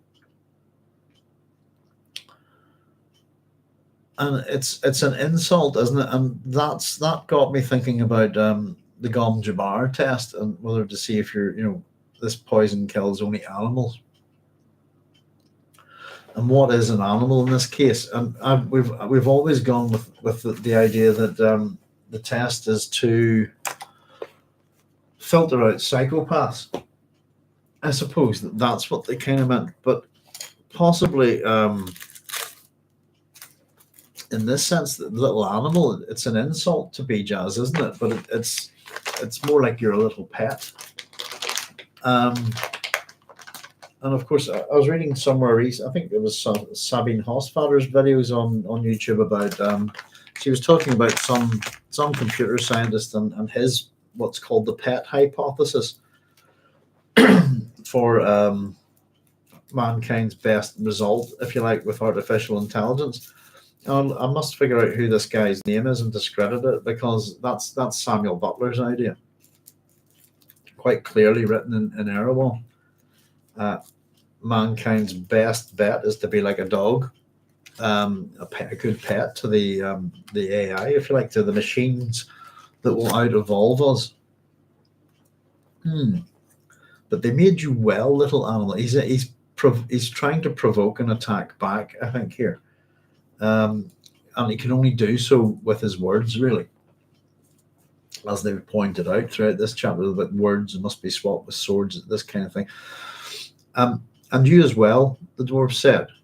They made you as well. You will tell him to hurry. Flesh decays, and her flesh must be preserved in a cryological tank. So maybe that simply put is it's just that they need, whether that's the case or not, I don't know.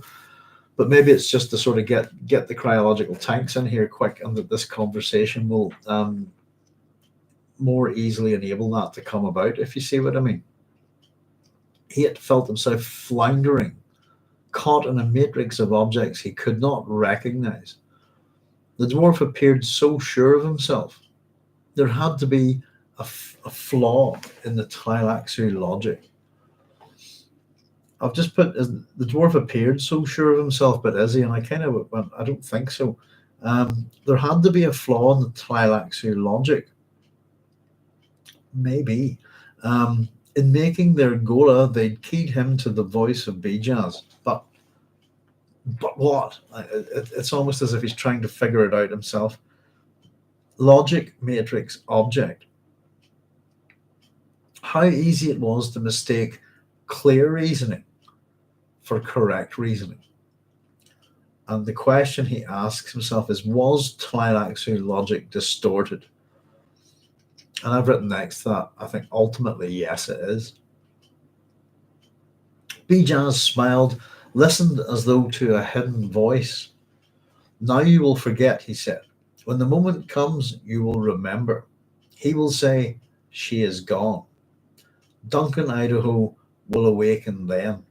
And I've written next to that, no, it's not when it happens. So again, we've got someone else with prescience by the looks of it. Pretty certain of it by,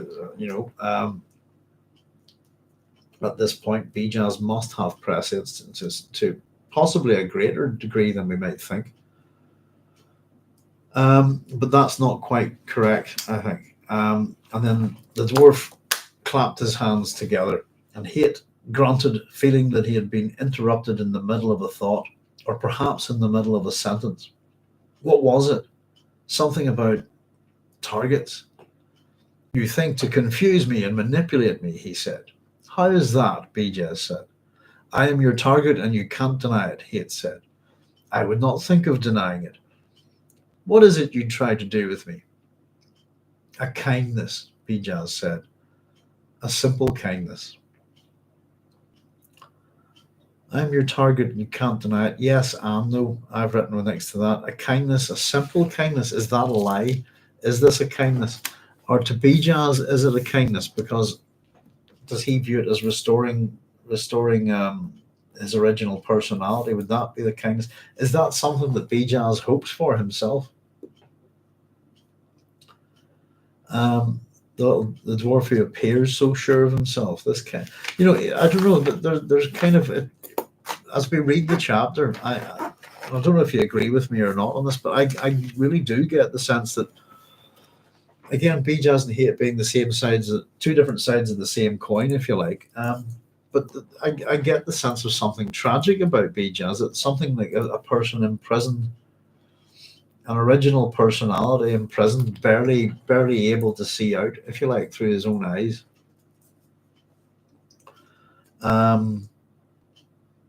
Yeah, and again, it just makes me, again, as he within Paul's vision, his terrible purpose are these two both just fulfilling their roles, and how much free will is there? Perhaps Cynthia said, perhaps the original Bijaz is coming through. Perhaps he blurts out his own hope of being the second awakened ghola. That's kind of what I kind of got from him, that he sees a hope, and if this works for, there's little bits there where he's magnificent, little things that are, I got. That's what I got as well, Cynthia. That there's some sort of hope that possibly, if he fulfills his role and everything goes well here, and it works for Duncan, and they're both from the same tank. Just that bit where I was saying that. I thought, Hayt was saying about the speech with vengeful providence there, and he says, magnificent, you attack and therefore you have willpower and exercise self-determination. And it's almost, fantastic. I got that sense from him, though he's laughing. Chortling, sorry. But as you say, it seems to sort of reek of somehow that there's a personality in there, and that it's buried so deep that there's some kind of hope for him to be, if this works for Duncan, or just because it's never been done before, that's not a thing to put off our masters, is it? Maybe it'll work for him, and somehow whoever he is might be returned. That there's something hopeful in Bijaz there,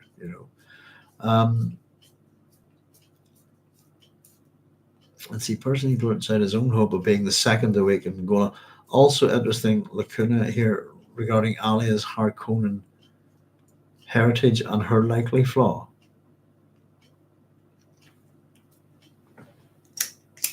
Lacuna.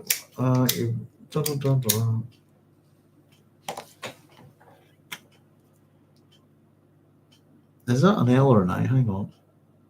That's an L. Lacuna. Interesting lacuna.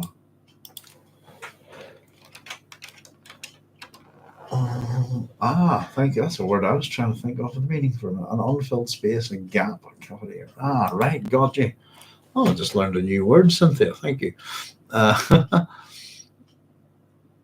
Regarding Alia's Harkonnen heritage and her likely flaw, she's not. as much, yeah, I see what you mean there, but the two sides of the Atreides coin, and they have a little discussion about her, but there's no desire to strike. Um, you know, the two gholas are going to be Paul and Chani, but what about Alia?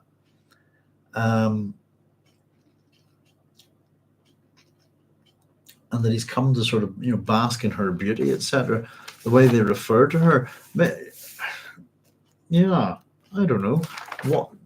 Surely there must be a plan for Alia. And again, what about her prescience, this kind of thing, or have they seen a bit further forward and know that Alia is an abomination? Yeah, that's a very good point. I couldn't hear regarding Alia's Harkonnen heritage and her likely flaw.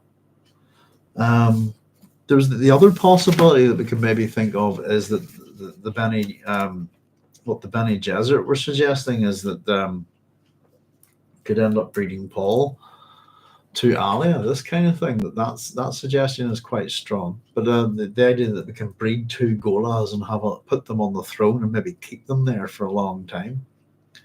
Frank, I might have missed this line. Did we discuss what the blood of the Harkonnens has to do with Paul doing as the Bene Tleilax command? With Paul doing as the Bene Tleilax command, where are we?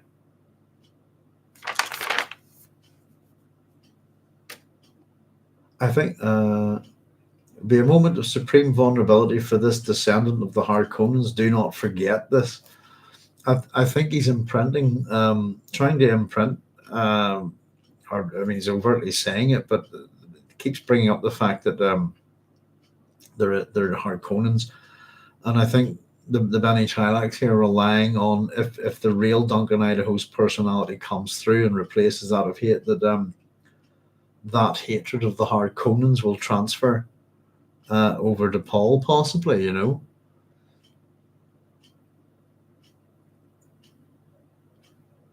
Oh, is that meant to be Hayt? Frank said.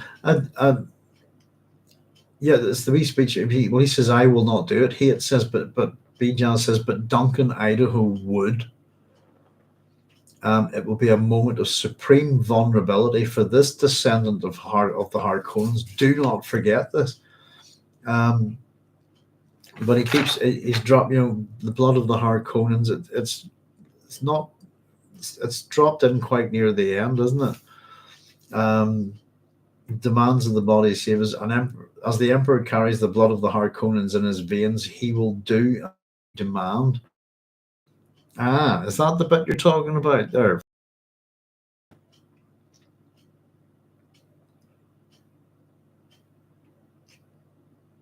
He will turn into a spitting machine.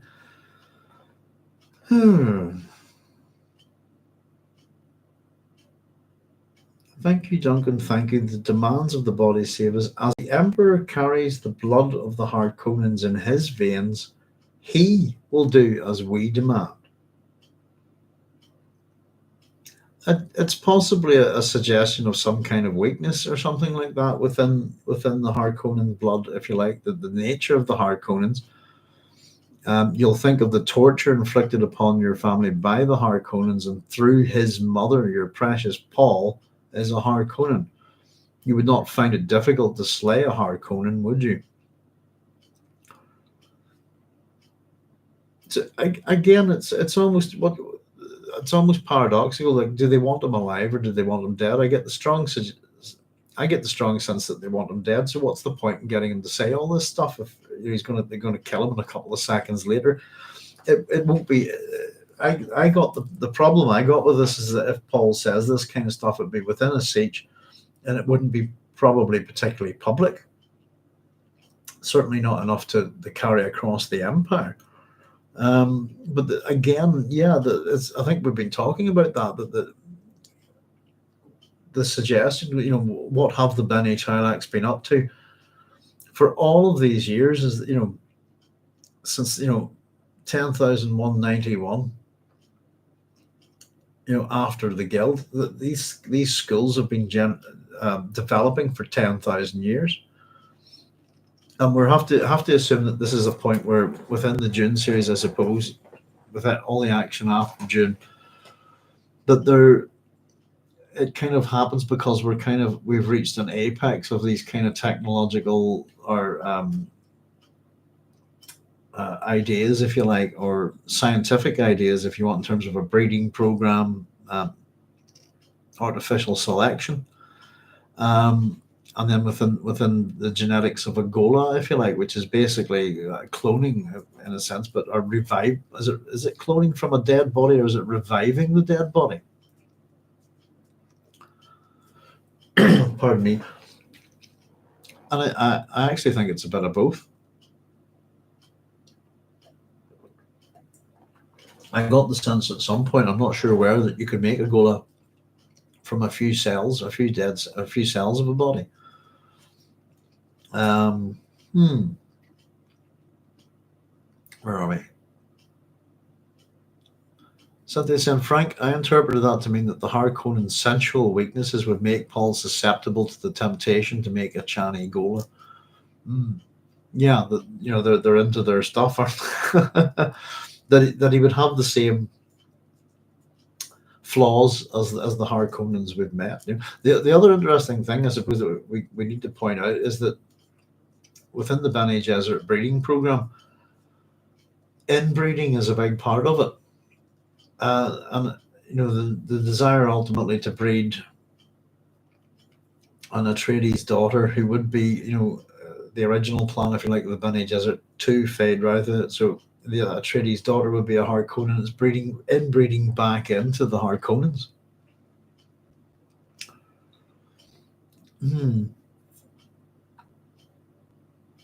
But yeah, I kind of would go with that. It suggests that they've had some sort of control, possibly as well, of the Harkonnens. And again, if they're the ones that have provided Piter de Vries,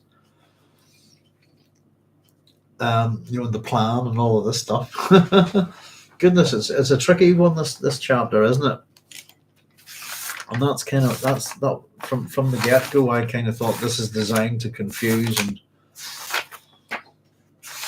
manipulate Hayt, etc. There's plenty of stuff dumped on us here. There's lots of paradoxical statements. We're thieves, or no, we're dice. We're this kind of thing. And I kind of took the dice kind of idea is that ultimately they're both part of it could be to do with the random, I thought, but ultimately I took it to be a gamble. This is what they both are. They're both a bit of a gamble with this plan. And as much as everything that Bijaz says here, I actually think this is Plan B. Or there's slight variations within it, but again, I think it has the same flaws that Paul's prescience has. That there are things that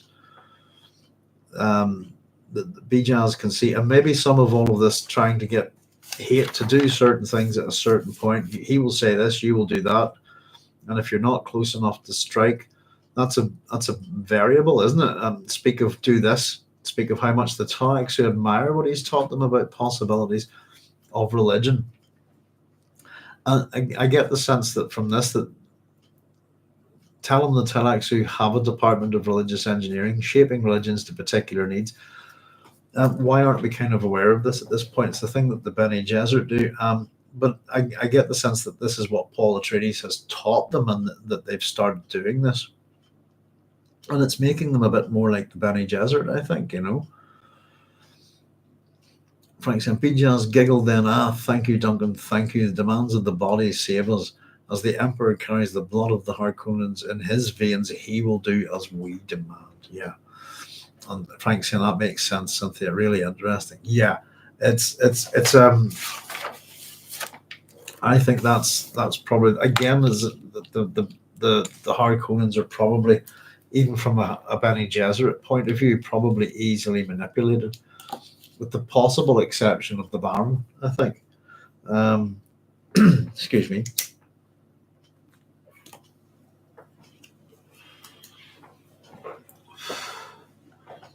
But yeah, it's a tricky chapter, and I think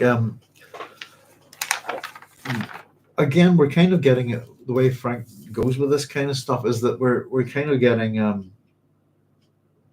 a little bit of prescience about the end of the book here. and it's kind of making us wonder. Oh goodness, it is, willy or won't he? It's setting up um, tension um, in a really good way, suspense. And as much we talk about, I suppose, the difference between foreshadowing and foresight and actual prescience within this book, and how the Dune books are basically designed to give the reader a sense of prescience as well as a sense of future history, if you like, through the epigraphs. They give us a little bit of insight into this, but this one is definitely very confusing, I think. Um, though it's starting to make sense, and I think, yeah, the only thing I kind of, to me, it almost sense. I almost got the sense that there are almost two plans. One is where they wanted him dead, and one of them is where they didn't. That they'll bribe him and will offer him these idols and stuff, this place of idols to live out his years. I had a wee note here that I forgot to read out here, by the way. It was just that for anybody who doesn't know what idols are, it's from the Greek word eidos, which is to do with form or a picture. But the one that I scribbled down, something I quite like. Not a big fan of him as an individual, but I quite like the Idylls of the King, which is Tennyson's King Arthur poems. So idylls are generally something that are happy, peaceful, picturesque, usually, and I've made a wee note here, according to the definition, usually unsustainable as well. And again, we do have that kind of, I suppose, Camelot pattern that Frank talks about. I don't see an enormous amount of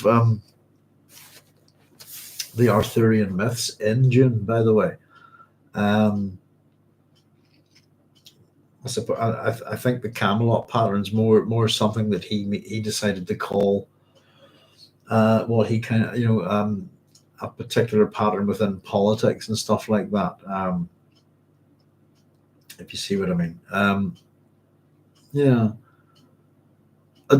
It's not one of the Idylls of the King, but I don't know if anybody's read The Lady of Shalott. I think that's it's one of my favorite poems.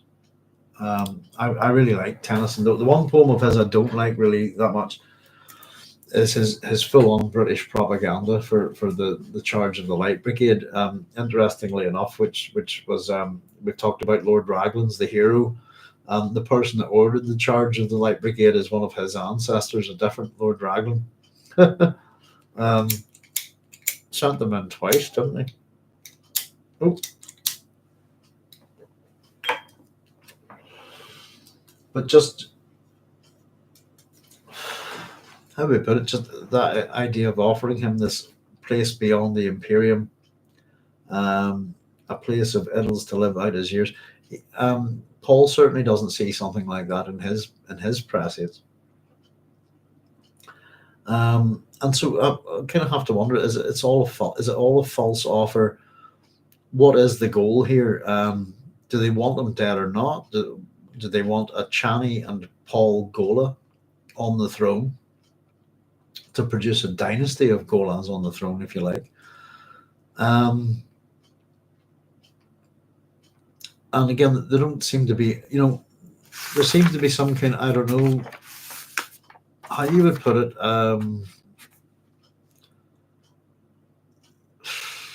two-faced maybe is the way, reverence and fear of Alia. And it's possibly the idea of her being a monster, possibly because they're aware of her abomination. They're not interested in replacing her with a ghola or breeding her, this kind of thing.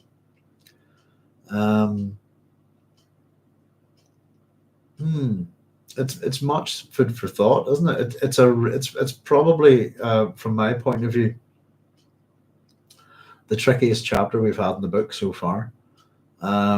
Just to try and get out what is the meaning of this, what's the whole point of the Tleilaxu plot. I said we had Souppot kind of asking me a question. I said I would need to give it some kind of food for thought because I wanted to kind of investigate a little bit more into Sufi thinking, if you like. I kind of get it to discredit his godhead as well. Yeah, I don't know who knows what they see, and maybe it's to do with you see, as much as this, the other thing I suppose that we're not mentioning here that's possibly food for thought is the children. Chani and Paul's children aren't mentioned here at all. We simply know that the point that she dies, they're going to make this offer to him, and this is the point. This is the time to strike when he's at his weakest, if you like. And again, strike doesn't necessarily mean kill, but I kind of get the sense that they're kind of goading him towards killing Paul. But possibly maybe just even having one ghola on the throne to produce more children. But the point is, I suppose I'm trying to make, that they're not seeing a Ganima here. She's not mentioned. The babies aren't mentioned. And of course, Leto II is not mentioned either. So you kind of wonder what would happen to them. It's a real tricky one, folks. And I'll tell you something, as much as I've plodded through this episode tonight, your comments and insights here have been so helpful and incredible. It's been quite a tricky episode to have for our big 250, if you like. So yeah, I'll just before I wrap up for the night, I'll just say thank you very much. It's some of the things that you've mentioned are absolutely fantastic tonight. Oddly enough, I was sort of saying that one of the things that I'm so busy at the minute that I do get a little bit tired doing this, and I miss things, and I'm not too sure if I get them and stuff like that. But there's some wonderful comments and insights there tonight, and I've learned a few things, learned a new word, and I particularly enjoyed was it Chaya's insight into sneezing. I thought it was excellent, But yeah, it's and again, Frank doesn't like to give us all our answers, and he does like I think we've shown throughout as we read away at this that in some ways through his writing he likes to deliver in part a little bit of the experience of the characters onto us. We got sort of Alia kind of zoning out a bit in the previous chapter, and we had his words disappearing. Thought that we lots of Stilgar's sentences unfinished. And at this point, I know some of us have read ahead, some of us are maybe reading it for the first time. But regardless of that, I still come out of this chapter with a bit of confusion, which is exactly kind of, I think it's Frank's intent. I'm not sure if you'd agree, but it's definitely a chapter to get you thinking about and wondering about, and especially from this point in the book where we're so near the end, it brings the tension up, I think. And particularly for a book that doesn't have a particular lot of action, it really is feeding into the whole Machiavellian kind of Byzantine intrigue, which is a good thing at this point in the book. We shouldn't, with the sense of prescience and Paul's lack of free will, if you like, and knowing that he's just sort of going through the motions, this kind of thing, that's not something to particularly stir excitement in the reader. It maybe makes us wonder a bit, but this has definitely brought back a sense of mystery, a sense of drama, a sense of tension, a sense of threat, and following on from the trial chapter, it's a real kind of, and it's all just done between two characters in a room. Who are kind of similar and very different at the same time, and it's a cracking chapter, but it's one that's confusing as hell, but not so confusing that we're lost in it, if you see what I mean. And the last little bit of kindness, a simple kindness, we have to wonder about that as well. It's full of mystery. It's loaded with paradox. Left, right, the center. It's all over the place. And we've got to wonder at this point, because we have this Hayt Duncan Idaho character. We're kind of at the point where will Duncan Idaho return? It's the kind of last minute return of the hero. he's almost, I suppose, oddly enough, there's me just saying that I'm about to contradict myself, aren't I? We don't see a lot of the Arthurian myth in this, but perhaps he's Lancelot charging in at the last moment. Will he betray? Will he betray um, even his own intentions and harm Paul and Chani? And what about the kids? Or will he somehow resist this Tleilaxu conditioning? Will he save the day? Will he become the Duncan Idaho that we kind of supposed to love and admire? It's got so much in it to make us wonder and be curious about. It's. I think I was saying a wee while back. I was a good while back. I can't remember what chapter it was, and I just went, I've had enough. I'll do this one chapter at a time. I just got to read forward, and I didn't make any notes at all. I just wanted to remind myself of the story because it had been goodness, about a decade at least. I think since I've read this stuff, and that's what I said. My memory's not the best on it, but it's great. It's a cracking chapter, and I think that the author has done a really good job for us here. And simply at this point, I'm just dying to get to the end of it. How does this work out, and what's going to happen? And it's loaded, absolutely loaded with mystery and wonder, I suppose. And I also get that real sense, especially with Alia, the way I sort of start to notice little things about her as I think Alia's starting to lose it a bit. The whole Paul losing his eyes, the Oedipus overlay, that we should be, how would I put it? We should have a real sense that we're heading towards something that equates with the highest of Greek tragedy, for want of a better word or better phrase, and that it is going to be tragic in some sense. But is there going to be any hope?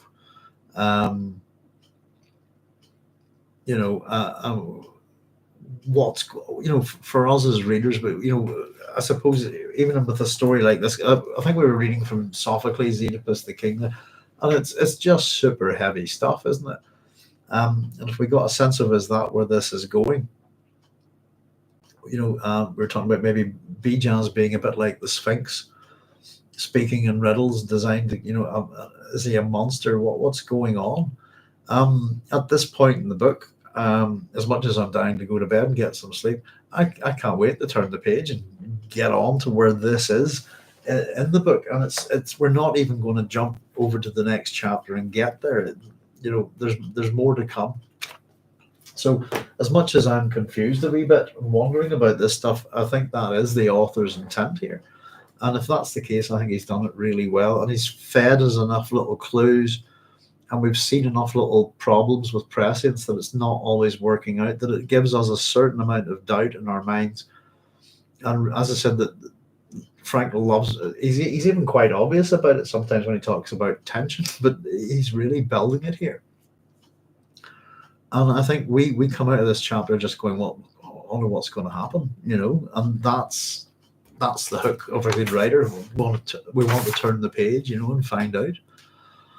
But I'm so grateful for your ideas tonight, because it's we talk about the sea and stuff like that, and chaos and what the sea means. But I could almost be drowning a little bit in some of this stuff, because I often do my best to come here and get as much information as possible, write my notes out, cover any kind of word or anything that we're not sure of. But I don't necessarily always come out of it with any answers. And I think it's maybe just a motif of Frank's work that sometimes we come out with more questions than we have answers, But Cynthia saying, great chapter indeed. Thanks for your time in this. No worries, Cynthia, as always. And Frank saying, thanks, Docs, and thanks everyone. Cracking chapter and cracking comment. Cracking chapter and comments. I absolutely agree. And Chaya saying, you're doing a great job, Doc. Thank you for all your hard work. Thank you very much. As I said, I can't do this without you guys. Your input is, tonight's a cracking example. It's been a tricky one, and goodness, we've been all over the place with it. It's been a much shorter chapter than the last one, but we've actually nearly put in the same amount of broadcast time on it. I wish we could have come up to 4.5 hours roughly, and we're still talking about it. But that's it is the sign of a good writer, isn't it? And Yeah, it's the last chapter I really enjoyed in particular, but I had a much easier time with it. I put it that way. Um, the one thing I kind of came out is, what are they at? What do they really want here? And do they want him dead? The main thing that I was confused about, I'll say it again one more time, is just, do they really want Paul dead or not? Is this, why say all this stuff unless it's probably going? That got me making me think that it's just part of, fulfilling a role, and then that gets us into thinking about destiny and free will, and again that makes us think about will Duncan, will Hayt have any choice in the matter? Will Duncan Idaho emerge, and if so, what happens to the Hayt personality? Because the Hayt personality certainly doesn't seem to be full of hate or anything like that. It seems to be very much on the side of the Atreides. But there we go, folks. But yeah, I am absolutely shattered. It's been again. I just got all the notes kind of finished for this at 8 o'clock tonight, so got an hour done, an hour before we started.